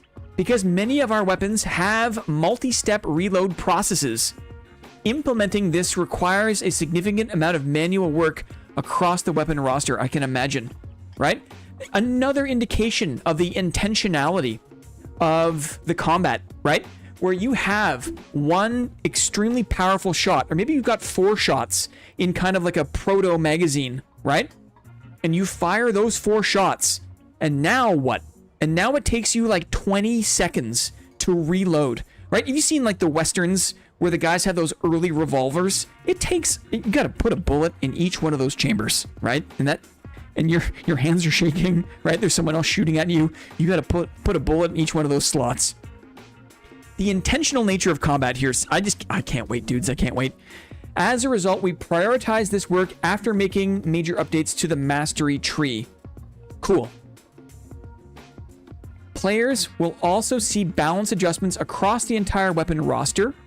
We have worked to smooth the highs and lows between weapons so that the overall power curve remains intact while reducing extreme outliers in damage spikes. Early weapons, particularly flintlock and ramrod weapons, can now be specialized into earlier through the mastery tree in ways that make them genuinely formidable. Ooh. Internally, we are already seeing players choose to continue running these weapons well into the late game. Okay, what can we read between the lines here, right? The early game, particularly flintlock and ramrod weapons, big, long muskets, right? That are, you gotta put the powder in, you gotta put the ball in, you gotta ram that down, right? That takes a long time to reload. Later in the game, maybe the firearms will move beyond flintlock style firearms, okay? So we can infer a bit of a progression in terms of like firearm types, maybe more kind of semi-automatic, magazine-driven firearms later into the late game. Interesting. But now, these things can be specialized into earlier through the mastery tree in ways that make them genuinely formidable. Kind of like crossbow mastery in Dark and Darker, right? If you have crossbow mastery, you can reload those crossbows very, very quickly, right? So maybe you're very adept. You're so practiced in the reloading of a flintlock and ramrod style weapon that if you spec into that, right, you get the incredible one-shot power, the incredible DPS of that single shot flintlock, like massive caliber ball, right? The bullet. And then you're also, you know, maybe it cuts down significantly that reload time. We should see early percussion cap weaponry at the time period of hunger. We should see early percussion cap weaponry. Interesting. What is percussion cap? Is that like a slug? Is that like a shotgun shell? Percussion cap, you've got your shot, and then you've got your explosive, and then you have a cap, and you tap the cap, and that's how you fire from the shell kind of thing. Percussion cap. I'm kind of guessing there. Civil War era revolvers, yes. So this game is going to appeal to people that are kind of interested in the history of firearms, right? The history of early I think. So again, this is why it's so important. That's percussion caps. Excellent. So I guessed it correctly. Oh, I see. The Civil War era revolvers. Think of small caps you put in. Oh, I see. Instead of pouring powder into the pan, you pour it in the cap that ignites the powder inside the barrel instead. Yikes. Interesting. I'll have to look that up. This is why they want the support in scaling the back-end stack. Because if people fall in love with early access, it's a lot faster and safer. Interesting. They want to be able to catch and support, right? Just the very, very first mass fabrication of any kind with bullets, with boulets. Early style for cartridge for how modern ammunition is. Yes, you guessed it right. Interesting. Very early closed powder systems. Interesting. Interesting. Early weapons, particularly flintlock and ramrod weapons, can now be specialized into earlier through the mastery tree in ways that make them genuinely formidable.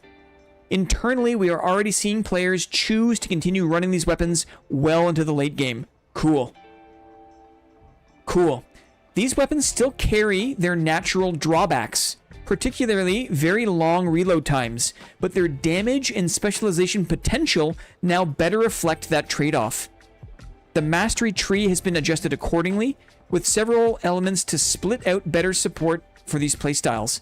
Just the fact that they're thinking of these mastery trees, right? So even within, like if there's, as Lyrebird said, there's kind of melee range utility, right? Within range damage, within a firearms specialization, think of the different nuances of skills, of masteries that people could choose to go one way or the other with certain firearms. Very, very interesting.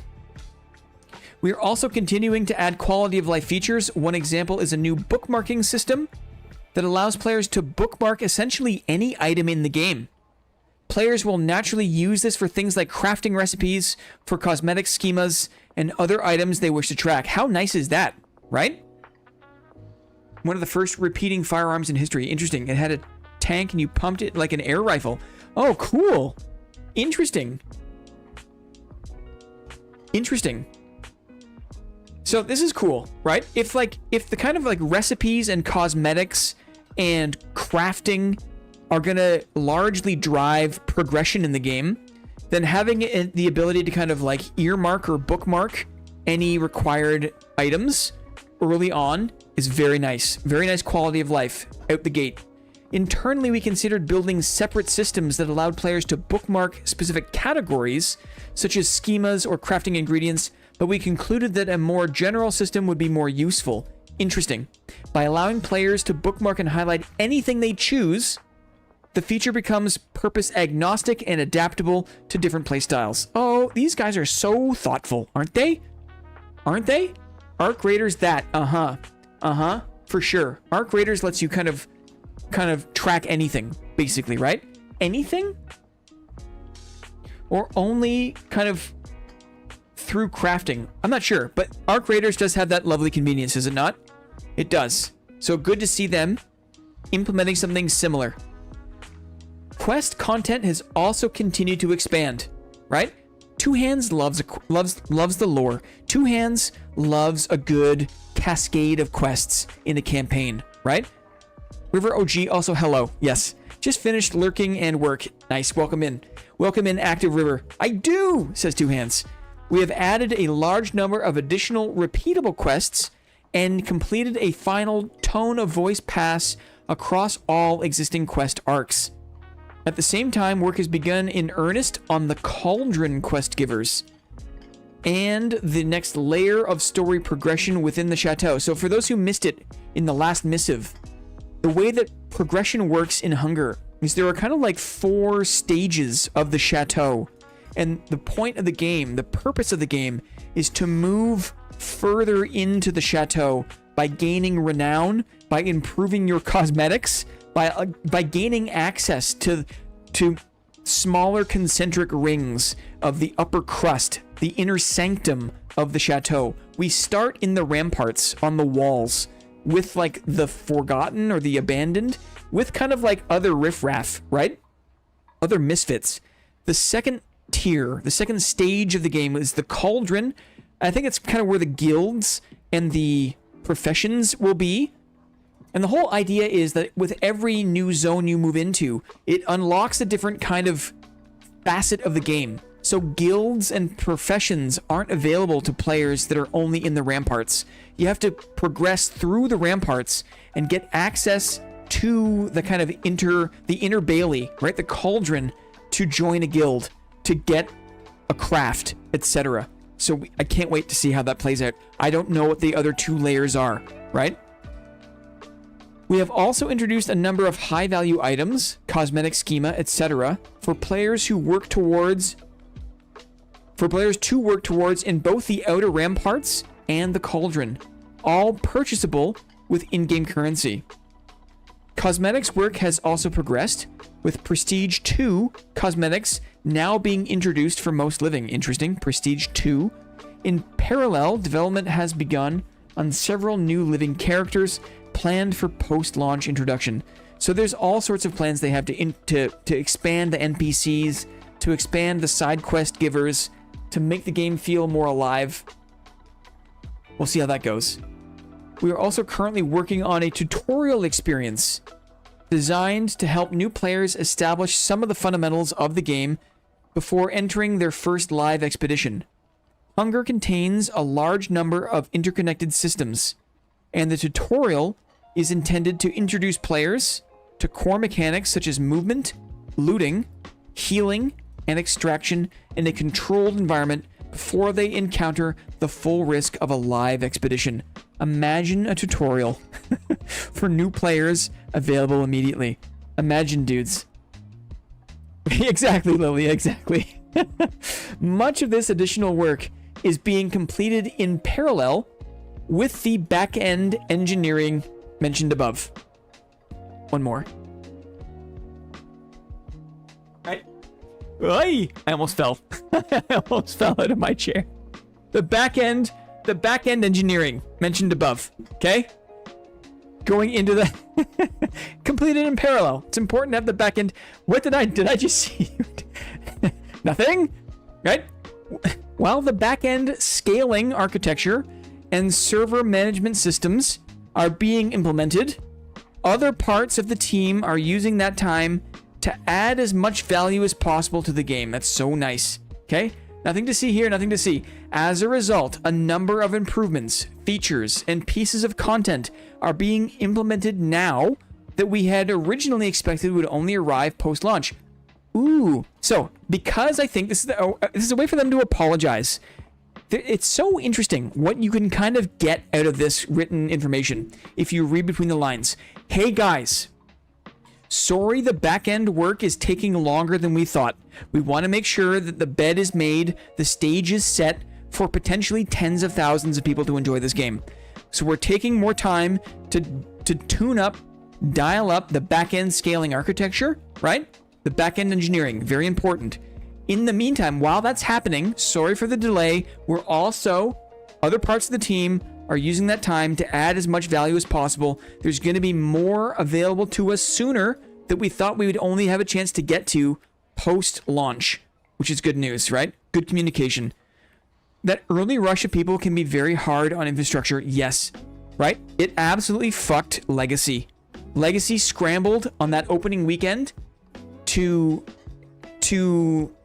contain, to serve more than like 2,000 or 3,000 people. They didn't even expect 3,000 people. They scrambled to scale up their server availability, right? I forgot how bad those servers were, yes, right? And a lot of it doesn't even stay around. It's true. It's such a tricky challenge because you need the capacity, but that capacity might only be for like 3 weeks. So you put in all this work, like months of work to like catch 80k players, right? Optimistically. I guess that's kind of why Arc Raiders has a server slam, right? You kind of test the public interest. How many people are actually paying attention to this game? How many people are going to jump in for a weekend? Give us an idea of what the upper limit of our server capacity might be, right? So when we go into early access, we've got an idea of what that is. So for Hunger, the next step will be a tech test, and then they're going to do early access, right? It's really bad too. First impressions is everything. Yes, people are willing to give something a go for around 20 minutes. If it doesn't work, they bounce off. There's just too many good games. Yes. Yes, that they can play instead. Yes. So it's a real challenge, right? It's a real challenge. Anyway, we know many of you are eager for the announcement of the next tech test. Yes. We are working towards confirming the date and sharing it as soon as possible, but the remaining core systems must be completed first, specifically the back-end scaling architecture and the server management systems that allow the game to reliably handle larger concurrent player populations. They know. I think they know. They've got something special, right? They know.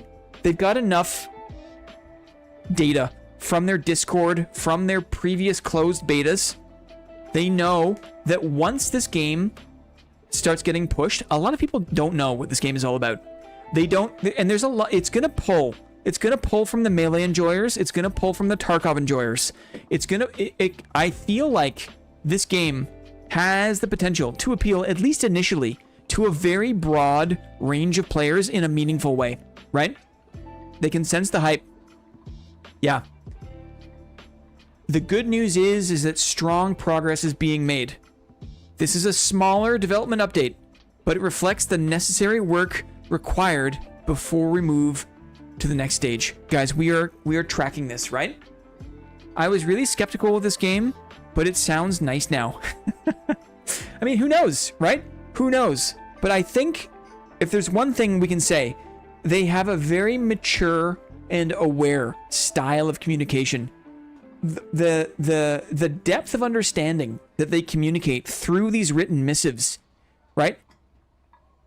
Give us an idea of how they understand what makes a good game. And so it puts my hopes an extra notch up, because to make a good game, you have to understand what a good game is, right? And to understand, if you can communicate what a good game is, then you can demonstrate you know that. To have a good game, you have to know what a good game is. And then you also have to be able to communicate that, right? So if a dev team, if a dev studio is able to thoughtfully and artfully communicate what a good game is, it suggests that they are currently working on a good game. If that makes sense, right? If that makes sense. Look at this. It's a painting. I mean, it probably is artwork. It's probably just concept art. Yeah, this is not rendered in-game. But the game is also freaking bleak, guys. It's not like... It's no joke, okay? Can I go full screen on this? Not really. Okay. Last little bit here, and then we'll decide if we want to run more Minguses, or maybe I'll spare my voice, and we'll just kind of like...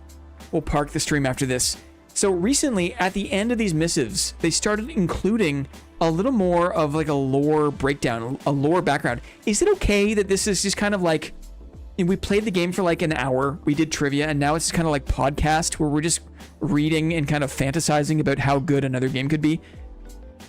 Can we get a ones in chat if you don't mind me just sitting around reading to you guys devlogs?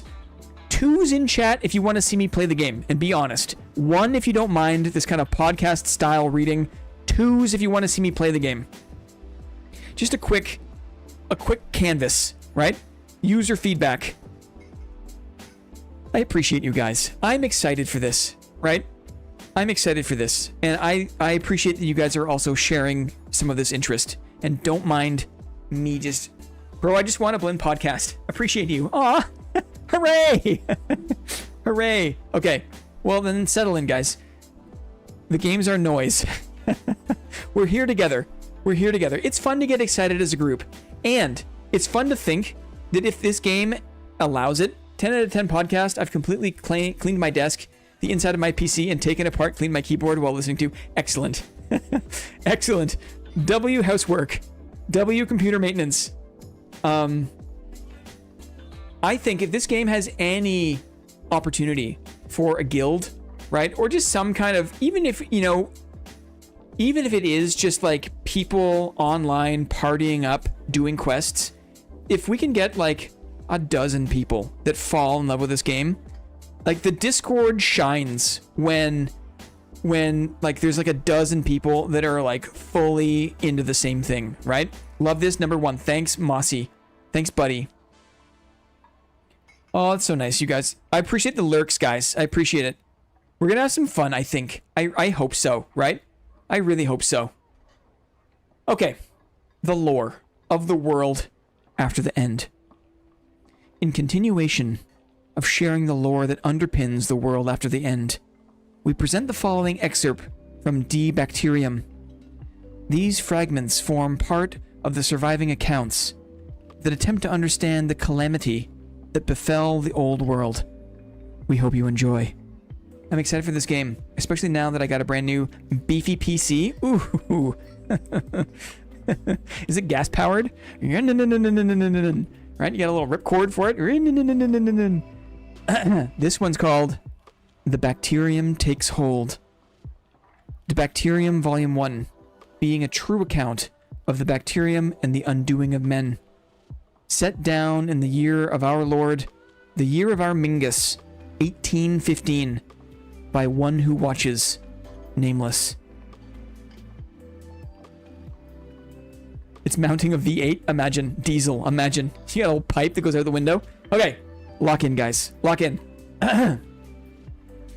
Among those who have examined the early records of the bacterium, there remains a persistent question which no account has yet answered to general satisfaction. Why was the contagion not extinguished in its first appearances? As similar disorders seem to have been in earlier years. The archives, as already noted, contain notices reaching back at least to the last decades of the previous century, the late 1700s, and perhaps further, describing outbreaks of violence and delirium that bear every resemblance to the later affliction. In those instances, the disturbance was local, brief, and soon suppressed. A handful of the sick were restrained or killed. The matter was entered into the parish registrar or the army rolls, and life continued. For those who can remember the previous missive, right now at the end of the devlogs, they said that in addition to all the development work for the game, there's also this very large body of written text that kind of existed before the dev work started. Like, Hunger is coming from a body of lore, and we're close enough now to the release of early access that the devs can start teasing out some of the history of the world, because all this text exists. Every character, every weapon, every enemy, every setting, every map, every NPC has a place in the world in this kind of compendium of lore text. So, the last missive talked about fragments, right? As people tried to make sense of the end of the world, right? The calamity. They could see fragments of signs, right? A sick sailor in the ports of Bordeaux coming back from the West Indies, right? Who flew into a hot rage and bit the neck of like a dockhand, right? Who was restrained, who died in irons, right? Was one kind of indicator. Another farmhand who had a delirious fever, right? Who was put down by local guardsmen. Like, there were these kind of fragments, and it was only after the fact, after the calamity, when people were trying to search for the origins of the bacterium that enabled the calamity, that some of these early signs became evident, right? Among those who have examined the early records of the bacterium, there remains a persistent question which no account has yet answered to general satisfaction. Why was the contagion not extinguished in its first appearances, as similar disorders seem to have been in early years?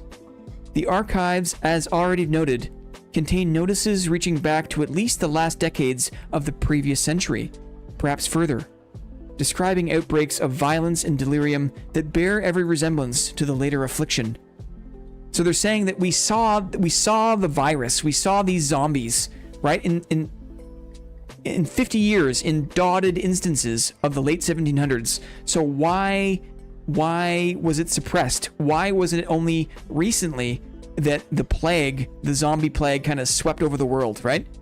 In those instances, the disturbance was local, brief, and soon suppressed. A handful of the sick were restrained or killed. The matter was entered into the parish registrar or the army rolls, and life continued. That such incidents occurred without consequence makes the latter catastrophe more difficult to explain. If the bacterium had shown itself before, why did it not then produce the same ruin? Why did it pass unnoticed for years, only to emerge at last with such force that the whole provinces were lost before the authorities understood what they faced? The explanation most often given is that the wars of the empire provided a state of affairs in which the contagion could no longer be contained.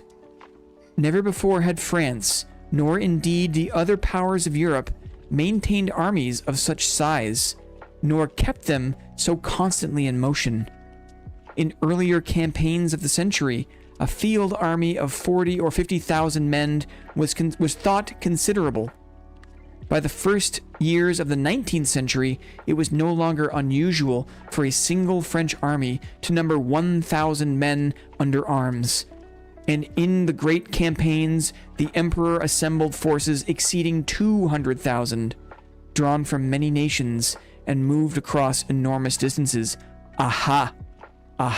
Think about the 1400s, the 1500s, right? Think about the medieval period. You'd have armies, large armies, right? 10,000, 20,000, maybe 40,000 men, right? In some of the extreme instances.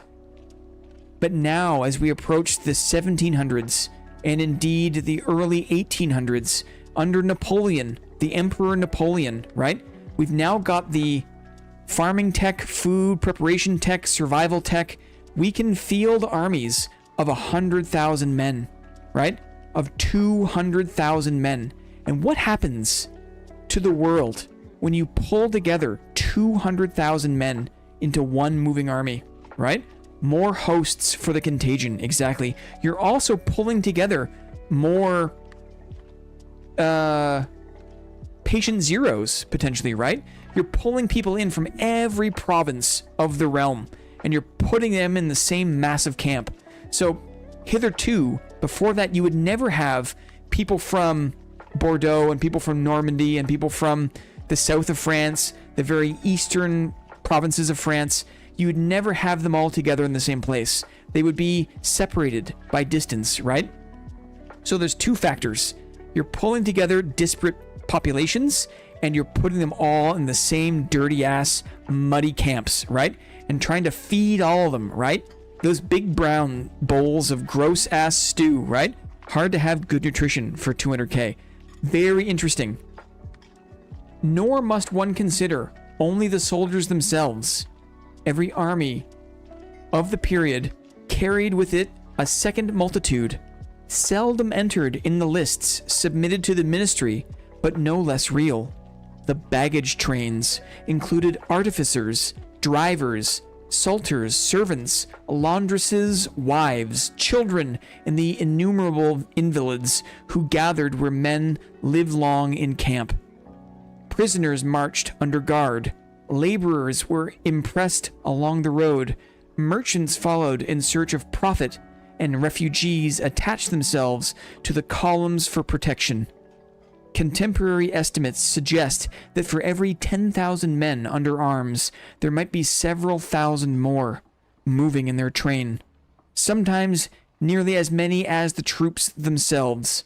Especially in prolonged operations, my mind is blown, right? I've been kind of a novice student of arms and armor, of warfare, of medieval battle tactics. I knew about the baggage train, right? So many people. But think about that. What an artful depiction of life in the wake, right? Of these massive armies. I think it's an incredible thing. It makes me reflect on on real life, right? This happened in real life. The scale of everything Napoleon did was unreal, but it's the nature of life itself. People are kind of parasites, right? Like commerce and beggars. These are so well written. It's true. Like for every 10,000 men in the camps that required to sustain them, there were vendors and laundresses and wives and children and vagrants and prisoners and merchants, right? It's just this big traveling mass, right? This big, dirty, long tail of humans, right? It's the same for today. For every one fighting soldier, there are 10 in support. I guess you're right? There's admin, there's dentists, there are people that maintain the bases, right? The detail they put into the world building is incredible. And it's the same for communication, like you mentioned, Blind. Yes. I now need Hunger the book. It's true. One more time. This cracked me open. I did not pre-read this. I'm not sure if you can tell or not, but I did not pre-read this, okay? Let's go again. We're here, friends. We're here. Let's pay respect to whoever did this. Fun fact. Margarine was invented for Napoleon's army because butter spoiled too quickly. Interesting. And margarine is kind of like vegetable oil? Is it vegetable oil? And milk fats or something? Like what is margarine? Salt? Vegetable oil? It's bad for you, right? My dad loved margarine. He died early. My dad loved margarine. Don't eat margarine, friends.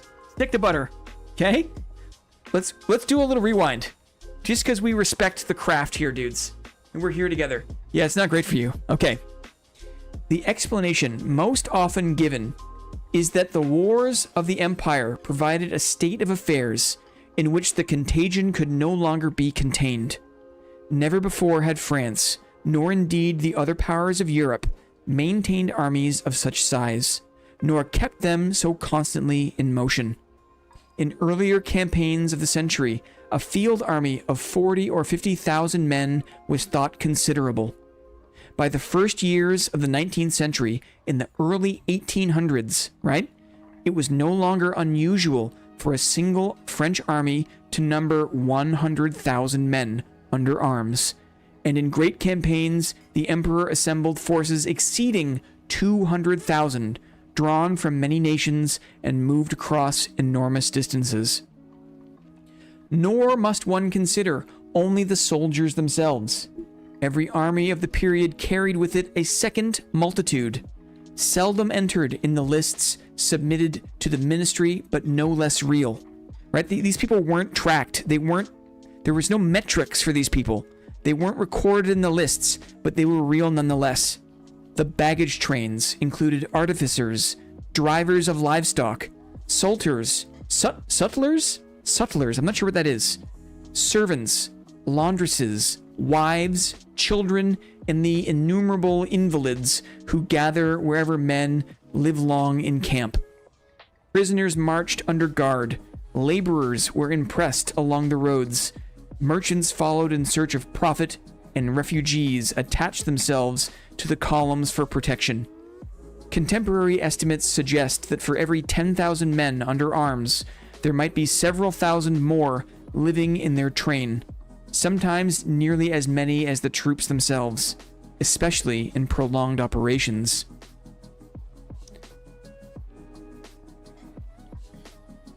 Civilian casualty value, interesting. When such numbers advanced across Europe, the distinction between army and town was often slight. A marching column might stretch for miles, its rear not yet departed from when its vanguard had already reached the next district. Camps grew into vast encampments resembling towns, crowded, ill-drained, standing water, right? All the animal blood, all the feces, all of the just murky cesspits, and full of men weakened by wounds, famine, or fatigue. In such places, sickness found cover easily and spread before it was understood. Oh! Now, I know enough about old Roman legions. Right? They had like a coiled snake formation, and the Roman marching line was so long that it would take a whole day to unwind itself, and for the Roman soldiers to march a distance and then recoil itself, right, at their destination. Another fun fact, the only recorded instance of force anywhere near 200,000 before the early modern era was the army of Vercingetorix, king of the Gauls, rallied to try to defeat Caesar. Nice timing, exactly. Okay, so it makes sense. These camps are disgusting, right? These camps, they rival the size of towns, right? And in the camps, it's full of men, weakened by wounds, by famine, or fatigue. In such places, sickness found cover easily and spread before it was understood. If even one man among these numbers had been touched by the bacterium in its earlier, uncertain form, he would not have been isolated in the manner once possible in a village or provincial garrison. He would have traveled among hundreds, already exhausted, sleeping close, eating from the same stores, the same bowls, and sharing the same infirmaries. The weakest, the wounded, the fevered, the women and children of the train, the stragglers who could not keep pace, formed the easiest prey. What might once have ended with the death of a single sufferer could, under such circumstances, pass unnoticed until it had already taken hold among many. Oh, it's so good. The fall of Brussels is frequently cited in support of this view.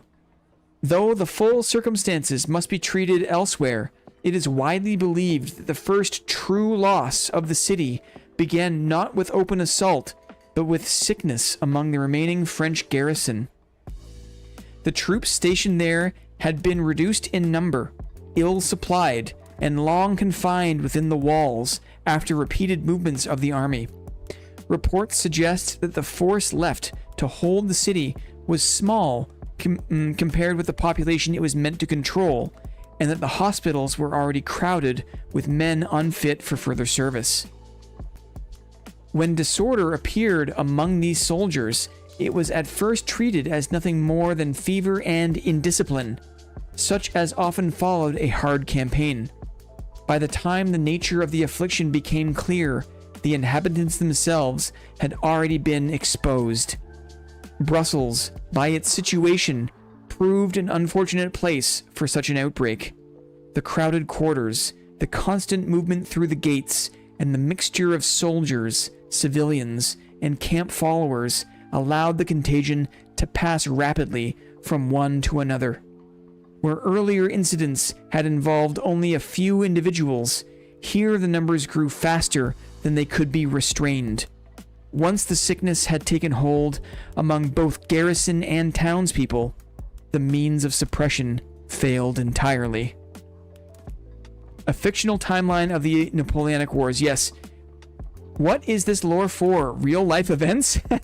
No, it's for a game we're all getting more excited about, Litchi. It's called Hunger. It takes place during Napoleonic Europe, okay? And we're reading some of the lore missives to get excited for the game itself. In former times, disturbances of this kind were usually met by the local militia, the Watch, or by troops quartered nearby. A handful of men seized by frenzy could be overcome before the disorder expanded further. During great wars, however, such protection was often lacking. The strength of the state had been drawn away from the provinces.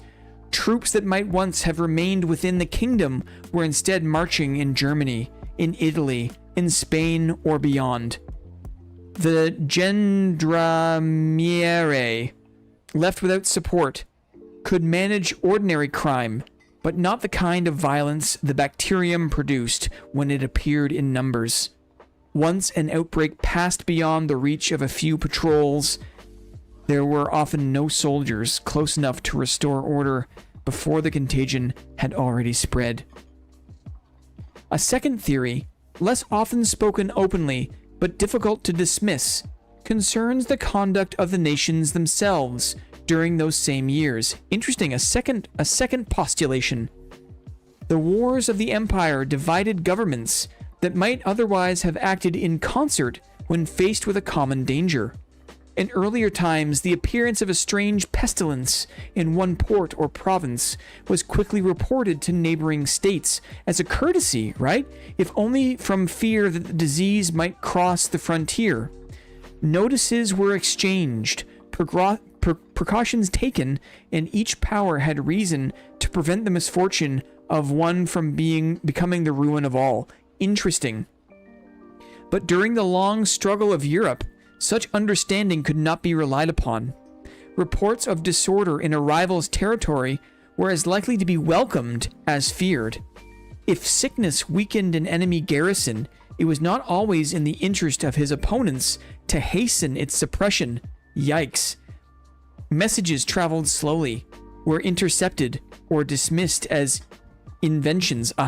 Can you even believe, right? Could it be a psyop of someone saying, oh, this other army that you're opposed has fallen to some weird fever, right? They're weakened. You should attack now. Rush in, guys. The enemy is weak. Also, this plays on the kind of very real human instinct, right? If you want an idea of what mankind is capable of, look to what mankind has done in the past, right?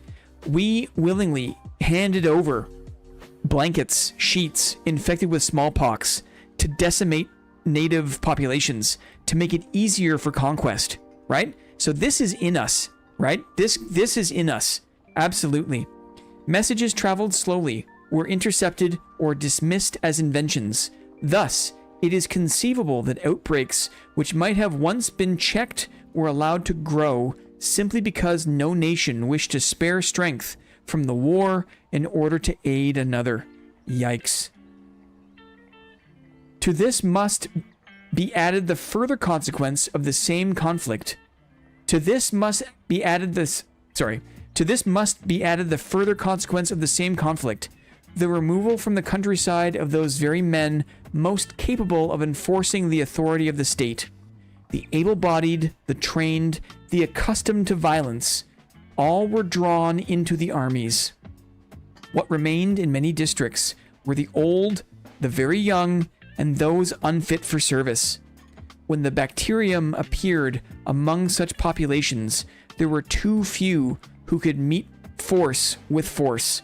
Local officials might attempt restraint, but without soldiers to support them, their efforts often ended in flight or death, right? Maybe not right now, Lichi. So what is this saying, right? There's all these different facets to what enabled the outbreak, okay? There's the fact that for the first time, armies of 100,000 plus soldiers are coming together in squalid camps, right? In less than ideal, less than sanitary conditions. In addition to pulling people from all over the country and putting them in localized environments, you have baggage trains, you have merchants and vendors and laborers and wives and children and vagrants and refugees that are all in this mix, right? This kind of like caustic, gross mix of humanity that is a breeding ground. In addition to that, you've got a weakened provincial garrison, right? Towns and provinces are being gutted. The fighting men, the men who are the strongest, that are the most accustomed to violence, are being pulled out of local populations into the garrisons, right? And so when something happens in a provincial setting, there's no defense. And then on top of that, in a previous era of more kind of tentative peace, there is more of a desire for neighboring states to kind of support each other, because an outbreak in one area might soon become an outbreak in your area. But when it's a time of war, you're almost happy to hear that the nation that you're at war with is also struggling with a crazy delirium fever or some affliction, right? That serves to accelerate your cause. It's all highly believable, right? Highly believable. These considerations do not wholly explain why the earlier appearance of the contagion passed without lasting effect, while the later ones did not. They do, however, suggest how the extraordinary scale of the wars, the vast armies, the multitudes that followed them, the rivalry of nations, and the absence of troops within the provinces. That's not pre-read. I got it all, guys. I got it all. May together have given the bacterium the opportunity it never had before possessed. Once it gained that opportunity, the change was swift.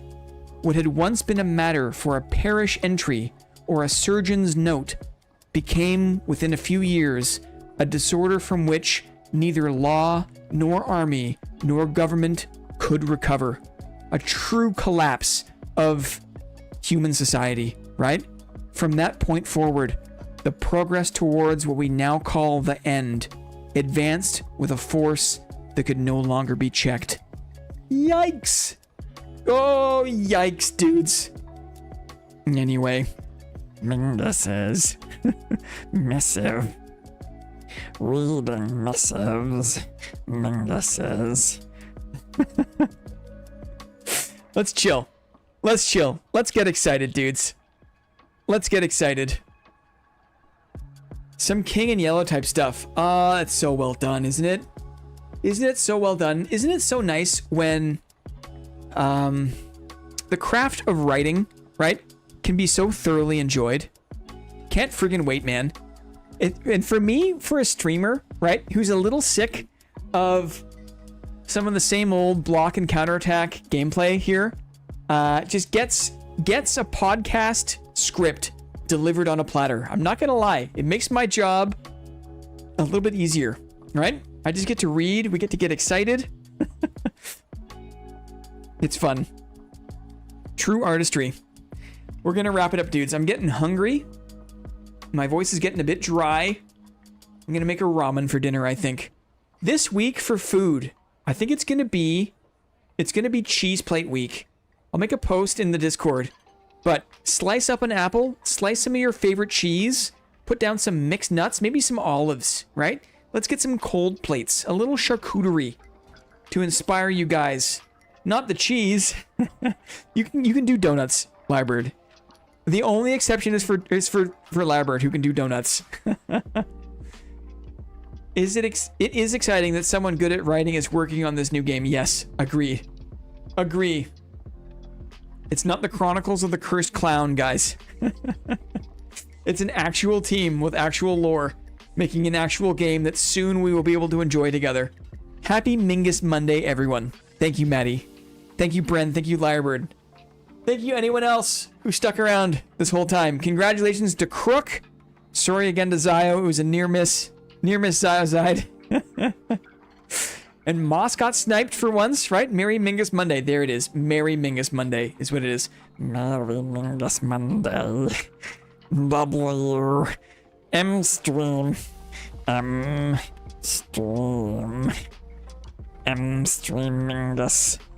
Minguses. M stream. It's time for me to M stream, guys.